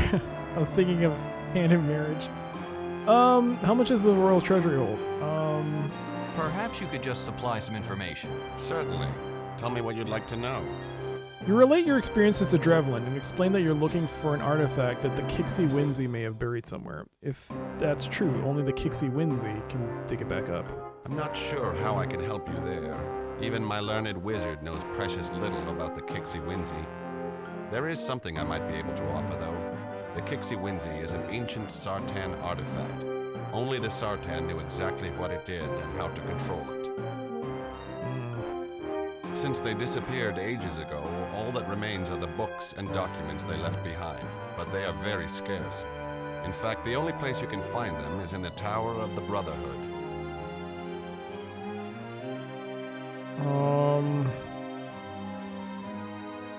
Why is the Brotherhood the only place you can find these documents? Doesn't anyone else have a collection? A long time ago, private researchers kept their own collections. They soon experienced very fatal accidents and their collections were appropriated by the Brotherhood. Pretty soon, whenever Sartan artifacts were discovered, they were delivered directly to the tower. Nowadays, the Brotherhood usually employs the researchers outright. What is the Brotherhood? What's the Brotherhood? The Brotherhood is a guild of assassins. They pride themselves on the completeness of their library. They've gathered information from every corner of Arianis. This includes all of the Sartan artifacts they could find. No other collection exists anywhere. If documents exist that discuss the function of the Kixie Winsey, they're in their tower.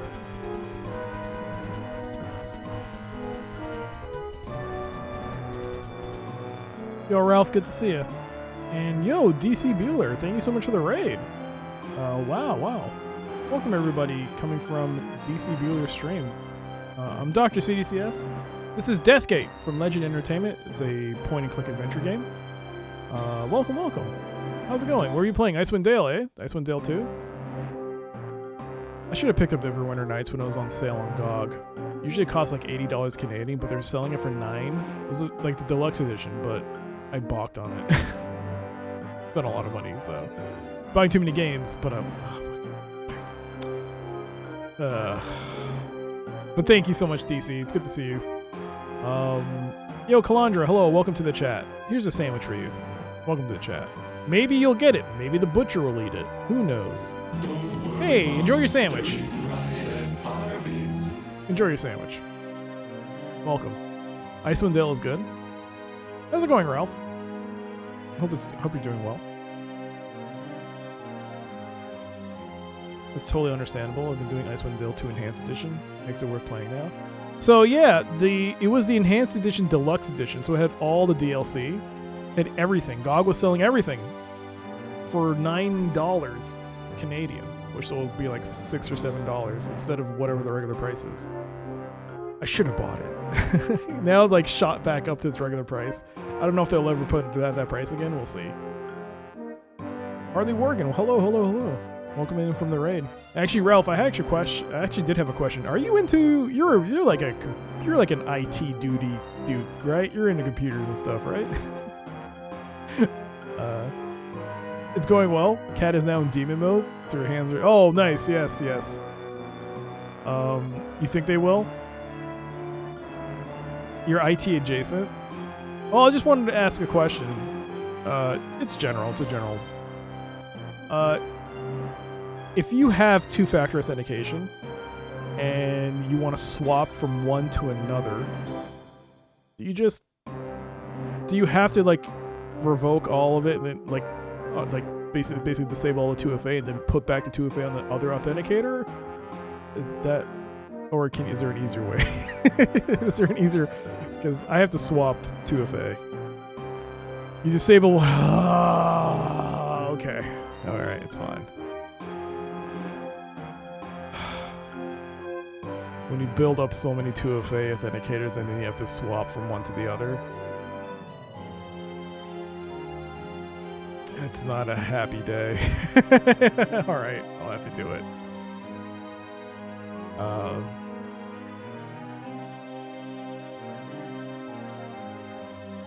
You're trying to get the Death Gate to run, but you ran into dumb VOC data issue. Need to figure that out.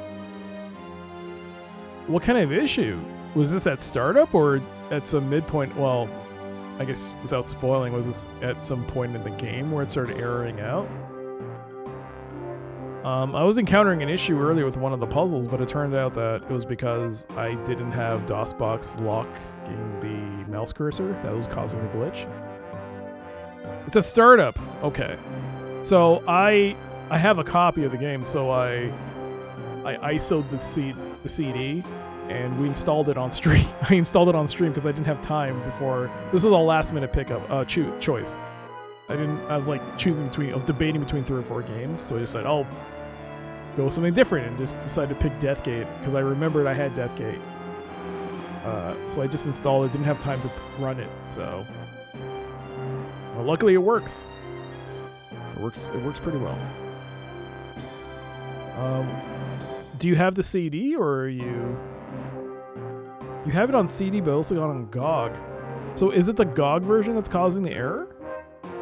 If you can, just ISO the CD and just load it from DOSBox. It seems to be working fine. And I don't think you really need anything else unless the GOG version is patched. Because this CD version says it's 1.0.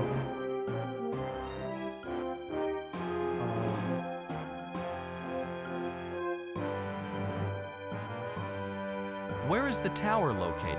That's a problem. The tower is located in Skirvash, a smuggler's haven that lies on the border of Elven and human lands. No nation governs that city.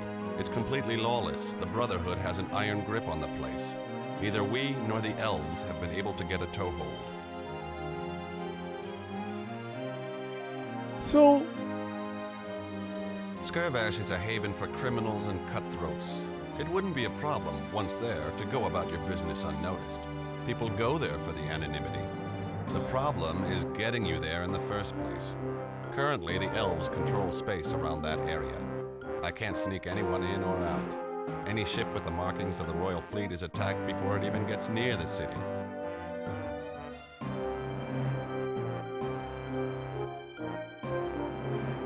I've always wanted to figure out how to properly ISO CDs. I use a software called ImageBurn. It's pretty old, but it still works. It works well. IMGBURN. And it works really well, has pretty easy options. Pretty straightforward. It just auto detects what kind of CD it is, or DVD. Just tell the directory where you want it to install, and then it does a nice little jingle.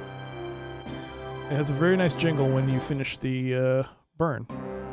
But yeah, you can tell it to burn it to disk, burn an image. You can do a bunch of things with it, and it's free software. It's great. And then DOSBox is the image mount command. No worries. Yeah, image burn. IMG burn. It's good. Good software. What about that elven ship I just delivered to you? Couldn't that sneak me into Skirvash? Yes, that's true.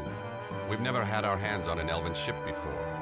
They certainly wouldn't be expecting it, especially so soon after its capture. They'd have no reason to stop it from reaching Skirvash. Very well. It looks like my only alternative. Let's get going. Very well. I will staff the elven ship with my own soldiers. They will fly the ship to Skirvash and wait there while you search for your documents. When you have completed your business, they will escort you back to Drevlin. I will assume that this clears me of my debt to you. I wish you luck, friend. Good luck. I mean, goodbye. Oh, so there's my ship. You leave the King's Castle, reboard the Elven frigate, and discover that it's already manned by soldiers from the Royal Army. A no-nonsense sergeant greets you and signals the others to lift off. Within a few hours, you leave behind all sign of human habitation on any of the floating landmasses. The only ships you see are of Elven design. We let you pass unmolested, mistaking your ship for a member of the fleet. Soon, the sergeant points out a dark city on one of the floating islands. The ship glides towards it, but lands a couple of miles away. Oh, look at that. We Nice don't aim. want to answer any questions at the regular port, such as why King Stephen's men are flying an elven frigate. Better you get a little exercise and walk into town. Sounds like a plan. Come back when you've finished your business, and make it quick. Just being around elven space makes me nervous, but waiting so close to the Brotherhood is downright terrifying. He waves his hand towards the seedy city in the distance and smiles. And here we are. 10 points. Let's save.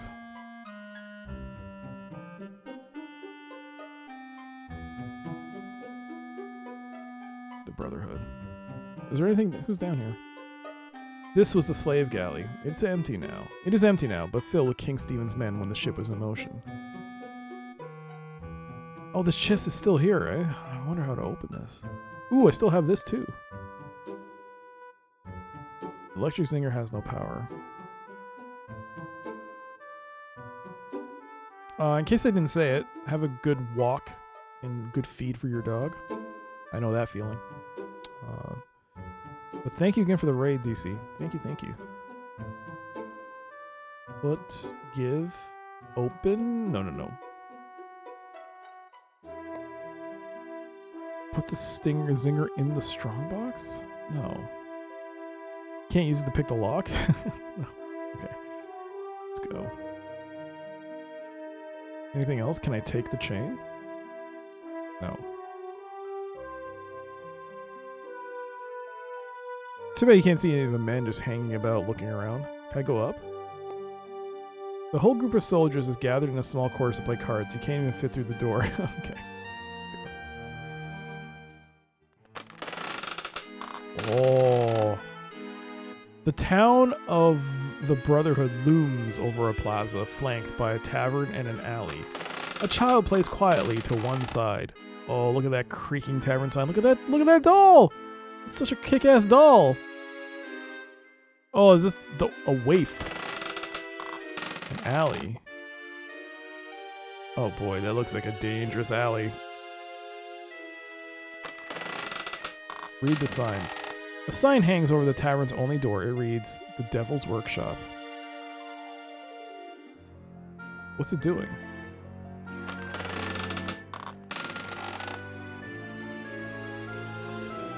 The boy watches his wooden doll walking in circles around the plaza. After wandering a bit, it happily strolls into the dark alley. The boy steps towards it, but stops, appearing terrified. He looks up at you with pleading eyes. Oh, sir, would you please get my doll back? I couldn't possibly go in there. It's far too dark and scary. Dude, you're totally a plant. Totally a plant. If I go in there, I'm gonna get stabbed. God, I'm gonna get stabbed. Punch him. A person wants to hit a child, Nightmare. What is wrong with you, Nightmare? Oh my god. You want to child abuse? What? What? He's luring to, just because my spidey senses are going off, my danger senses are going off, doesn't mean I'm just gonna assault a child. He's crying! He's crying, and you want me to punch this child? There's a tear coming down his eye, and you're... God. What says he's a child? We're going with that, are we? Going with that line? What makes me think you are a child? You're possibly a man disguised as a child. Child is so full of it. A T-1000. A T-1000.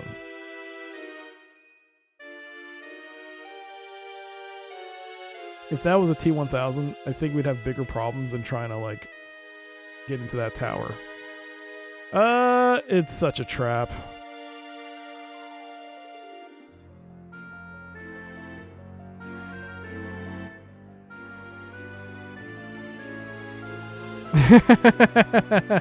I saved, right? Of course Let's see I'll what help happens. you, lad.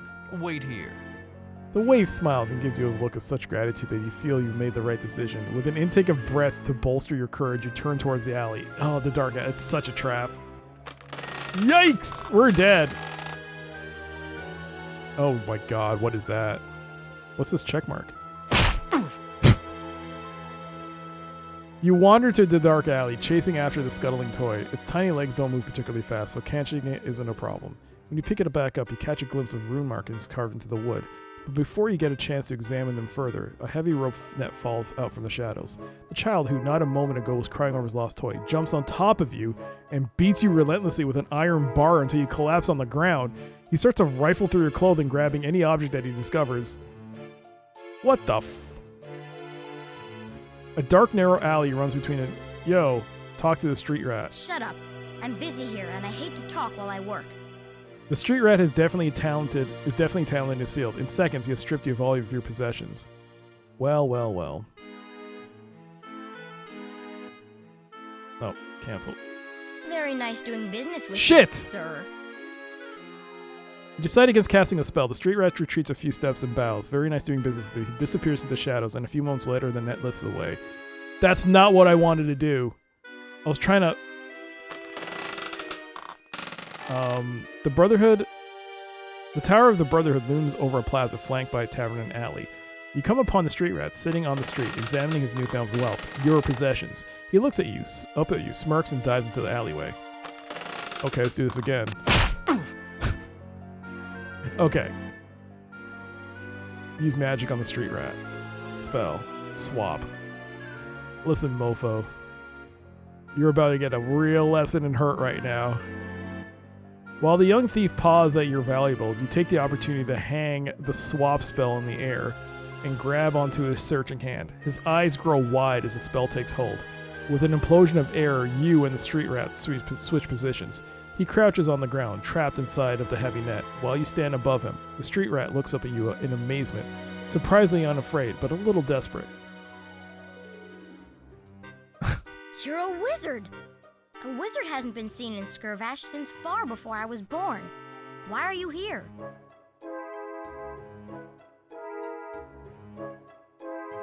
Punching the child seems like a good idea now. I'm not in the mood to talk to street scum. I saved, right?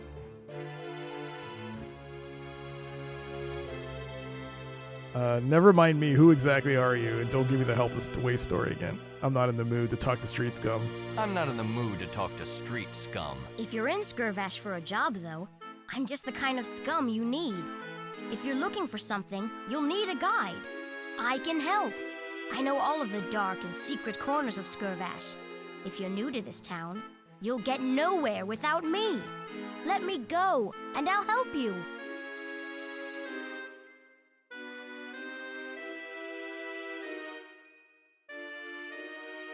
Why should I let you go? You pound him with an iron pry bar? Oh, this is rough. Why should I let you go? You pounded me with an iron pry bar. More likely, I should just kill you and be done with it. If you wanted me dead, I'd be dead already. A wizard doesn't waste time. I think you need me. My offer stands. Release me and I'll help you. 20 points? I feel like there was more dialogue that could have gone out of this. Let me out. I'm willing to deal. You'll never get into the tower without my help. Trust me, no one would cross a wizard. Oh man, I can't get more dialogue out of him. I kind of want to reload to see what else I can get in terms of dialogue. I didn't get my stuff back. Skirvash is in dire need of a trash collector. Currently, this alley holds the position. Can I get my stuff back? Take. Let me out.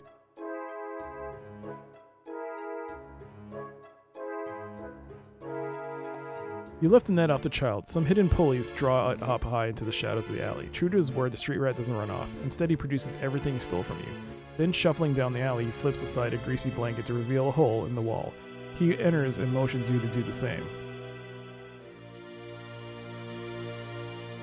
Enter the tunnel. Seems like we're gonna get beat again. This dirty chamber isn't much bigger than a crawl space. It's crowded with the street rat's possessions. There's a pry bar there. Take it. You snatch the iron bar from the ground. It's no stranger as the street rat formally introduced it to your face back in the alley. When the boy sees you that you've taken it, he starts to say something, but stops and looks very embarrassed. 5 points. It's a good thing we didn't punch him. I always say diplomacy is the best recourse.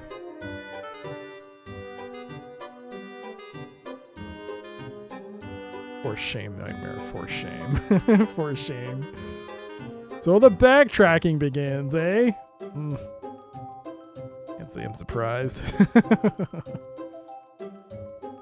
Alright. Talk to the street rat. I'm willing to help you. But first I want to know what the job is, and what's in it for me.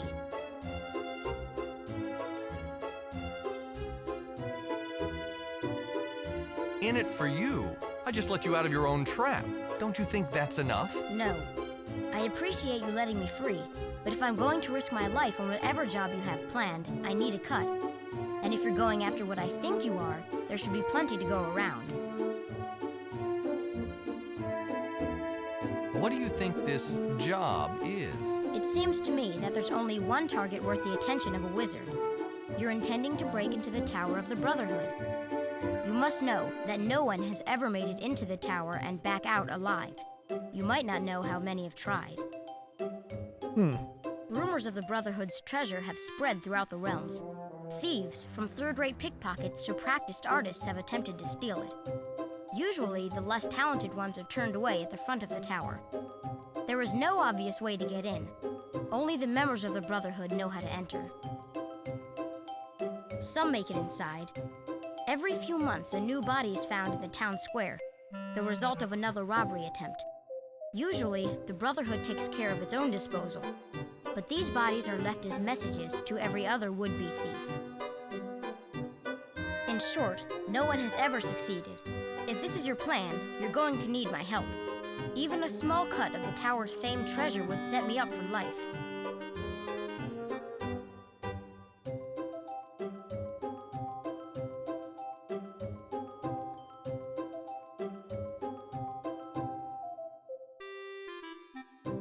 Try this option. What can you do for me that makes you worth all of this? I have contacts and information about the Brotherhood that all of the previous thieves lacked. If I was helping them, they might have succeeded. If you're so good, why don't you try and loot the tower? I'm not that good. I think you have a chance because you're a wizard. I figure your magic might give you an edge over the others.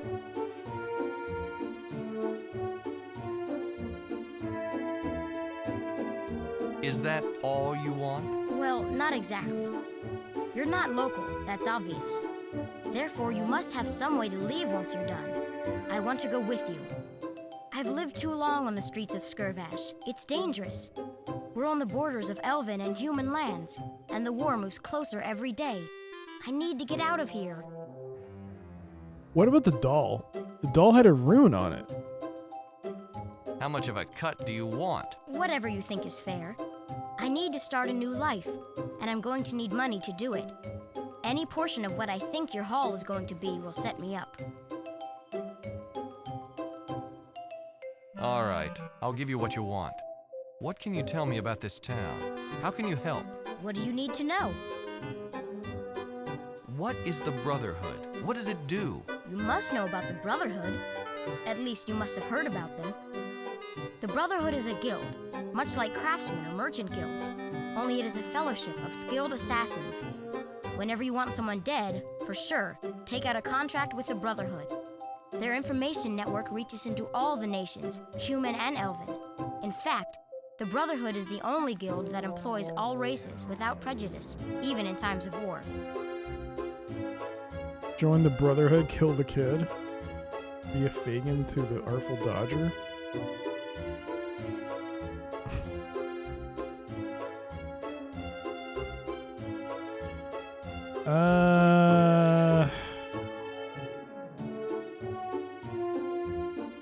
Who are your contacts? Who are your contacts? What do they have to offer? I know someone who was once a member and knows the entire layout. Undoubtedly, he'll be able to give me some vital information. I also know a talented craftsman who can forge any specialized tools that you may need. Unfortunately, both of those people are going to ask for a lot of money. Unless you've got a stash that I couldn't find, you're going to have to come up with some. How do you get inside the tower? I don't know the method that the members used to get into the tower. I've examined the exterior, and I haven't found any entrance. But I've thought about this. Only the members of the Brotherhood can get in. So the answer is to become a member of the Brotherhood. Well, there you go, Joffrin. I guess we have to become a member of the Brotherhood. Yo, Erigen, hello. You're new. Nobody knows you. You might be able to pull off something like this. As it happens, an assassin, a member of the Brotherhood, hangs out at the Devil's Workshop. His name is Hugh the Hand, and he's actively recruiting. It's not easy to catch his eye, and harder to have him sponsor you. What exactly is the Devil's Workshop? It's a tavern in the center of town. Low-life scum throughout Skirvash collect there to meet contacts, do business, and get drunk. In fact, the workshop's bartender is the most successful fence in town. The fastest and cleanest way to unload stolen merchandise is by selling it to him. How do I get this Hugh the Hand to sponsor me? Hugh is looking for only the most talented thieves and murderers. You'll have to do something extravagant to catch his eye. What that may be, I don't know. Perhaps if you stole something rare or valuable. All right, that's all I need. I'm ready to go. Very well. In order to help you any more, I'm going to need some upfront money. If you get some, bring it here, and I'll get to work on getting the information and tools that you'll need once you're inside the tower. Good luck. What the hell is this? Now I'm like, it's like, what? I gotta upfront you money? Bro, you stole from me. I got a can of marmalade. Do you want some marmalade? The piles contain a wide variety of junk, none of it particularly valuable or useful. The street rat must be keeping for reasons you can't imagine. Look at the rat lair. This dirty chamber isn't much bigger than a crawl space. It's crowded with the street rat's possessions. Totally ripping off Elder Scrolls?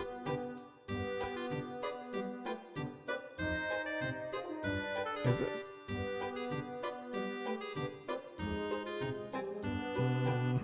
Alright. What kind of spells do I got?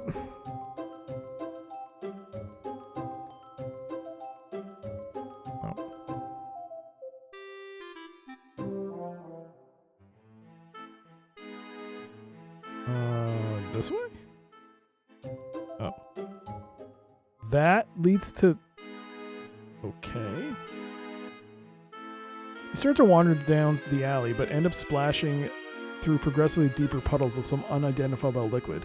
You really don't like what it smells like, though, so you turn back before you get soaked. Alright. The Tower of the Brotherhood looms over a plaza flanked by a tavern and alley. The house looks expensive, more so than even its closest neighbors, but is also abandoned.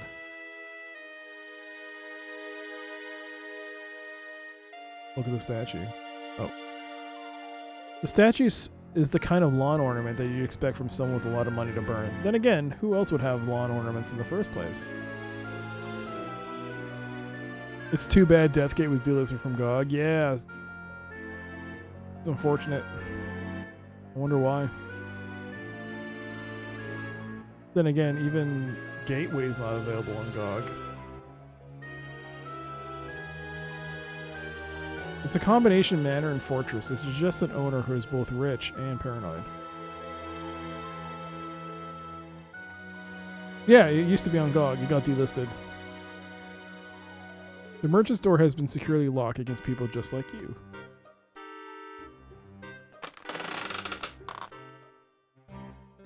Hello. Tufts.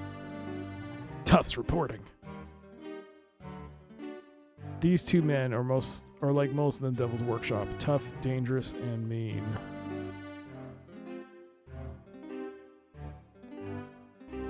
The barkeep seems to keep order by the sheer force of his presence. He's large, and most of his weight is muscle. Hugh. Attack Hugh. A man dressed in black sits in the shadow corner with his back to the wall, watching everything. Yes? How can I help you? Never mind, I'm not as thirsty as I thought. Very well. Stop back sometime. I have no money to give, so what's the point? Oh, there's the doll. The doll is carved from wood. It is vaguely human. It has two legs, 2 arms, and a head, but lacks any specific features. A rune structure has been carved on its back. You assume that it is the spell that keeps it moving. You have learned a spell.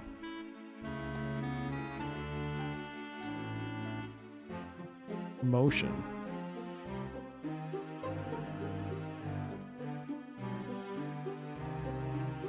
This spell can only be cast upon things with at least a basic humanoid form. As long as the target object is touching the ground, the spell forces it to walk, usually in random directions.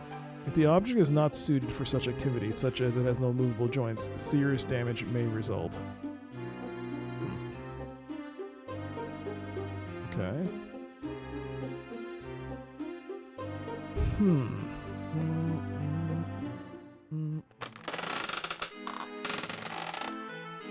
Look at the Brotherhood Tower.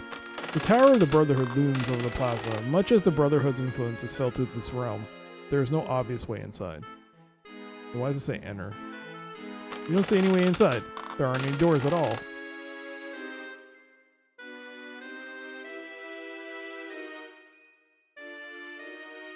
Open the door. The door is securely locked against people just like me. Use the pry bar on the door. This is stupid. I should probably save.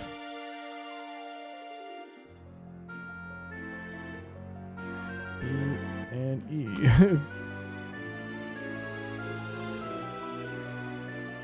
Break the door with the pry bar. You pound on the door with the pry bar until you're exhausted. You may have lowered the merchant's property values, but the door doesn't budge.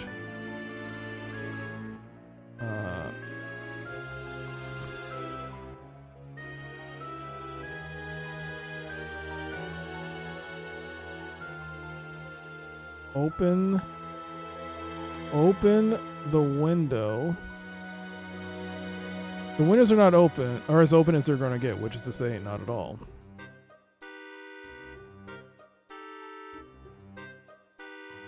Open, no. I can't use the pry bar.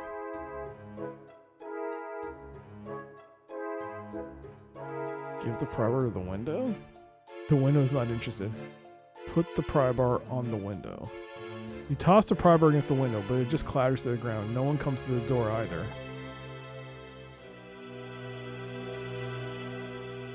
Okay.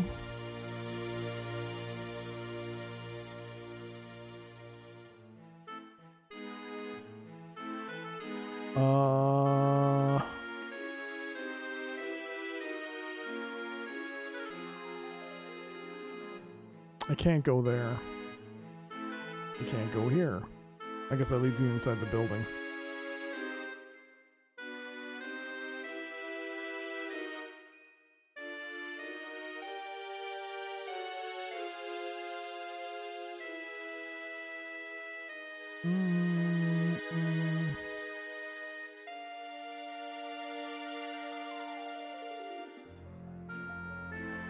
You place the doll on the ground. It ambles around a bit and then returns to your feet. You pick the doll back up again. What fun!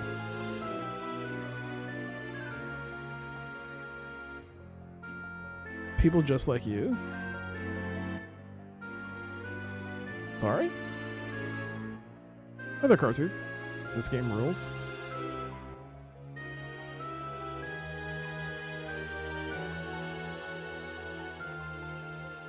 It was so rare that I ever looked at the map layout. You just didn't use it. I used it a couple of times.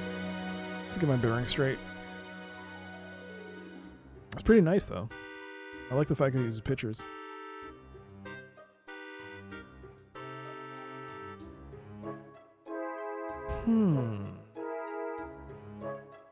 Oh, the lock is... Naturally, the merchant who lives here thought nothing but the best lock he could find. This fits the bill.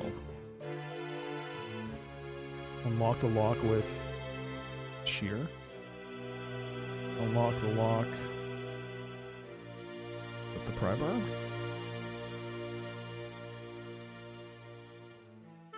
Unlock the lock with the doll.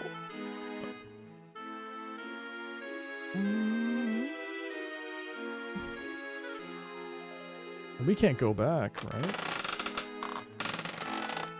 Let's talk to the toughs. Two men look at you, then at each other, then start laughing. One of them takes out a sharp knife and fingers it. You decide to leave them alone. What do you want? No, cancel that. I don't want to know. All I want is for you to get away from me. I've no time for all of you amateur cutthroats and gutter snipes. Leave me alone. Pleasant fellow.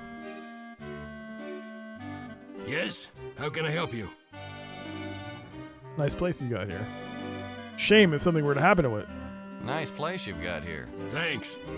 I certainly hope you aren't being sarcastic. This is the only tavern in town, and I'm very proud of it. That's the second person to ask to say we were to ask for us being sarcastic. Who's that guy over in the corner? That's you, the Hand, a member of the Brotherhood. He's been sitting at that table on and off for the last few weeks. I think he's scouting for prospective new members. A bunch of cutthroats have approached him about it, but he's turned all of them away. Some violently. I think he's looking for something special.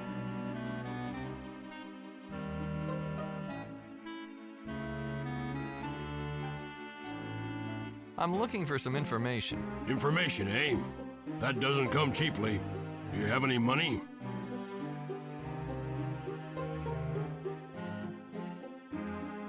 I'm afraid not. I guess I'll have to pass. Certainly. If you come into some money, you know where to go. Never mind, I'm not as thirsty as I thought. Very well. Stop back sometime. Can I cast magic on the toughs? Can I cast motion on the toughs? Make them fight each other? Is that a thing? You cast a spell on the toughs, but the toughs aren't an inanimate object with a humanoid form, so the spell has no effect. Okay, so it has to be inanimate. Casts...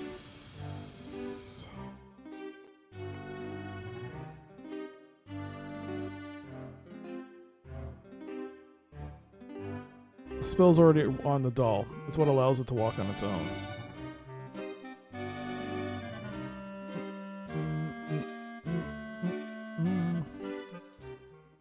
Can I cast it on these things? I don't think it matters, but they have a humanoid form technically, I guess.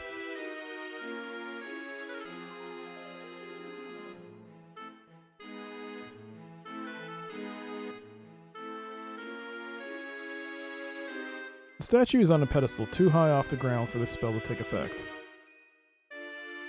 Oh. Right on this one. I don't think it matters.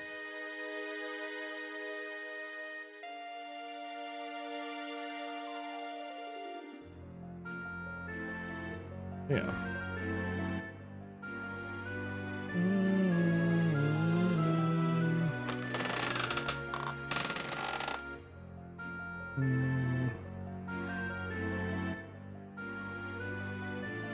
Wait.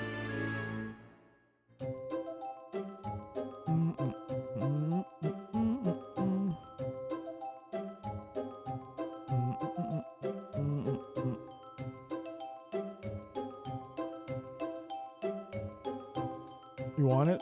Hey, I collect everything. And even I don't want that. Okay, fair enough. Do you want your doll back? Tell you what, you keep the doll and we'll call it even. All right? You bastard. Probably remember when he beat me with it. Thanks to that thing. God damn it. Oops. It's too good for free food. Some people.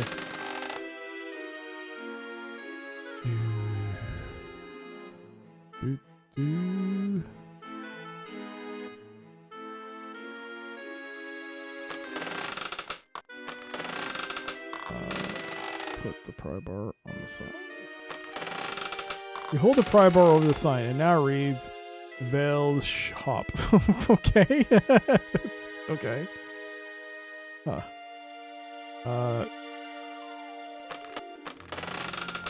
The connecting bolt sticks out of the corner. Hmm.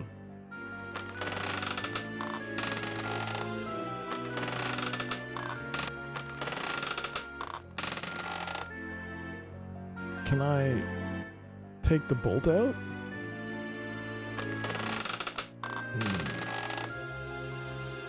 Put the shear in the marmalade.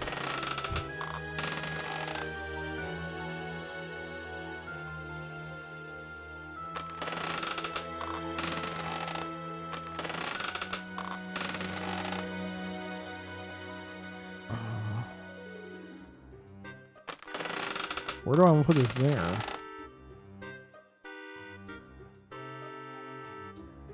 Well, I can't put it here.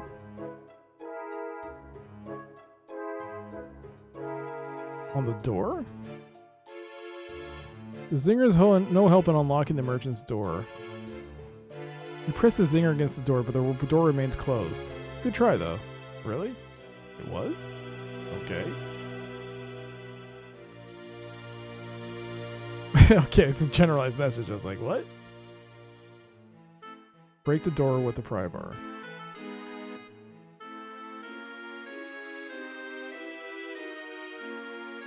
Ooh.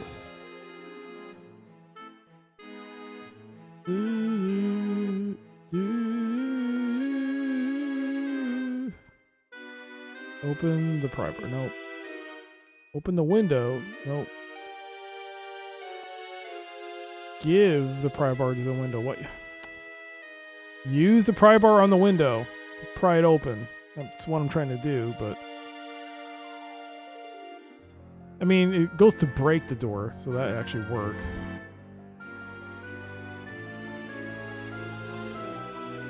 Break the lock. You pound on the lock with the pry bar, but only succeed in denting it. This is no cheap lock.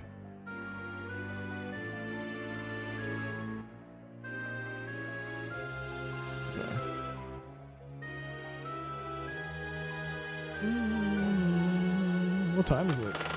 10:16.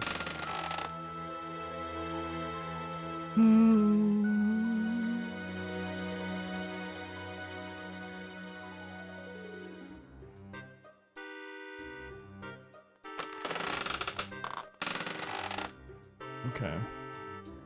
Can I go... Sorry. This way? This way? Oh, yeah, go down. Oops, no, sorry. Yeah. Use... Oops, sorry. Use the pry bar on the lock. Yeah! You slip the pry bar between the lock and... With the strong... You slip the pry bar between the lock and the strong box lid. With a firm twist and a grunt, you break the lock and the pieces fall to the ground. 10 points. Take the lock. You pick up the broken lock. It's broken, completely useless, so you discard it to the floor. Okay. Open it. Oh my god! That's a tea pipe! Take the tea pipe. Oh, you snatch up the contents of the strong box, the sack of gems, and the tea pipe. You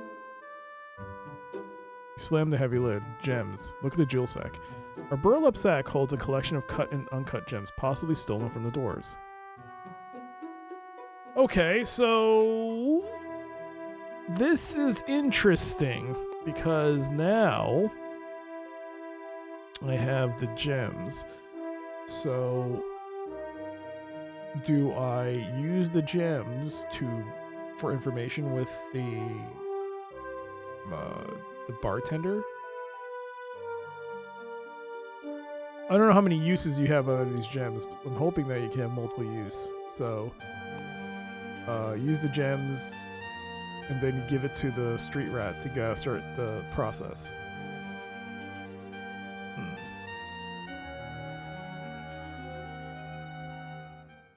I should save though, just in case. I don't think this game has any type of safe lock. I mean, soft lock, but just in case. Gems.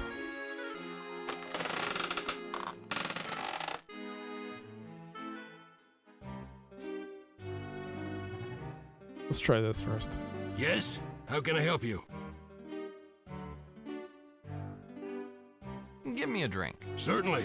Do you have any money? Oh, gems don't work in this case. I'm afraid not. I guess I'll have to pass. Certainly.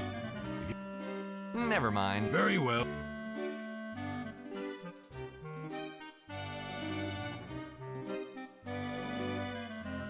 Oh. I've got something that I want to sell. I'd be happy to take a look at it. Let me see. These are dwarven relics. Where did you steal these? They'd be worth more if there wasn't a glut of dwarven artifacts right now. You plop the sack of jewels on the bar. The bartender's eyes grow as wide as saucers. He claims himself and adds, and after that next part, he scans the room as if challenging anyone to call him a liar. I'm a little short of funds just now. This is all I can afford for them. He begins to stack coins onto the bar. As he does so, all eyes in the room are on you, including those of the dark figure in the corner, who has been studying the entire exchange. As you pocket the money, the dark figure motions you over. 10 points. Well, that's a very impressive haul. Dwarven relics, eh? Even I would have a tough time coming by something that rare.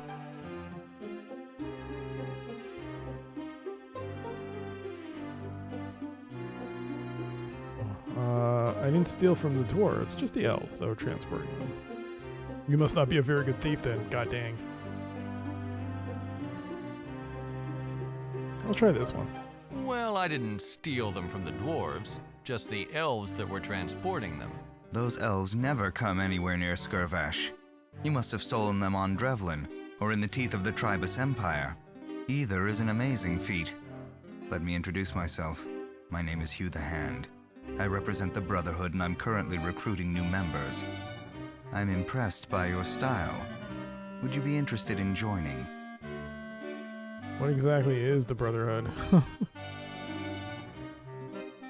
What exactly is the Brotherhood? Simply put, the Brotherhood is a guild of assassins. We accept only the most talented killers from every nation. When governments cannot eliminate a target, they come to us. For an incredibly outrageous fee, they receive our assurance that the target will die. The Brotherhood recruits from both races and operates in all of the realms in times of war and peace. It's hard to say when we're busier. The contracts we enter into during peaceful times are equally numerous, though more covert.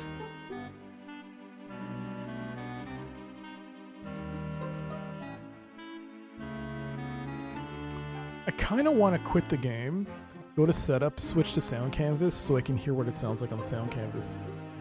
Because there is a sound canvas option. I'm really curious to hear what's it.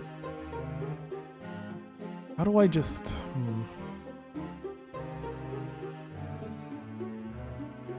If you accept only the most talented assassins, why do you want me? Aren't I unproven? That's very true. I did not say that I was inviting you to join. That comes later. I only asked you if you were interested. Are you? Wait a second. There's quite a difference between robbery and murder. Yes, but they do tend to go hand in hand. I'd be surprised if you were able to lift those artifacts without causing a few deaths. Why are you called Hugh the Hand? Because of my rank in the Brotherhood. An initiate starts out as the sheath. Later he becomes the tip, the blade, the crosspiece, the hilt, and eventually, the hand. Only one rank is higher than mine, and that is the arm. Chang currently holds that position, and she has held it for many, many years. Oh, hey there, you witch. Why would I want to join? For a variety of reasons.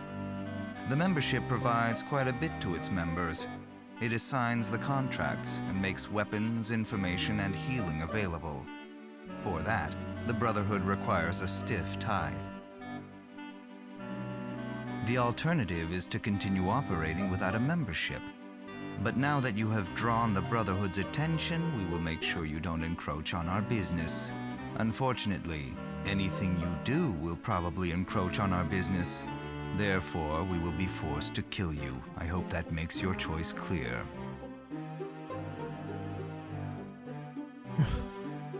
Of course I'm interested. What low-life cutthroat wouldn't be? Very good. Now you are still very unproven. The theft of the dwarven artifacts was enough to draw my eye, but you're not blooded. I'm going to require a contract before I can apprentice you.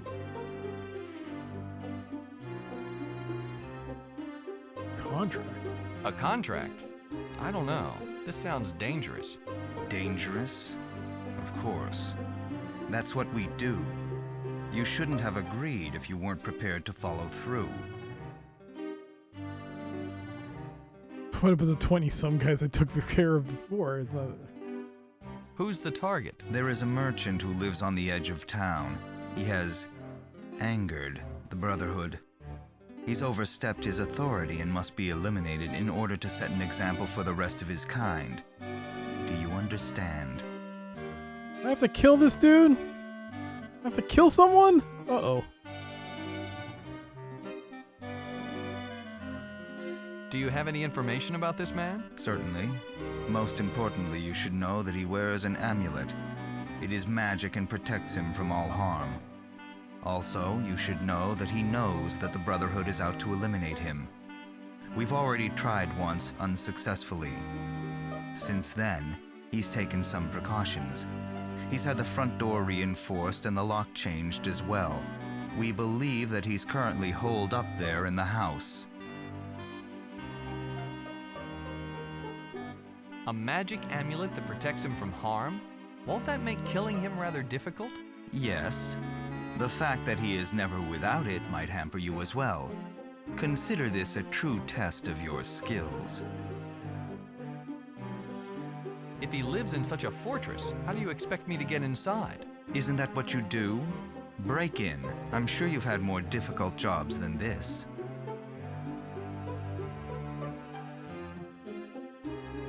The protagonist's voice is giving you Josh Mandel vibes. I don't know if the manual tells you who does the voices. I'm actually kind of curious now because he does sound a bit familiar to me.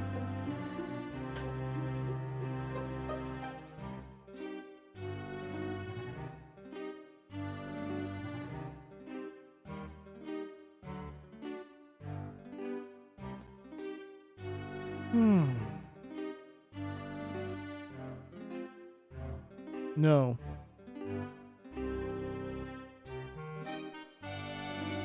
His name is Gary Tellez. Gary Tellez. The street rat was voiced by someone named Andy Bowser. Bowser!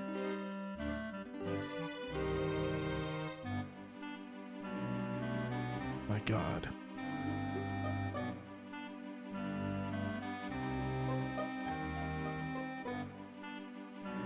Anything else I should know about this merchant? There are rumors that he keeps a secret journal. I'm not sure how that would help you since I'm asking you to kill him, not investigate him. All right, let's get on with this. Very well. Will there be anything else before you leave? Where can I find him? His house is not hard to find. It is the most expensive house in town. Follow the road to the southeast. You'll come across it soon. I don't remember an Amy in the Koopa Clan? Amy? Amy? Who's Amy? Like Sonic? Sonic Amy? Who's Amy? Amy's the other person, right? Didn't you say Amy Bowser? No. Amy, no. It's Andy. Andy Bowser. Andy. Yo, King of Nowhere, hello. What should I do after I finish the job? I will require proof that you have eliminated him. Since he's said that he would die before being separated from his amulet, I believe that that will suffice. When you have finished, bring the amulet here to me. That should be enough. Okay. This sounds pretty serious. Why haven't you taken care of him before? Why ask me? We sent a man out. He didn't come back. If you succeed, then you have earned a place in the Brotherhood. If you fail, then we haven't lost another man. It is as simple as that. All right, I'm on the job. Very good. Remember, when you have finished, bring back his amulet. That will be proof enough of his death. Please, don't insult me by running away. It would be such a bother to track you down and kill you. Flashing an evil smile, he leans back into the shadow. Well... Oh, all my gems are gone. I got money. The pile includes coins of both elven and human origin. You figure that the barkeep didn't make this kind of money tending bar. Well...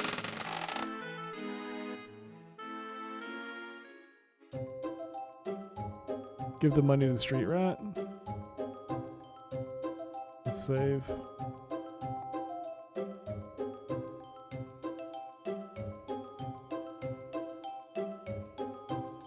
With this money, I can get the items we need. Before you can say a word, the street rat grabs your pile of cash and runs out. Uh-oh. Boink! He's gone. Yoink! He's gone. 10 points. But then, how do I get back? How do I get in here? I'm still, like nowhere able to get in. Well, is it a thing where you just wait and he comes back with stuff? Is that how it works?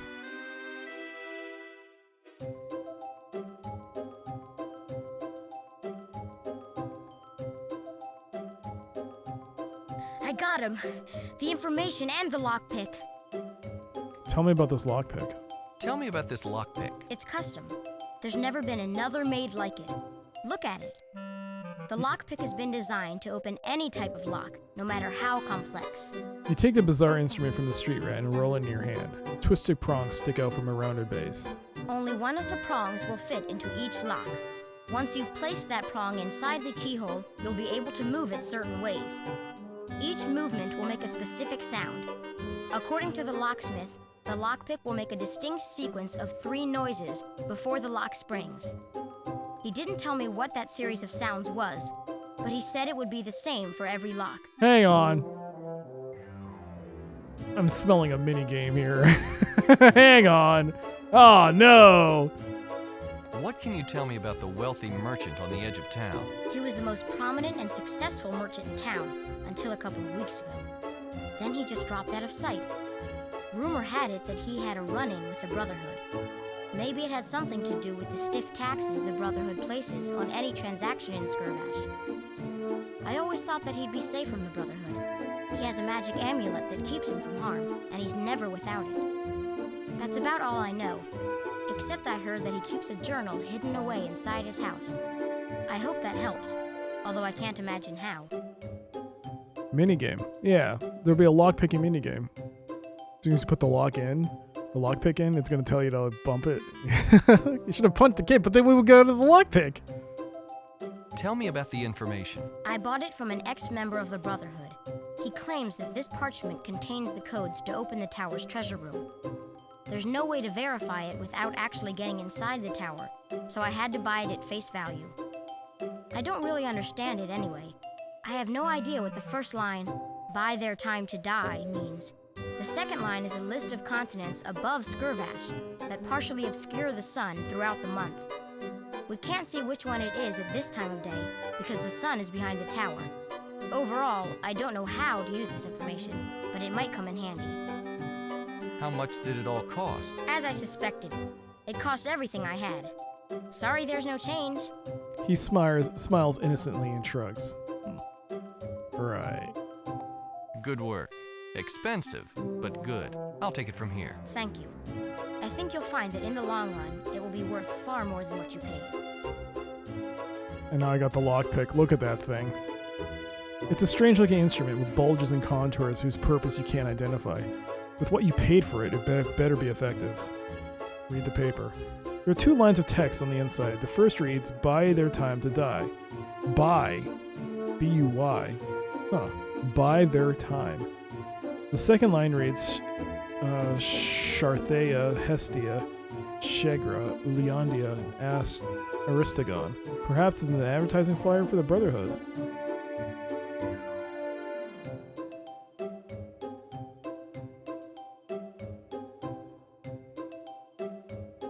Okay. Oh.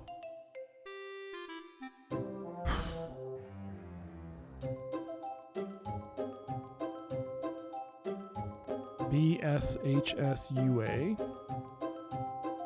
Doesn't mean anything. Bishishua. No.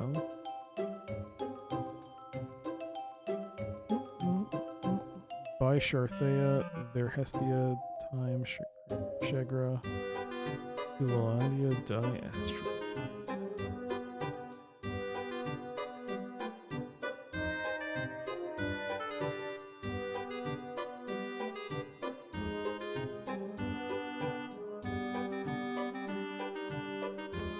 Okay. Oh, let's save and let's try,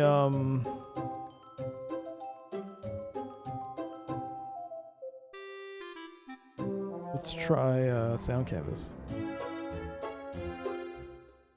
Okay.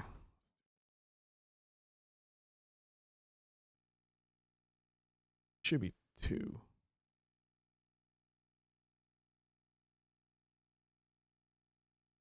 Oh, what?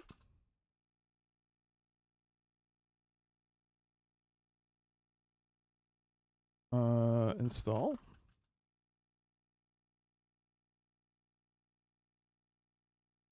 Oh God, go, damn it. Fine, just.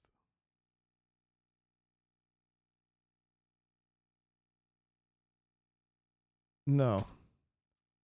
All right, let's try Sound Canvas. The Sound Canvas supports journal MIDI as well as MT32 emulation.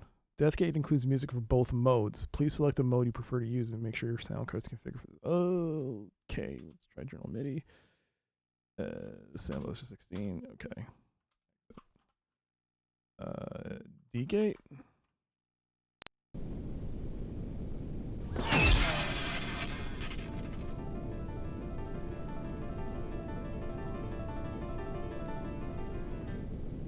You all know why. I think I have to quit.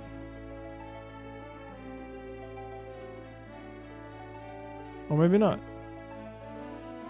2000.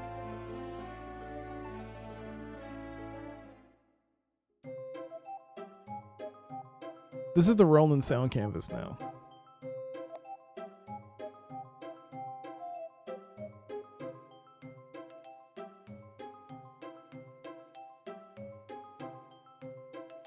Sounds almost exactly the same.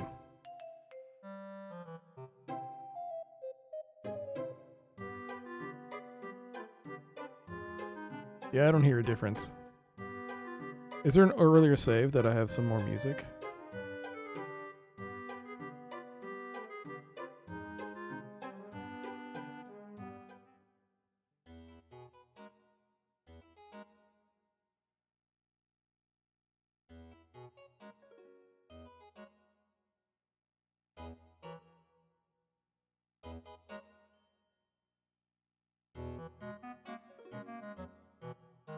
Yeah, okay. Not much of a difference. Let's quit. And let's try the MT32. Don't add. Let's try MT32. I don't think it's... I'm curious. Very curious. Okay. Exit. Turn this on.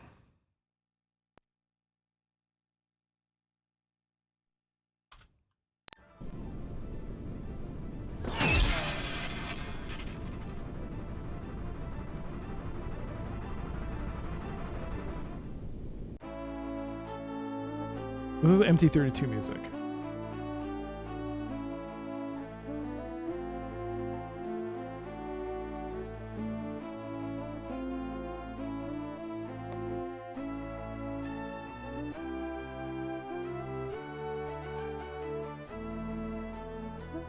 Oh, but you don't get any audio, like sound effects. I don't think you get any voice dialogue. Ah, Oh, you do? Do you feel well enough to talk, my son? Oh, God. I know you. Did you I? see. How exactly did the Sartans... Tell me about... Stop. Can we talk... Stop. That's enough for... It's too much. It's too much lore.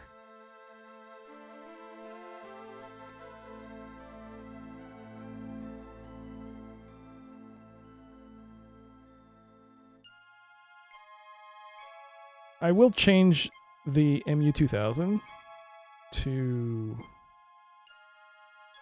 How do I do that? I don't know how to do it.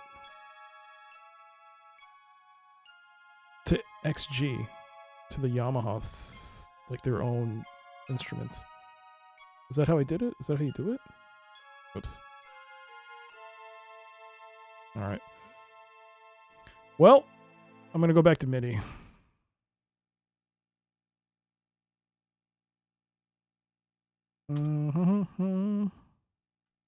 No. General MIDI. Ambusher 16. And quit. Turn that off. Switch to that. Turn off that.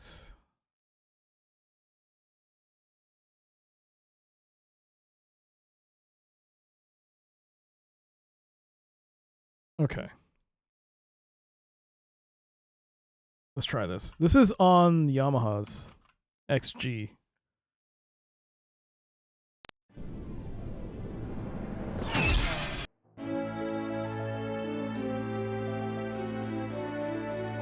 Was it always on that?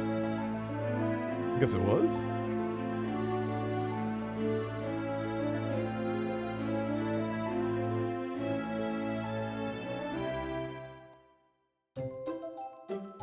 Huh, I guess it was. I guess I can switch to GS. I might screw up though. Yeah, I'll screw up. Alright,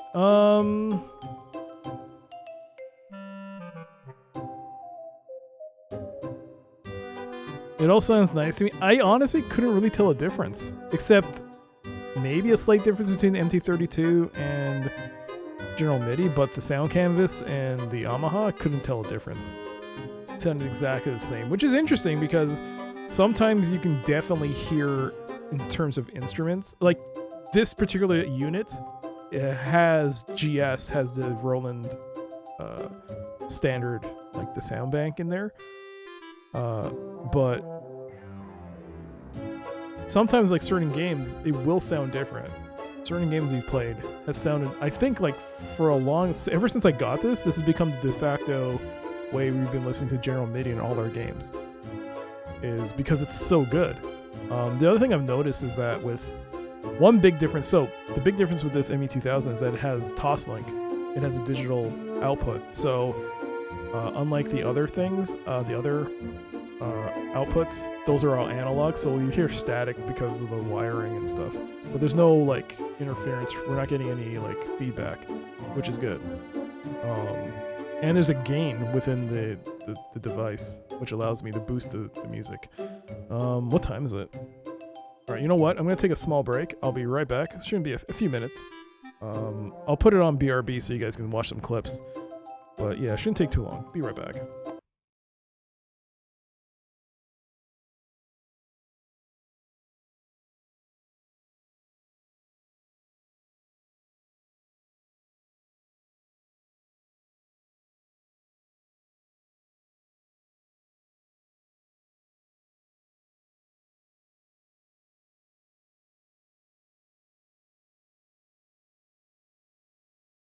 Two, one,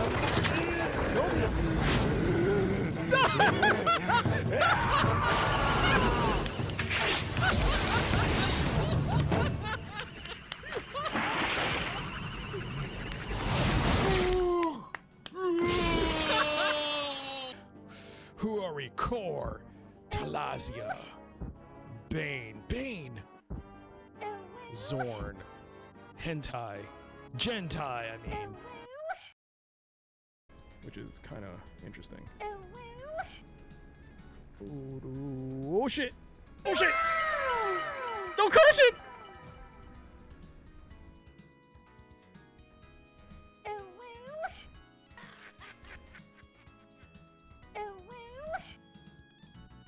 I'd be fine.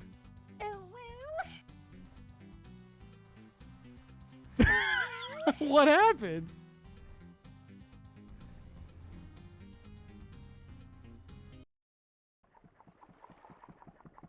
Red.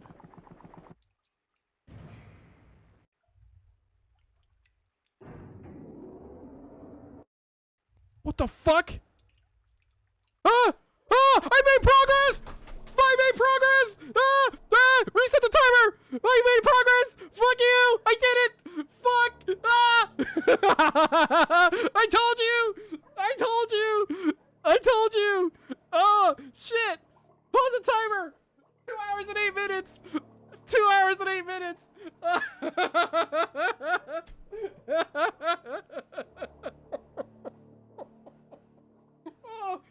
Oh, 2 Don't do that! Come on! Who did that? Don't do that! That's not cool! I think I just broke my high score!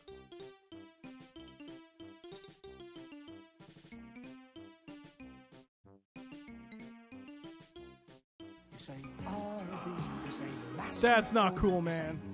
That is not cool. I tied it! You bastards! Oh. Oh.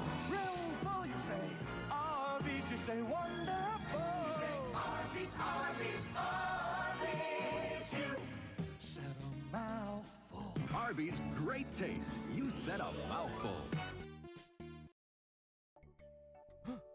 Grrr. Woof. Woof. Roof. Roof. Roof. Roof. Arf. Roof. A roof. Muley Island. A roof. Woof. LeChuck. Grrr. Woof. LeChuck. Woof, woof, woof, rough, rough. Roof, woof, rough, arf, arf, bow, rough. Governor Marley. Woo, woo, ruff, ruff, ruff. Bow, roo, roof, rough, a roof. LeChuck. Grrr. Arf, woof, woof, Monkey Island. I don't know what. Okay, that was a conversation.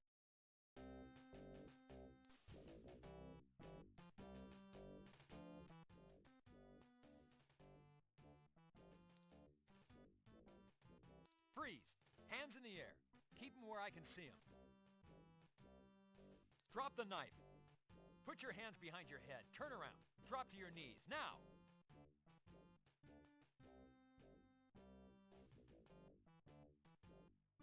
What the fuck are you doing? Quit touching my stuff. What? You're not supposed to... Are you supposed to... Okay. Oh, this fucking game. Anyways, 5 seconds. 4, 3, 2, 1. Whatever. We'll do this next time. You suck. How did I suck? Thank you so much for the Serenita there. How did I suck? Oh, wait, what? What the hell? What the fuck is that shit? What the fuck? Ah! What the fuck? Ah! Oh my god! Oh my god! What the? Ah! What? What is that?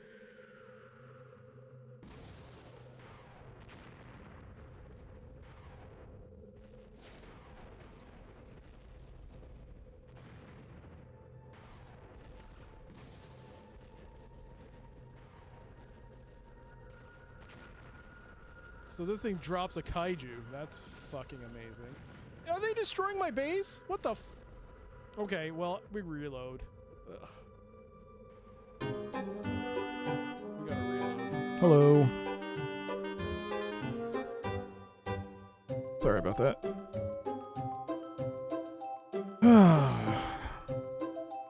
Had to use the restroom. Find out the Leafs lost. So they got eliminated. Well, good. straight. They lost big time. They lost big time. Yeah. Yeah, that's bad. It was like, you knew it was going to happen. As someone who's followed the team for a long time, it always happens with them. They always collapse, mini collapse, then they kind of push it back to the deciding game and they lose in the deciding game. It always happens. I didn't want to bring it up. No, I appreciate the fact you didn't bring it up. I didn't want to hear it at all. Because I knew they were going to lose. They always lose. They always lose. Chief Beef lost?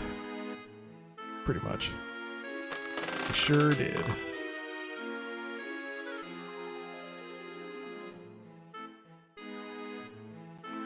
They did. Oh, sorry, some guy. Sorry about that. I put up a display of hockey books.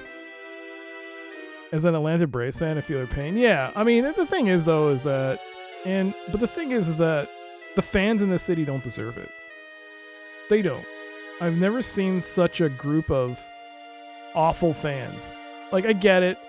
The team doesn't deserve, like, isn't, like, they always collapse, but at the same time, the support from the fans, and as it is, this it just pisses me off just how at times crappy the fan base is in the city. Like, there's nothing worse. It's true that Leaf fans are the dumbest fans in the world. We are. We're pretty dumb. We love them when they're doing well, but as soon as they lose, they become so. They become so toxic. And like, even in game, like the previous game that they lost, it was a blowout, yeah. But even like when Ottawa fans lost, like they saw the loss in the first game, it was like 6-1, 6-2. I guess it was played in Toronto, but the games that they lost, you didn't see fans go crazy or ballistic. But every time the Leafs lose, like fans are throwing things onto the ice. It happened today. It happened now, apparently. They're throwing stuff on the ice. People are throwing jerseys and stuff. People are throwing beers at the players. That's not acceptable. I'm a Bruins fan, so one of the Leafs' worst collapses is one of my greatest moments. Yeah, it sure was. You like the Bruins? Ew. But as much as I dislike the Bruins, I don't like... Man. It's not even so much the team. Yeah, I don't like the team. I just don't like the announcer.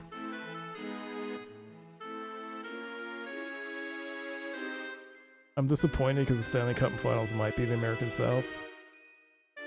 Yeah, I don't mind, like, Edmonton. I hope they can win. But, you know.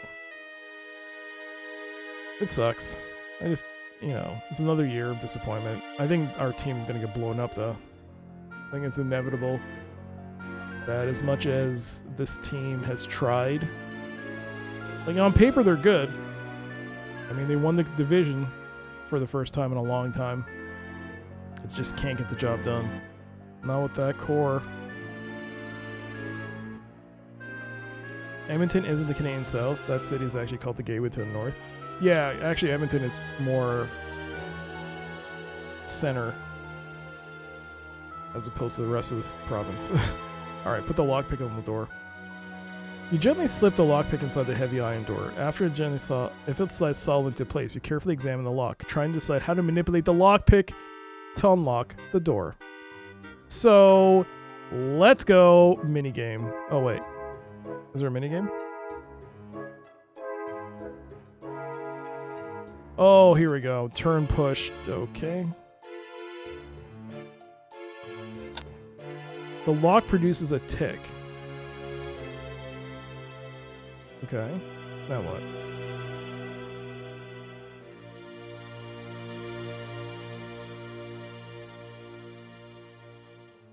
Open the door?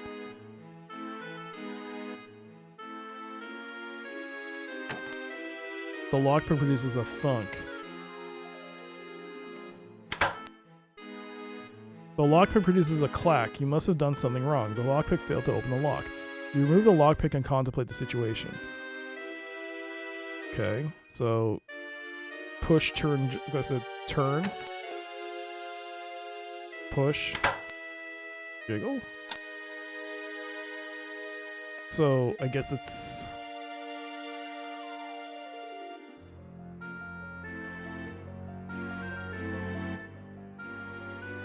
What did I do first? 1, 2, 3.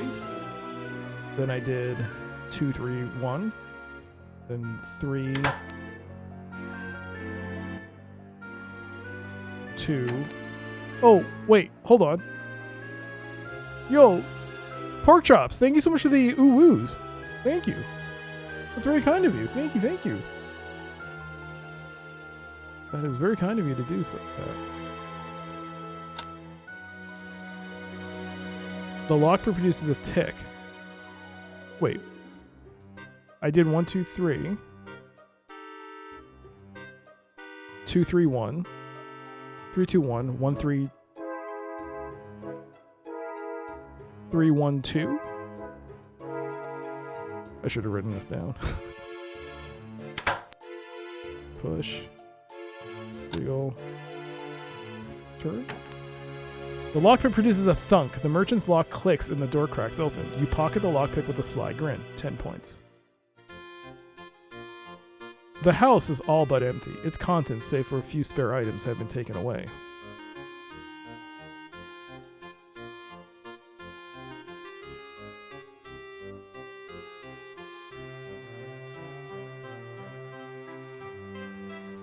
Part 2. Alright, I'm gonna switch it. I'm gonna switch the music to GS and see what happens here. No, see, it doesn't sound good because it's...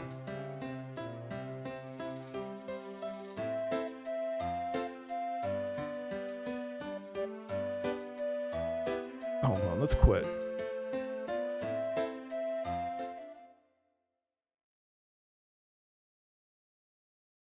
Let me turn off the MIDI. Oh, you know what? Yeah, that's fine. Welcome, MU2000EX.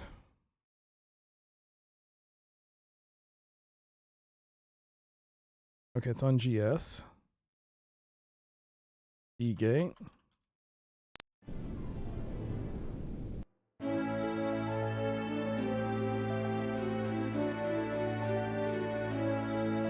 Oh, it's on GS.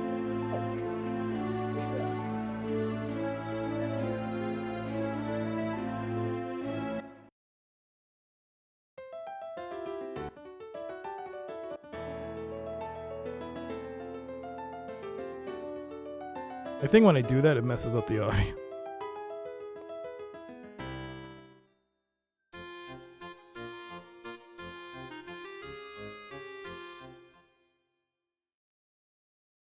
Why am I doing this?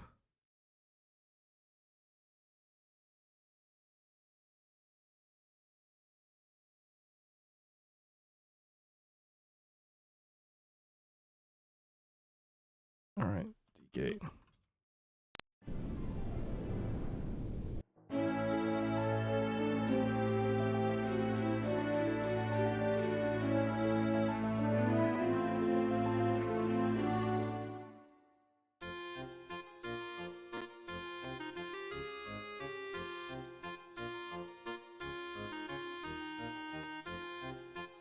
I don't hear any difference. Wow.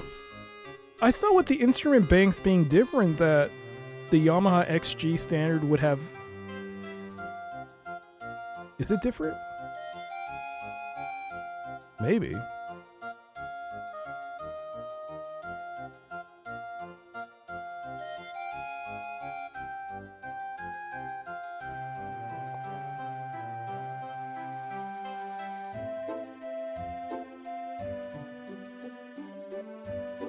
Okay, I got an idea of what it sounds like now. No, that has to be reset.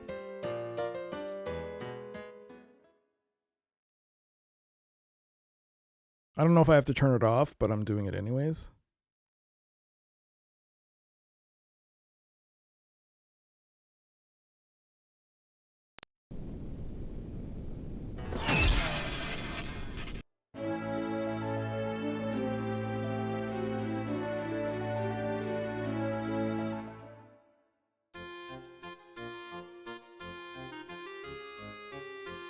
Alright, this is now XG.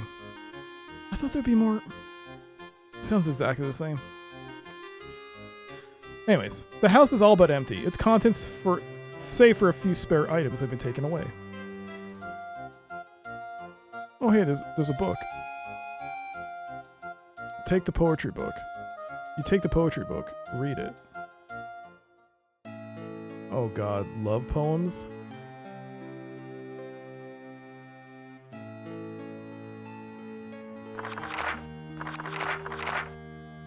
The wind. She lifts from the mist in the morn. She breathes the first air of the day. She flies toward the rise as she's born, but dies before she's away. When time comes for wine, she doth linger. She trails her hand in the stream. She knows as it flows through her fingers, it is far deeper than it seems. Beware of the rare time she toils. She wears down mountains in her path. The friend she depends on are loyal, but all else should fear of her wrath. She sings of all things in her chorus. The rustle of leaves is her song. Betrayed by the shade of the forest, the time when dark falls sees her gone.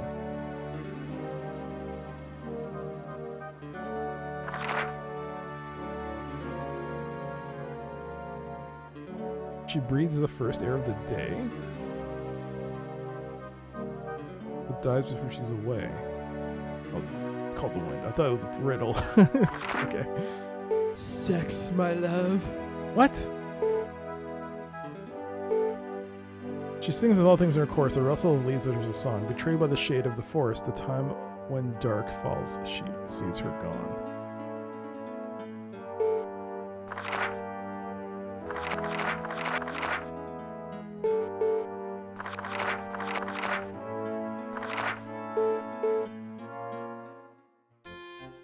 You close the book and replace it in your inventory. Look at the clock. It's strange that the clock was left here when all other furnishings were taken. Closer examination reveals that the clock is bolted to the mantle. You also see that the only moving part is its one hand. It has no winding key, no gears, or wheels, and therefore, as far as you can tell, no way to keep time. Wine time? Well, for some of you, that's it's a very relatable time for some of you. It's wine time! Go to your significant other. What time is it? It's wine time. Get the Merlot out.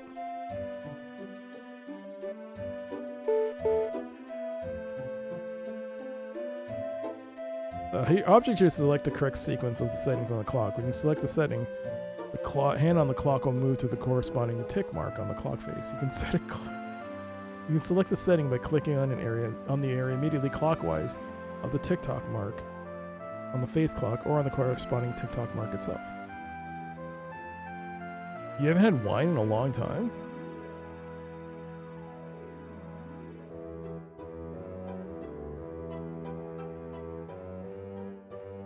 I think I'm hearing fireworks. A portrait. A full-length mural features a richly dressed young man proudly displaying a glowing amulet. Well, use a spell. Let's create a reality pocket.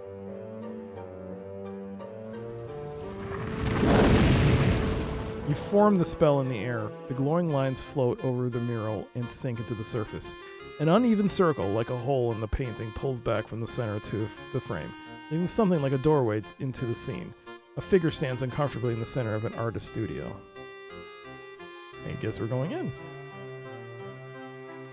You climb onto the mantle and into the painting. You find yourself standing in the artist's studio, facing a young man, awkwardly holding himself in a stiff pose. Hello, my good man. Have you seen the artist? I'm getting very tired of standing in this position.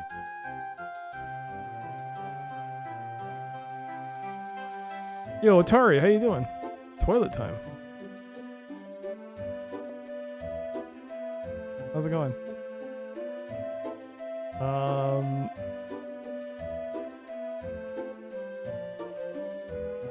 I don't know. What does he look like?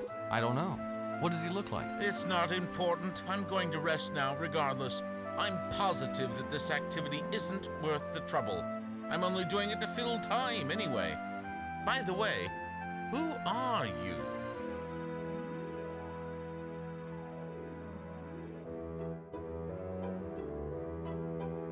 Why are you trying to fill time? My fiancée and her family are currently debating over the size of the dowry for our marriage. They can't seem to reach a decision as to what they want. I suppose that's a problem when one is as wealthy as I am. They'll ask for the world eventually, and I'll give it to them. It was on the clock face. Oh, was it? You're good?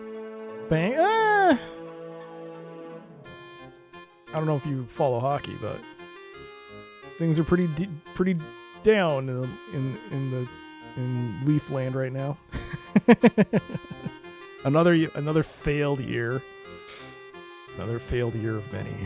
But that is the price you pay for cheering for the Toronto Maple Leafs. That is the price you pay of admission, is the inevitable failure that they do every year.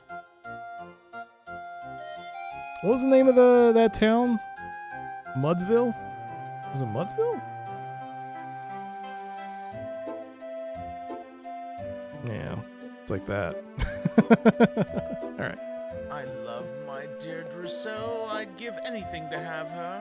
I'd give up my fortune, fall into poverty as long as I could have her. Let's hope they don't ask for the world, eh?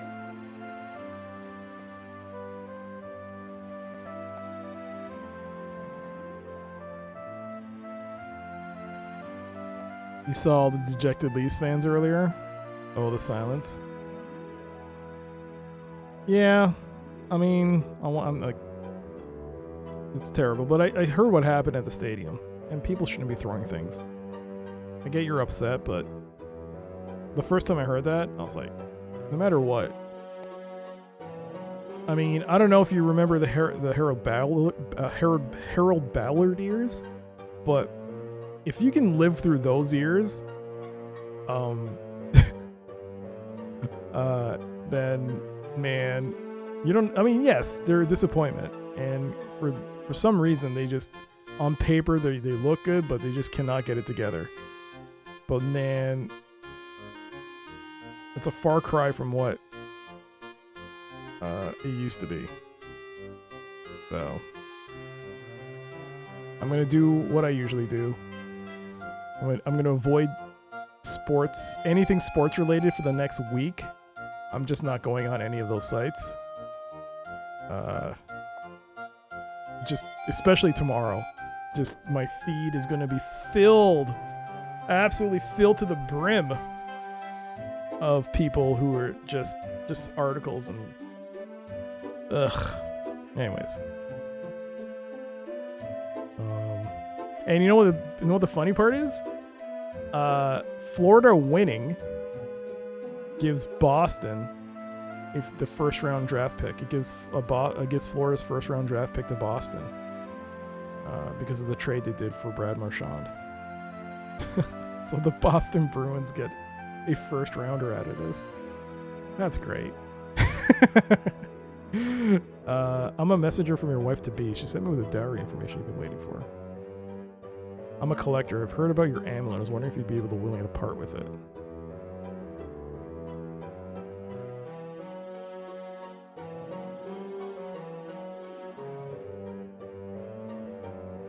It doesn't matter. I'll get out of your hair so you can finish your portrait. Delighted, my good man. You obviously know your way out. Okay, let's go back.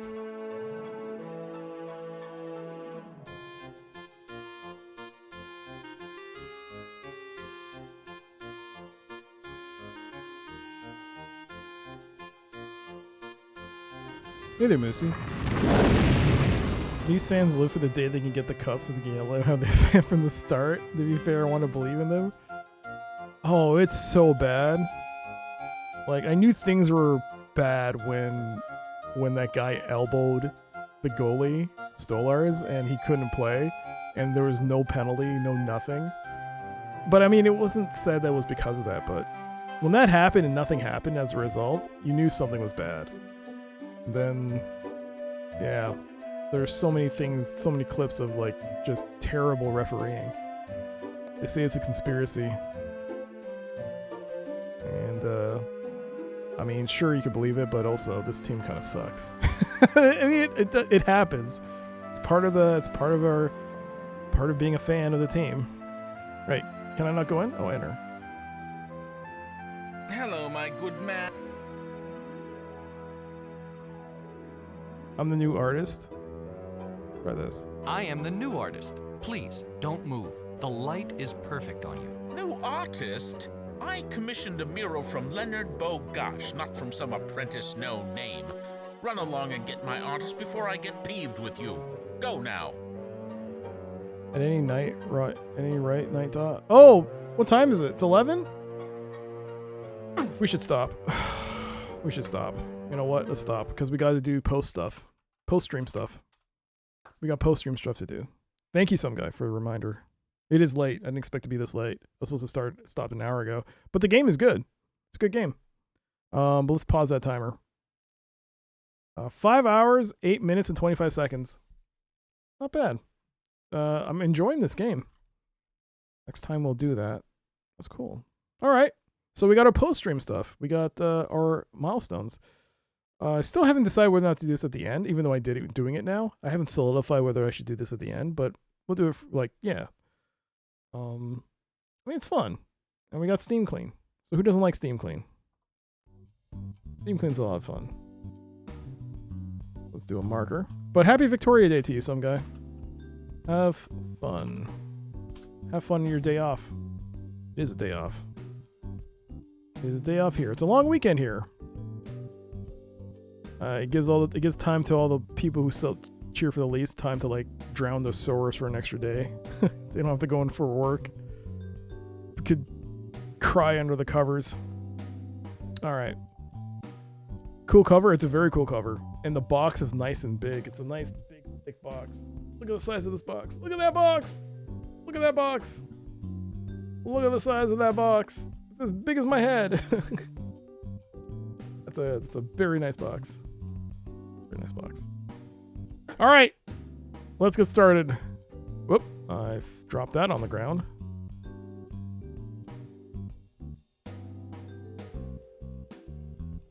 Okay, that fell on the ground. Something else fell. Oh, crap. All right, that's fine. I missed my box. Oh, DC. It's not that expensive, is it? I don't think it's that. Is it that expensive? At least a curse with a banner that says they won last a cup in 66. They should take the thing down. They can't.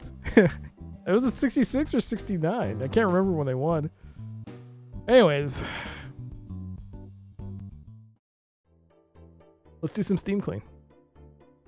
Let's relax. Let's do a cool down period. Let's cool down everything. Let's celebrate with some Steam Clean on a very nice session of Deathgate. Yo, Stargamer. This gate may bring some death. We've died a couple of times, but we're doing pretty well. But welcome to Steam Clean all. You might find a game you might like, because we're going to clean 3 games at random. Game number 1. Boom and boop. Industria. Embark on a gripping journey in Industria, an atmospheric FPS set in Cold War-era East Berlin. Unravel the secrets of a mysterious parallel dimension while searching for a missing colleague. Explore a haunting reality where the truth awaits. Discover the dark past that lies beyond. It's got mostly positive reviews. A 74% overall in the last 30 days of 76%. Came out in 2021, developed by Bleak Mill and published by Head Up. There's a lot of trailers for this. Oh boy.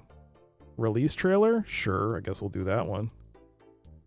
Pausing on physical purchase until after your last... Oh! Yo, congrats on the move. Hey, Little Miss F, how you doing? Happy Sunday/Monday to you. Hello?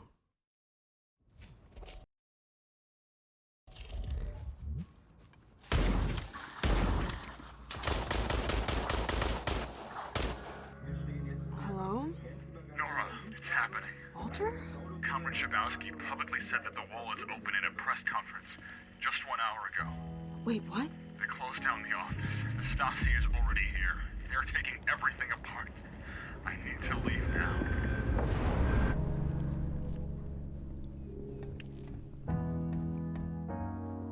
Whoa. I come from a different place, and I'm just here to look for someone who arrived here just before me. I wonder if you can play this in German with subtitles.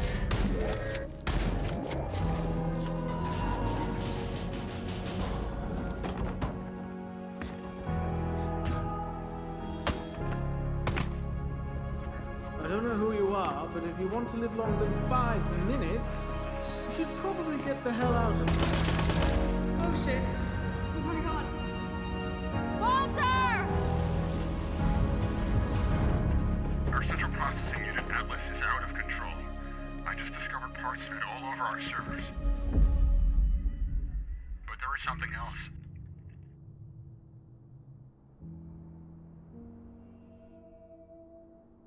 Cool. It's not for a while. I gotta find a place first. A year-ish. Oh, okay. Oh, well, hopefully it's not too much of a headache for you. This has a Bioshock Infinite yeah! That was what I was thinking. I've been looking for a game like this. But yeah, this is cool. Well, it's on sale right now. Industria is 80% off. It is $5.19 Canadian or regional equivalent. 80% off right now on sale.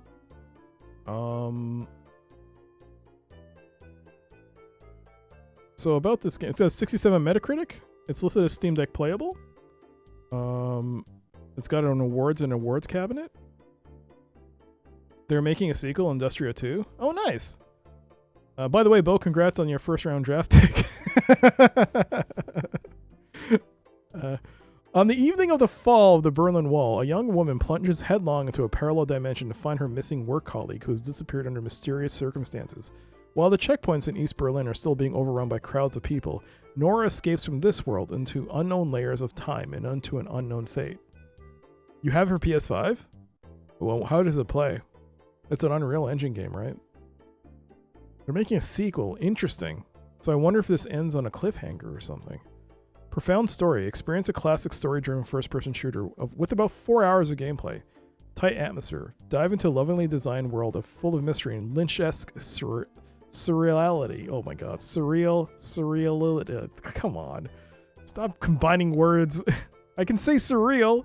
Surreality. Ugh. Deadly danger. Enemies lurk around the corner. Defend yourself with 5 different weapons. Unique setting. Berlin at the time of the fall of the wall meets surreal industrialized city.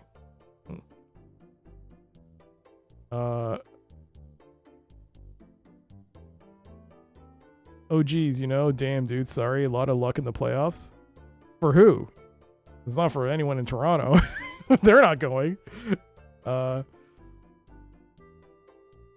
Unique setting. The experimental soundtrack. Synthesizer acoustic instruments and melancholic vocals.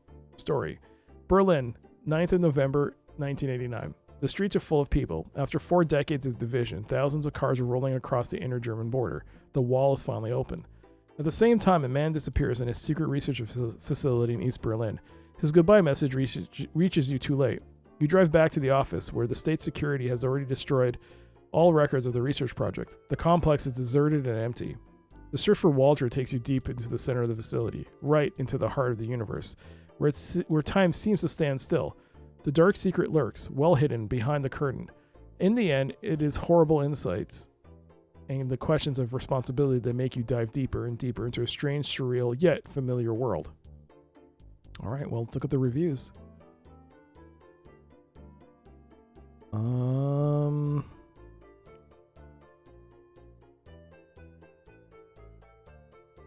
It's a long review. Ugh. All right, this is a recent review. 1.5 hours at the time of the review. They went on to play for 2.3, and they recommend the game. $4. You guys are complaining about this game that's only $4? Dude, you should have went and bought a latte. This game is beautiful. This game is fun. There's plenty of combat and challenge with its expert mode. The enemies are nice. The guns are great. The cities and levels look fine. Is it groundbreaking? No. It's been done before. But dude, you're complaining about a game that costs less than 1 Red Bull and it's well enough done to enjoy. Glad I took the chance. Who's the dude? I guess, okay, we'll read this one. 1.8 hours on record. Not recommended by this user. It's absolute rubbish. It has no identity, so it longs to be Half-Life with less than half of the actual vision of eighth of actual gameplay. With my opinion, it should have been called Half-Wit. Oh, do I need to explain? Okay, then here's the thousands of the myriad of pants you can expect. Pants? Do you want one of those pile-up boxes to jump over small walls game? Do you want janky gunplay? How about limited bullet storage, as suppose women cannot carry more than a couple of clips? Don't believe me? Then go buy and find out for yourself. Maybe Industrial 2 will be better. I doubt it, though, as they cannot even map a controller properly. There we go. Just meant puck luck as B-word in the playoffs. Will occur in Toronto one day. The question is, will it happen in my lifetime? Don't do. Anyways, it's Industria. That is FPS action game. Adventure is an official genre. All right. All right, but FPS, first person, and an adventure game. But there you go. There's Industria. Game number 1 for Steam Clean. Game number 2. Game number 2. You know what? It's a short game, right? So maybe one day we will stream it. Stream it. It's a short game. Game number 2. Here and boop. Shadowrun returns. The unique cyberpunk meets fantasy world of Shadowrun has gained a huge cult following since its creation nearly 25 years ago. Now, creator Jordan Wiseman returns to the world of Shadowrun, modernizing this classic game setting as a single-player, turn-based tactical RPG. It has very positive reviews, an 88% overall in the last 30 days, and 88%. Released in 2013, developed by Harebrained Schemes and published by Paradox Interactive. This was originally a Kickstarter, and I backed it. I'm a Kickstarter backer for this one. So there are a couple of trailers. I guess I'll play this one. Do that. Do that. It's 2050. Do that. 54 and the world has changed. Gone to hell, more like. It started when magic came back. The awakening, some call it. You're rubbing elbows with orcs, elves, even trolls these days. Meanwhile, megacorps bleed the world dry, one board meeting at a time. They own just about everything. But not us. We're Shadowrunners. Mercenaries, operating in the margins, working dangerous jobs for the desperate and the powerful. Being a runner takes more than skill and street smarts. You want to live long enough to get paid, you'll need a team, the right talent for the job. Maybe that's a mage, someone who can fry your enemies with deadly spells. A good decker can jack into the Matrix and bypass the toughest security without leaving a trace. Adepts, riggers, shaman, and don't forget your street samurai. Packing enough firepower and cyberware to take on a small army. Man, magic, and machine. Takes it all to survive in the shadows. Welcome to the sprawl. There you go. One of the first major Kickstarter successes, if I recall. Yes, it was shortly after Double Fine's Kickstarter for Broken Age. Because I guess, yeah, Broken Age kind of set the ball running for everyone else to start putting these crowdfunded projects together. Yeah, this was one of the first. One of those that came shortly after. And it sparked a really good sequel. Shadowrun Hong Kong. It's supposed to be really good, from what I understand. I haven't played any of them yet, but Shadowrun returns as $19.99 Canadian. There is a deluxe pack. There's a director's cut. Yeah, there's a trilogy. Shadowrun trilogy. It's listed as Steam Deck playable. There's a EULA you gotta agree to. It has a 76 on Metacritic. Man meets machine and magic. The year is 2054. Magic has returned to the world, awakening powerful creatures of myth and legend. Technology merges with flesh and consciousness. Elves, trolls, orcs, and dwarves walk among us, while ruthless corporations bleed the world dry. You are a Shadowrunner, a mercenary living on the fringes of society, in the shadows of massive corporate archaeologies, surviving day by day on skill and instinct alone. When the powerful or the desperate need a job done, you get it done by any means necessary. In the urban sprawl of the Seattle Metroplex, the search for a mysterious killer sets you on a trail that leads you from the darkest slums to the city's most powerful megacorps. You will need to tread carefully, enlist the aid of other runners, and master powerful forces of technology and magic in order to emerge from the shadows of Seattle unscathed. The unique cyberpunk meets fantasy world of Shadowrun has gained a huge cult following since its creation nearly 25 years ago. Now, creator Jordan Weisman returns to the world of Shadowrun, modernizing this classic game setting as a single-player, turn-based tactical RPG. So, you got gripping tactical combat, you got skill-based character progression, and an engaging 2D/3D art style. Let's look at the reviews. Oh, look! People on my friends list have played this game. This one's not in English, so I can't read it. But this person on my friends list has played it. 11.0 hours at the time they reviewed. They went to play for 26.9. They recommend the game. Fantastic little game. The default campaign is well written, very very atmospheric. Really doing a good job of putting you into the game setting. Combat's enjoyable too. The lack of a manual save feature is the only real downside to this otherwise excellent title. Looking forward to the new campaigns and content. Alright, let's... Oh, there's one not recommended review. 6.9 hours. Nice. Not recommended by this user. Shadowrun Returns felt to me like a hallway with occasional combat sections. The dialogue choices don't seem to do much beyond add flavor text to the dialogue, and the biggest changes I affected was getting a few $100 extra occasionally on my charisma build. However, what Shadowrun really does well is the world building, the characters, and making things feel real to the characters. I'm definitely going to give the next two games in the trilogy a shot because I'm aware that Returns is more of a test for the developers. Okay. There we go. But that is Shadowrun Returns, turn-based strategy. Adventure game. RPG. Turn-based strategy. Alright. Adventure game. I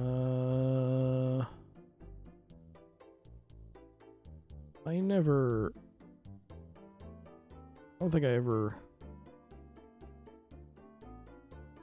did a Kickstarter crowdfunded. No. Alright, RPG. Strategy, turn-based. There we go. That is Shadowrun Returns. That is game number 2. Final game for Steam Clean. We're gonna go right here and boop. Builder Simulator. Builder Simulator is the perfect game for those who want to build a house from the ground up, one brick at a time. On easy, the game will guide you and teach you by showing you full instruction, but on hard, you will get no help. Instead, rely on your builder skills and make everything yourself. It's got mostly positive reviews, a 74% overall.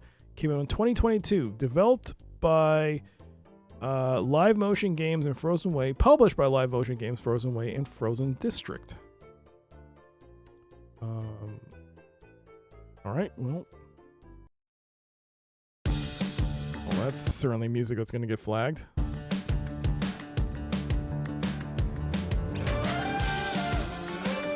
I am so going to get flagged for this song. Come on! It's got vocals! This is bullshit! Oh, Jesus Christ. Oh, God. Oh, God. Oh, God. Oh, God. Oh, God. We got to roll this down. On hard mode, you get the perfect simulator of the real world. But, I mean, this thing... This is like, this definitely, like, a lot of people love simulators. Just the thing of building your own. If this thing actually taught me how to, like, do electrical work, then I would love to play this game.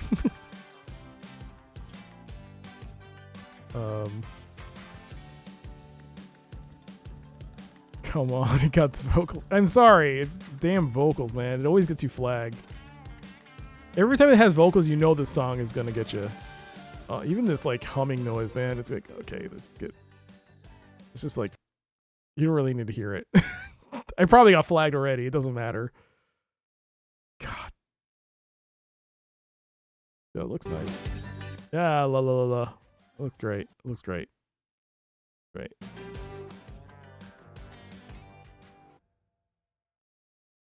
There we go. Builder Simulator.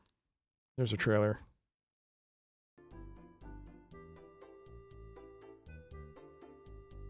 Builder Simulator is $25.99 Canadian or regional equivalent. It's got a bunch of bundles along with it.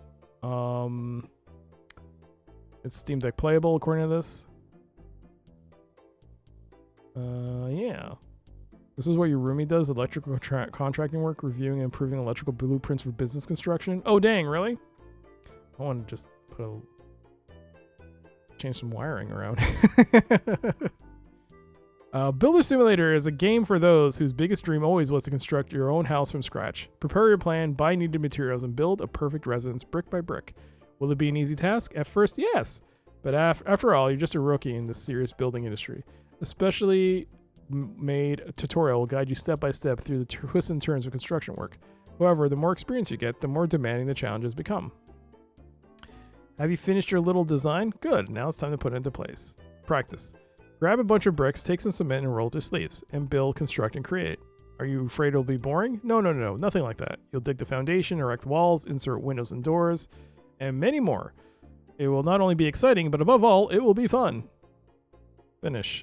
You're very proud of those, You're very proud of those straight walls and perfect roof, but it's not over. It's time to finish this pretty little house. How? Of course, by polishing its exterior. It's like putting makeup on a perfectly sculpted face. You can finish the elevation, do the floor or paint walls. Do everything you can to make this house splendid. Design. Every big construction project starts with a pencil and a piece of paper, and so it is in the Builder Simulator. You'll start your work by designing a house on a drawing board. Lines, curves, squares, the whole layout is up to your taste. The only thing that can hold you back is your own imagination. So use this head of yours and draw the most excellent building of it all. And if you don't have an idea for a design, you can always choose one of the projects we've prepared. Share. Leaving this creation to rot on your computer would be such a waste, right? That's why we prepare something special for all precious players. The Community Builder. This is a place where you can share your projects. You can also build a house based on someone else's project. Show your creations, admire the works of people from all over the world, and meet other building freaks. Just share your passion, and most importantly, have fun. Let's look at the reviews.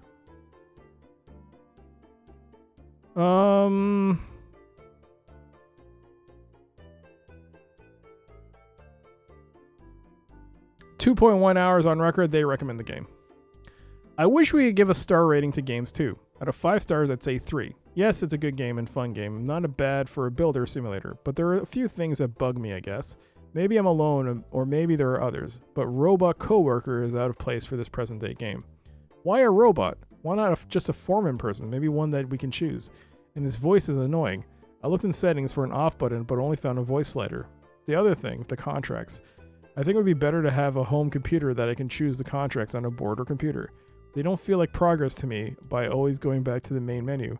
And the money, what's it for? As far as I can tell, it's only for... Is this a positive review? It's only for contracts, but it does not have a practical use. I can't buy cheap doors or windows to save up for a bigger item. Maybe in later contracts? I'm only on contract 5. I can't tell if I gain money for the contract or it's a set amount. Like a budget. Starting my first contract, I didn't ask if I wanted to do the tutorials. I thought contract 1 was introducing me to the tools and such, but I had to look up or try different things to make progress per level. Like I said, I'm only in contract 5, so maybe there's more to come. Alright. Oh, jeez. I'll read this one. 7.8 hours on record. They do not recommend the game. Frustrating. Interesting game, but too many issues with not being able to progress despite having completed a task. The game thinks I haven't and I won't let me proceed. Try to look up advice and discussions only to find that I'm currently having the same problem with the same task on the same contract as people in April 2023. 2 years later, still not fixed. All right.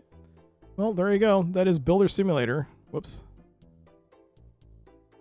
Those are sampler reviews for Builder Simulator. It is a simulation simulation sandbox adventure game. Okay. So we go simulation sandbox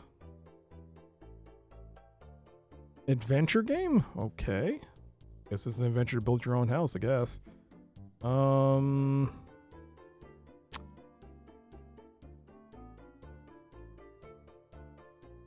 Management's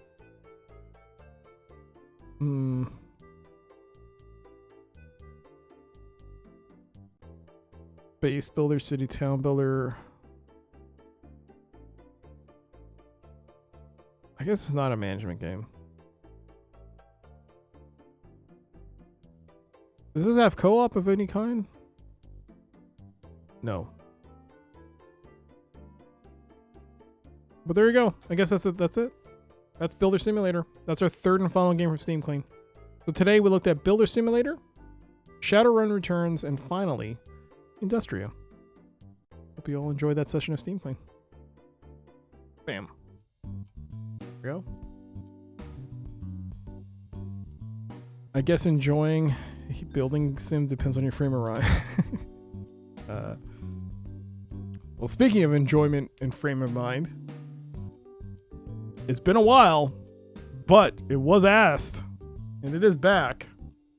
It is back. I just had to restart the playthrough, but it has returned. It's been a long time. Welcome back. Oh my god, it's still here. Here we go. 20 minutes of a sus game, and it's Blue Force. We're back to a point and click. Blue Force. God, it's been such a long time. 18. Oh my god. All right. 1,876 minutes left. Okay, well, we can knock off another 20 off that. So let's do this. I have to load up DOSBox for this one. And I got to go into the auto exec because... okay, so I found out that if I put, like, I used to put hashtag on this in order to, like, so it doesn't run. But for some reason in here, it's deleting the line as soon as I put hashtag. So I've just been putting some garbage text in front of it so it just errors out. But it'll still keep it. So... there we go, we're going to do that. Blue Force, save, restart. Okay, let's see. CD blue. And blue.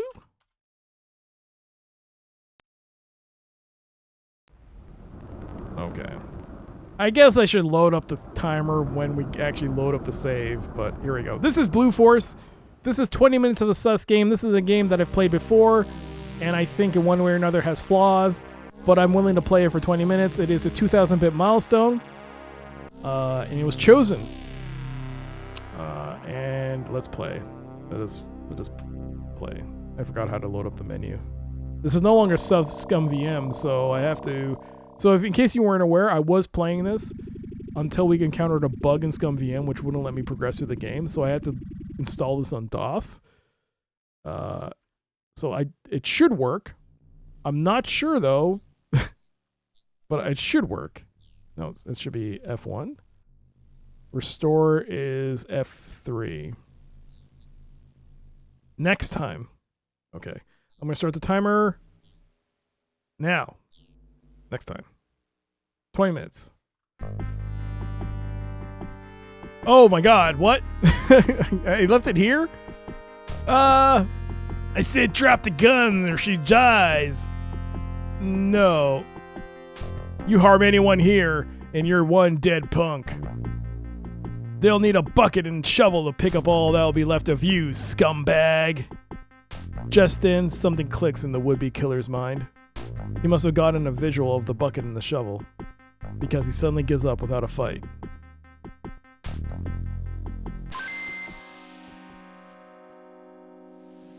Okay? You pigs may take me in, but you'll never hold me alive. Oh, by the way, backseating is allowed for this section. You can backseat as much as you want. Because I played for this game already, and I don't really care. Okay, so that was a close one, Jake. Can I shoot him? He is unarmed. Damn it. Keep your hands in the air and turn around. Slowly. Place your hands behind your neck and don't move.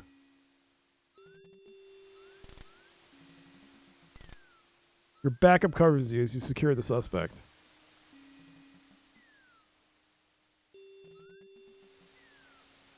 I pick up the gun. Is this the Miranda rights? You have the right to remain silent. Anything you say can and will be used against you in a court of law. You have the right to have an attorney present for all questioning. If you cannot afford an attorney, one will be appointed for you. Do you understand the rights I have just read to you, Mr. Green? Yeah, so what? You already read him his rights. Was this game made by Jim Wall's second cousin? This game was made by Jim Wall. Jim Wall's. This is after he left Sierra. This is his game.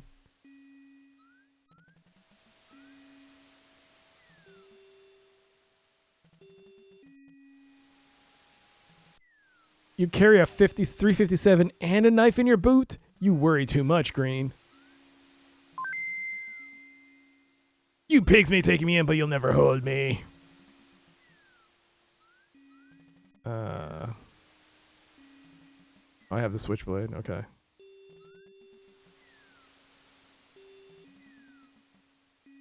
Could I have your name, please, ma'am? Laurie Dixon. Is my son all right? He didn't look too bad. The paramedics are taking a look at him now. Can you tell me what happened here? Well, first Brad got drunk. Then he started yelling at my son because his baseball cards were all over the floor. And because Skip wasn't picking them up fast enough, Brad grabbed Skip and started beating him. When I tried to stop him, he threw Skip on the floor and turned on me. When I started screaming, he threw me against the table. When he got here, he grabbed me again. Then he took out his gun and pulled me into the bedroom and, well, you know the rest. I'm very sorry you and your son had to go through this, Miss Dixon. I'm indebted to you, officer. My son and I could be dead right now. I just don't know how to thank you. You still seem to be a bit shaken up. The paramedics are here. Why don't you go out and let them have a look at you? You'll never take me alive. 2 seconds later, he cuts. Yeah, I know. Police Quest. Yo, G-Funk. It's not Police Quest. It's Off-Brown. It's Timu Police Quest. I'll drop Mr. Personality here as a slammer for you. You may not care about your own life, Doug, but you don't ever give up your gun when you're backing me up. You're right, Jake. I really blew that one. Sorry.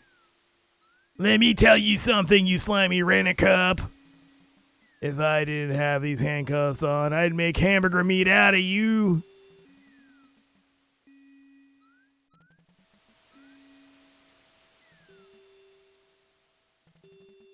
Still better than open season?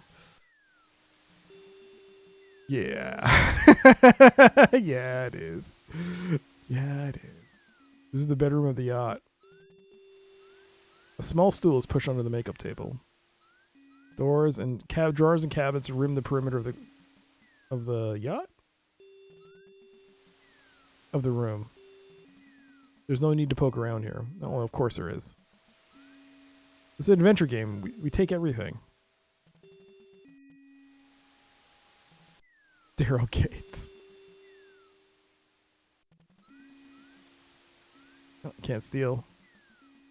By the way, backseating is allowed if you want to backseat. Go ahead. With Laura safely in the hands of the paramedics, you can continue your watch. Oh, I don't have the manual, man. Oh, I don't have the code. Balls, man. Oh, jeez. I gotta get the manual out. Dang it! The manual. I should really bookmark this. Blue Force manual. Game. I just need the codes. Hi there, PB. How are you doing? It's been a while. There it is. Found it. Okay. I don't want to front seat this. Oh, come on. What? What's wrong? Apart from the B-movie cast looking... The B-movie looking cast doesn't look all that bad. Is it called Deathgate? No, this is not Deathgate. We finished Deathgate. We've not finished Deathgate. We finished our session for Deathgate. Deathgate's good. This is Blue Force. This is a... this was the 2,000-bit milestone for the stream. And so it was unlocked. You've heard of this one? Yeah, this is... Also, I don't think the cycles are correct, but it's fine. Oh, man. This is a Jim Walls game, yeah. Oh, I don't have to do that. Dispatch, Rumor 1. Rumor 1, dispatch, go ahead. I think I can do 1098 now. Dispatch, Rumor 1, 1098, Carter's Marina. Rumor 1, dispatch, 10-4. Alright, let's...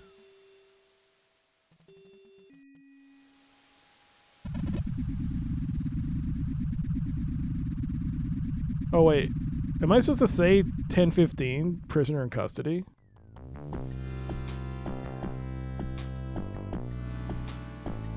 I actually like this song. This is... Okay, for all the flaws this game has, I think this particular track is really good. I like this track.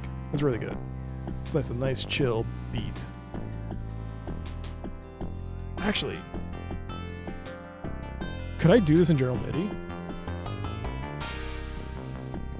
So the cool thing about... Okay, this is another thing that's cool about Tsunami. I don't know if you can do it here, though. Sound?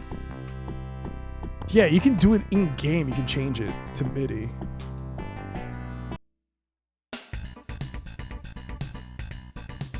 Sample playback enabled. Oh my god.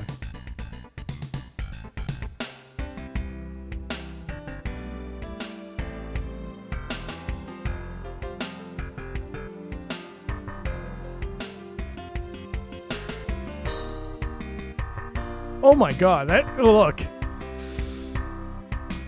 Don't make me like this game. No, I can't. I've already played this.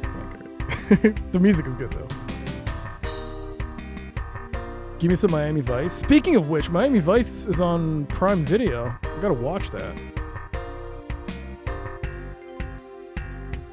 Dispatch Romer 1, 1015. Suspect identified as Green Bradford. Romer 1, dispatch 10-4. There you go. We got another point for that.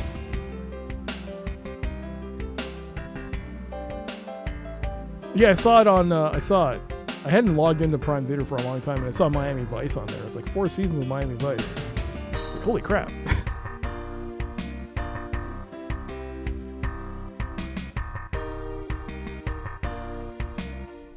We can hear MIDI for the rest of it, I guess.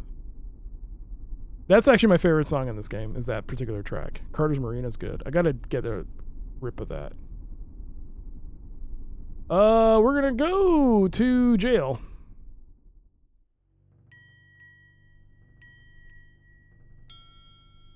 You could see Doc starring his own PI game.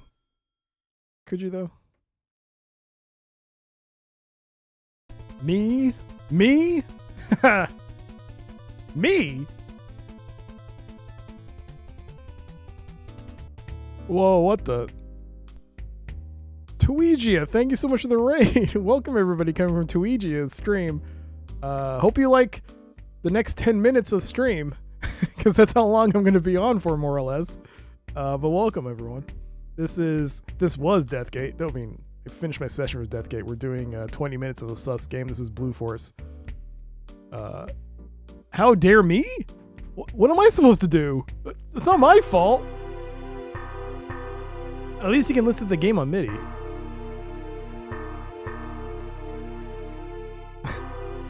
How you doing? Where were you? Thank you for the Shadow Nightmare. Terry Enigma. Nice. They're booking forums.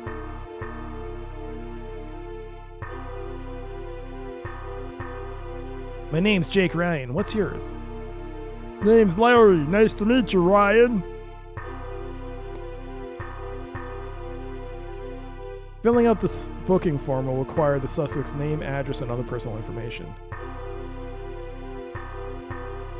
You fill out the booking form.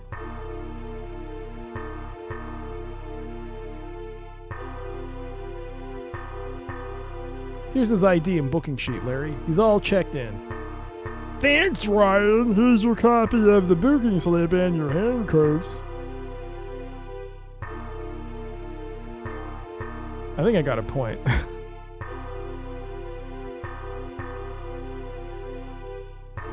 You've already memorized. Oh, this is Miranda card.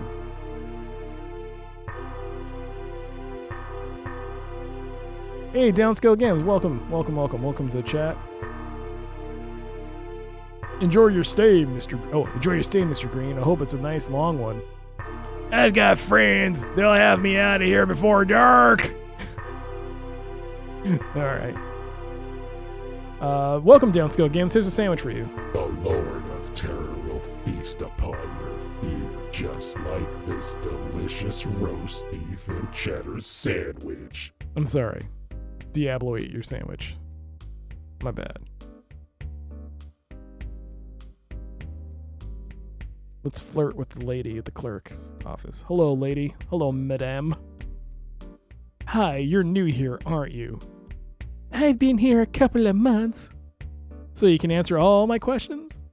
Ask me something, and we'll see. My name's Jake. What's yours? My friends call me Haley. You can call me Miss McCoy. Well, you are here to provide information, right? That's what the sign says. What'll stop the bleeding caused by a cutting remark, Miss McCoy? In your case, a little direct pressure. Carefully applied. My God. Hello, Miss McCoy.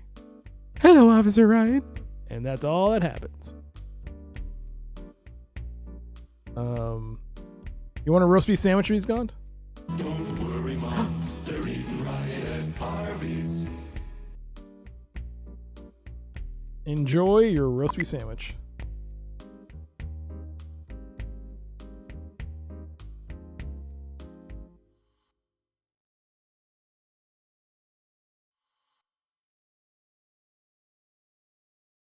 Now we got to take this back to the police station. Take all this evidence back and drop it off.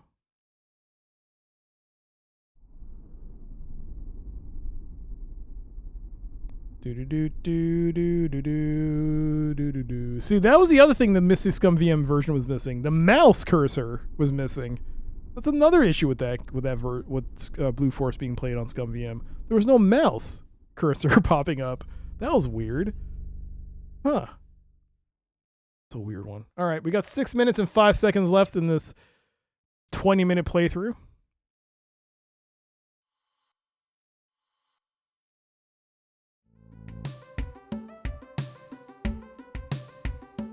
Okay.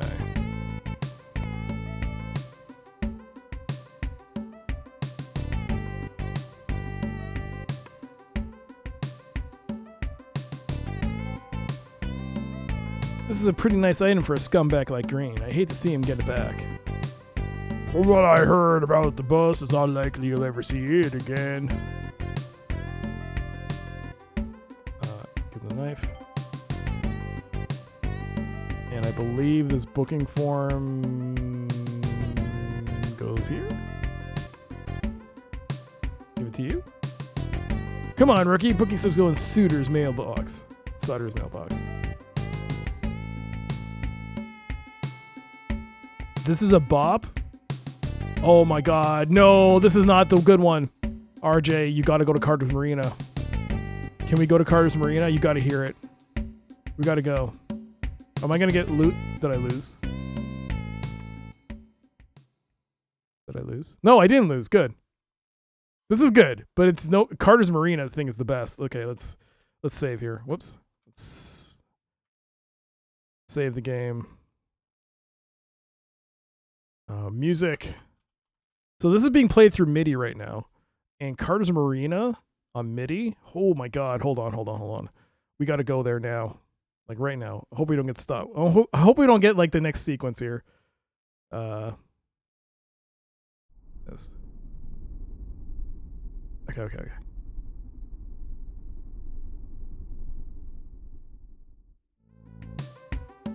Damn it.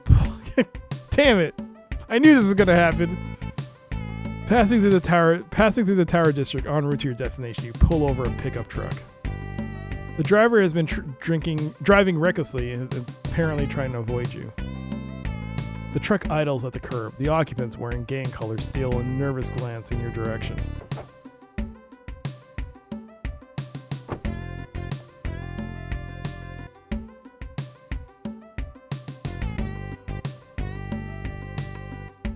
You get in my face and I'll pop ya, man. Stay where you are and put your hands in the air. Shit! Yo, Holmes, you pushing this shit out too far. They could say shit, but nothing else? Okay. Shoot him?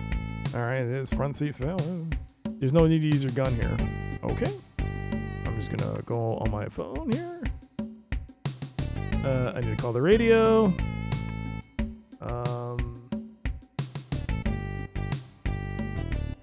Backup requested. Dispatch, Romer 1, request 1035. Romer 1, dispatch 1020. Dispatch, Romer 1, Tower and Palm. Romer 1, dispatch 10-4. ETA for Victor 33 is momentarily.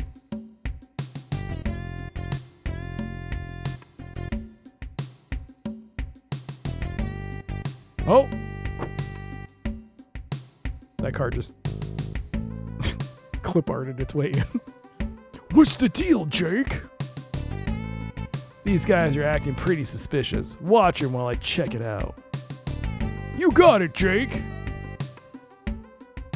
Rather than poking around, you should get on with your job. What?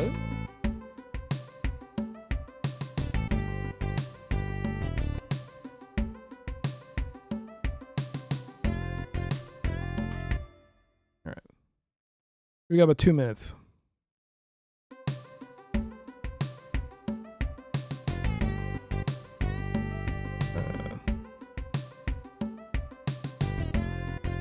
Keep your hands off me, pig.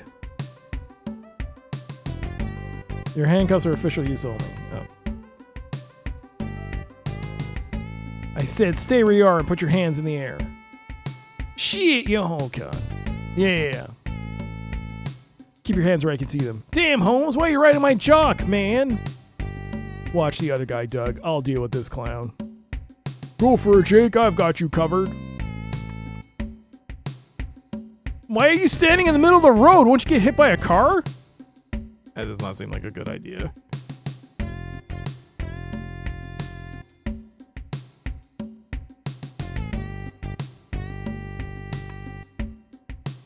Yeah, Miranda rights? I know I've memorized it, but...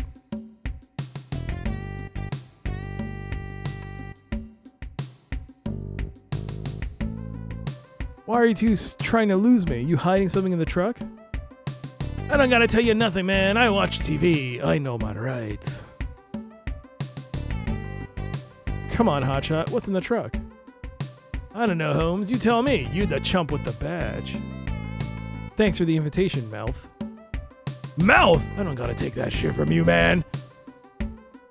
Don't push me, man. I'll bust a cap in your ass. Well, let's...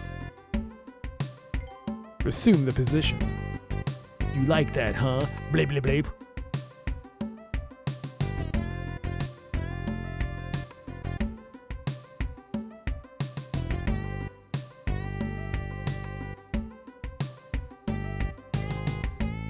You have the right to remain silent. Anything you say can and will be used against you in court of law. No!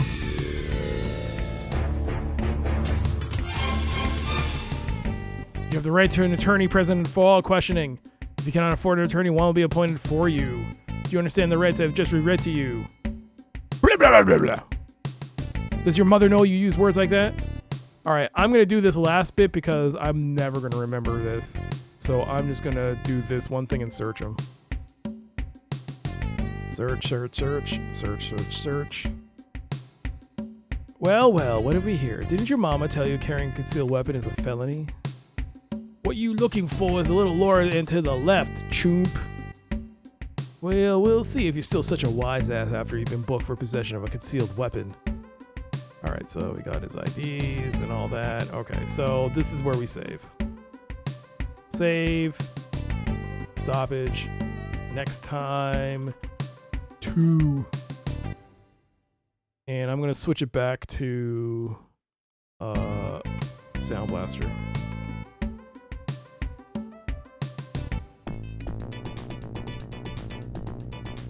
Sample playback enabled. There we go. So I don't forget next time. How do I quit? F7, quit the game. Do you want to quit playing this game? Yes. There we go. There you go. Another session of Blue Forest done after such a long time. And let us drop that timer. 1,856 minutes to go. The timer's gone down. How about that? And there you go. That ends today's stream. And I'll be back tomorrow with the finale of One Definitely the finale. It has to be the finale. Next Sunday, though, will be Deathgate, which is a good game. Then Wednesday, The Labyrinth of the Demon King, part 2 of that. And no face cam on that. We're trying to go different with that game. So that would be fun. Then Friday, so I might not stream Operation Flashpoint. I'm thinking that with Operation Flashpoint, I might, because it's so close to the end of the game, I might use it as an excuse to do an exclusive YouTube video on that one. So I might just record it and then upload it to YouTube, because it's essentially one mission. And if you do it right, you could finish the mission in like 20 minutes, I guess, based on how this game might go. So I might just record it. So I think I might just put Operation Flashpoint to the YouTube only. I'll keep that up there for the next stream or two. And Friday we'll probably pick another game. It's a sus game, all right. Lots of suspects. Yeah, then Saturday, I still don't have a game. I've been taking off the last 2 weeks on Saturday after Final Fantasy 12. But I think this coming Saturday I'll pick a game. It might just be a filler game, though. It may not be a true RPG. But we'll see. And on Monday, Sunday, back again with Deathgate. But I hope you all enjoyed today's stream. Thank you so much for keeping me company. Thank you for hanging out. And I hope you enjoyed today's stream. Thank you for the support, the resubs, the bits. Thank you so much for the follows between the stream as well. Between the stream and during the stream. As always, you can check this place and not this place. You can check out my geez, I forgot. VODs? No, it's VOD. Yeah, there it is. There's my YouTube page. You can watch my VODs on there. Yes. Oh my god. Atari, gifting a sub to the community. Owego, hope you enjoy the subscription. Atari, that is very kind of you. Thank you. Thank you so much for that gift sub.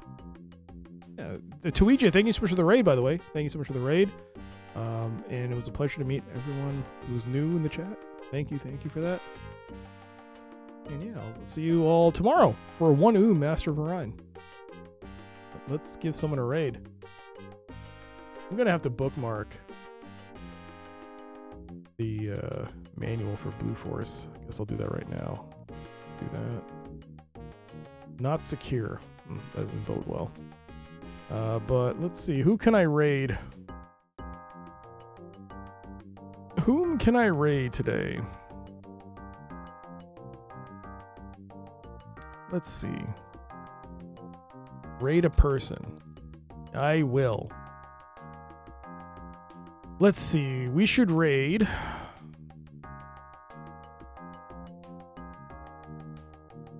Let's go raid. She just started her stream. Pixel Turkey. Pixel Turkey is playing Deus Ex. She's still playing Deus Ex. Her first time playing, so no backseating. She's trying to go through it on her own. Online Eric. Oh, sorry, I didn't see that until now. My bad. Oh, no. Darn. Well, Pixel Turkey's still good, and she's playing it for the first time, so it's fun. But thanks again. Thank you again, Atari, for the support, and I should check out Online Eric. Yeah, thanks again for being here. Until next time, have a great night. Have a great morning. No, have a great morning. Have a great night. Have a great morning. Oh, God, I don't even remember how I end off the stream. Have a great night. Have a great morning. Please stay safe. And I will see you all next time. Bye.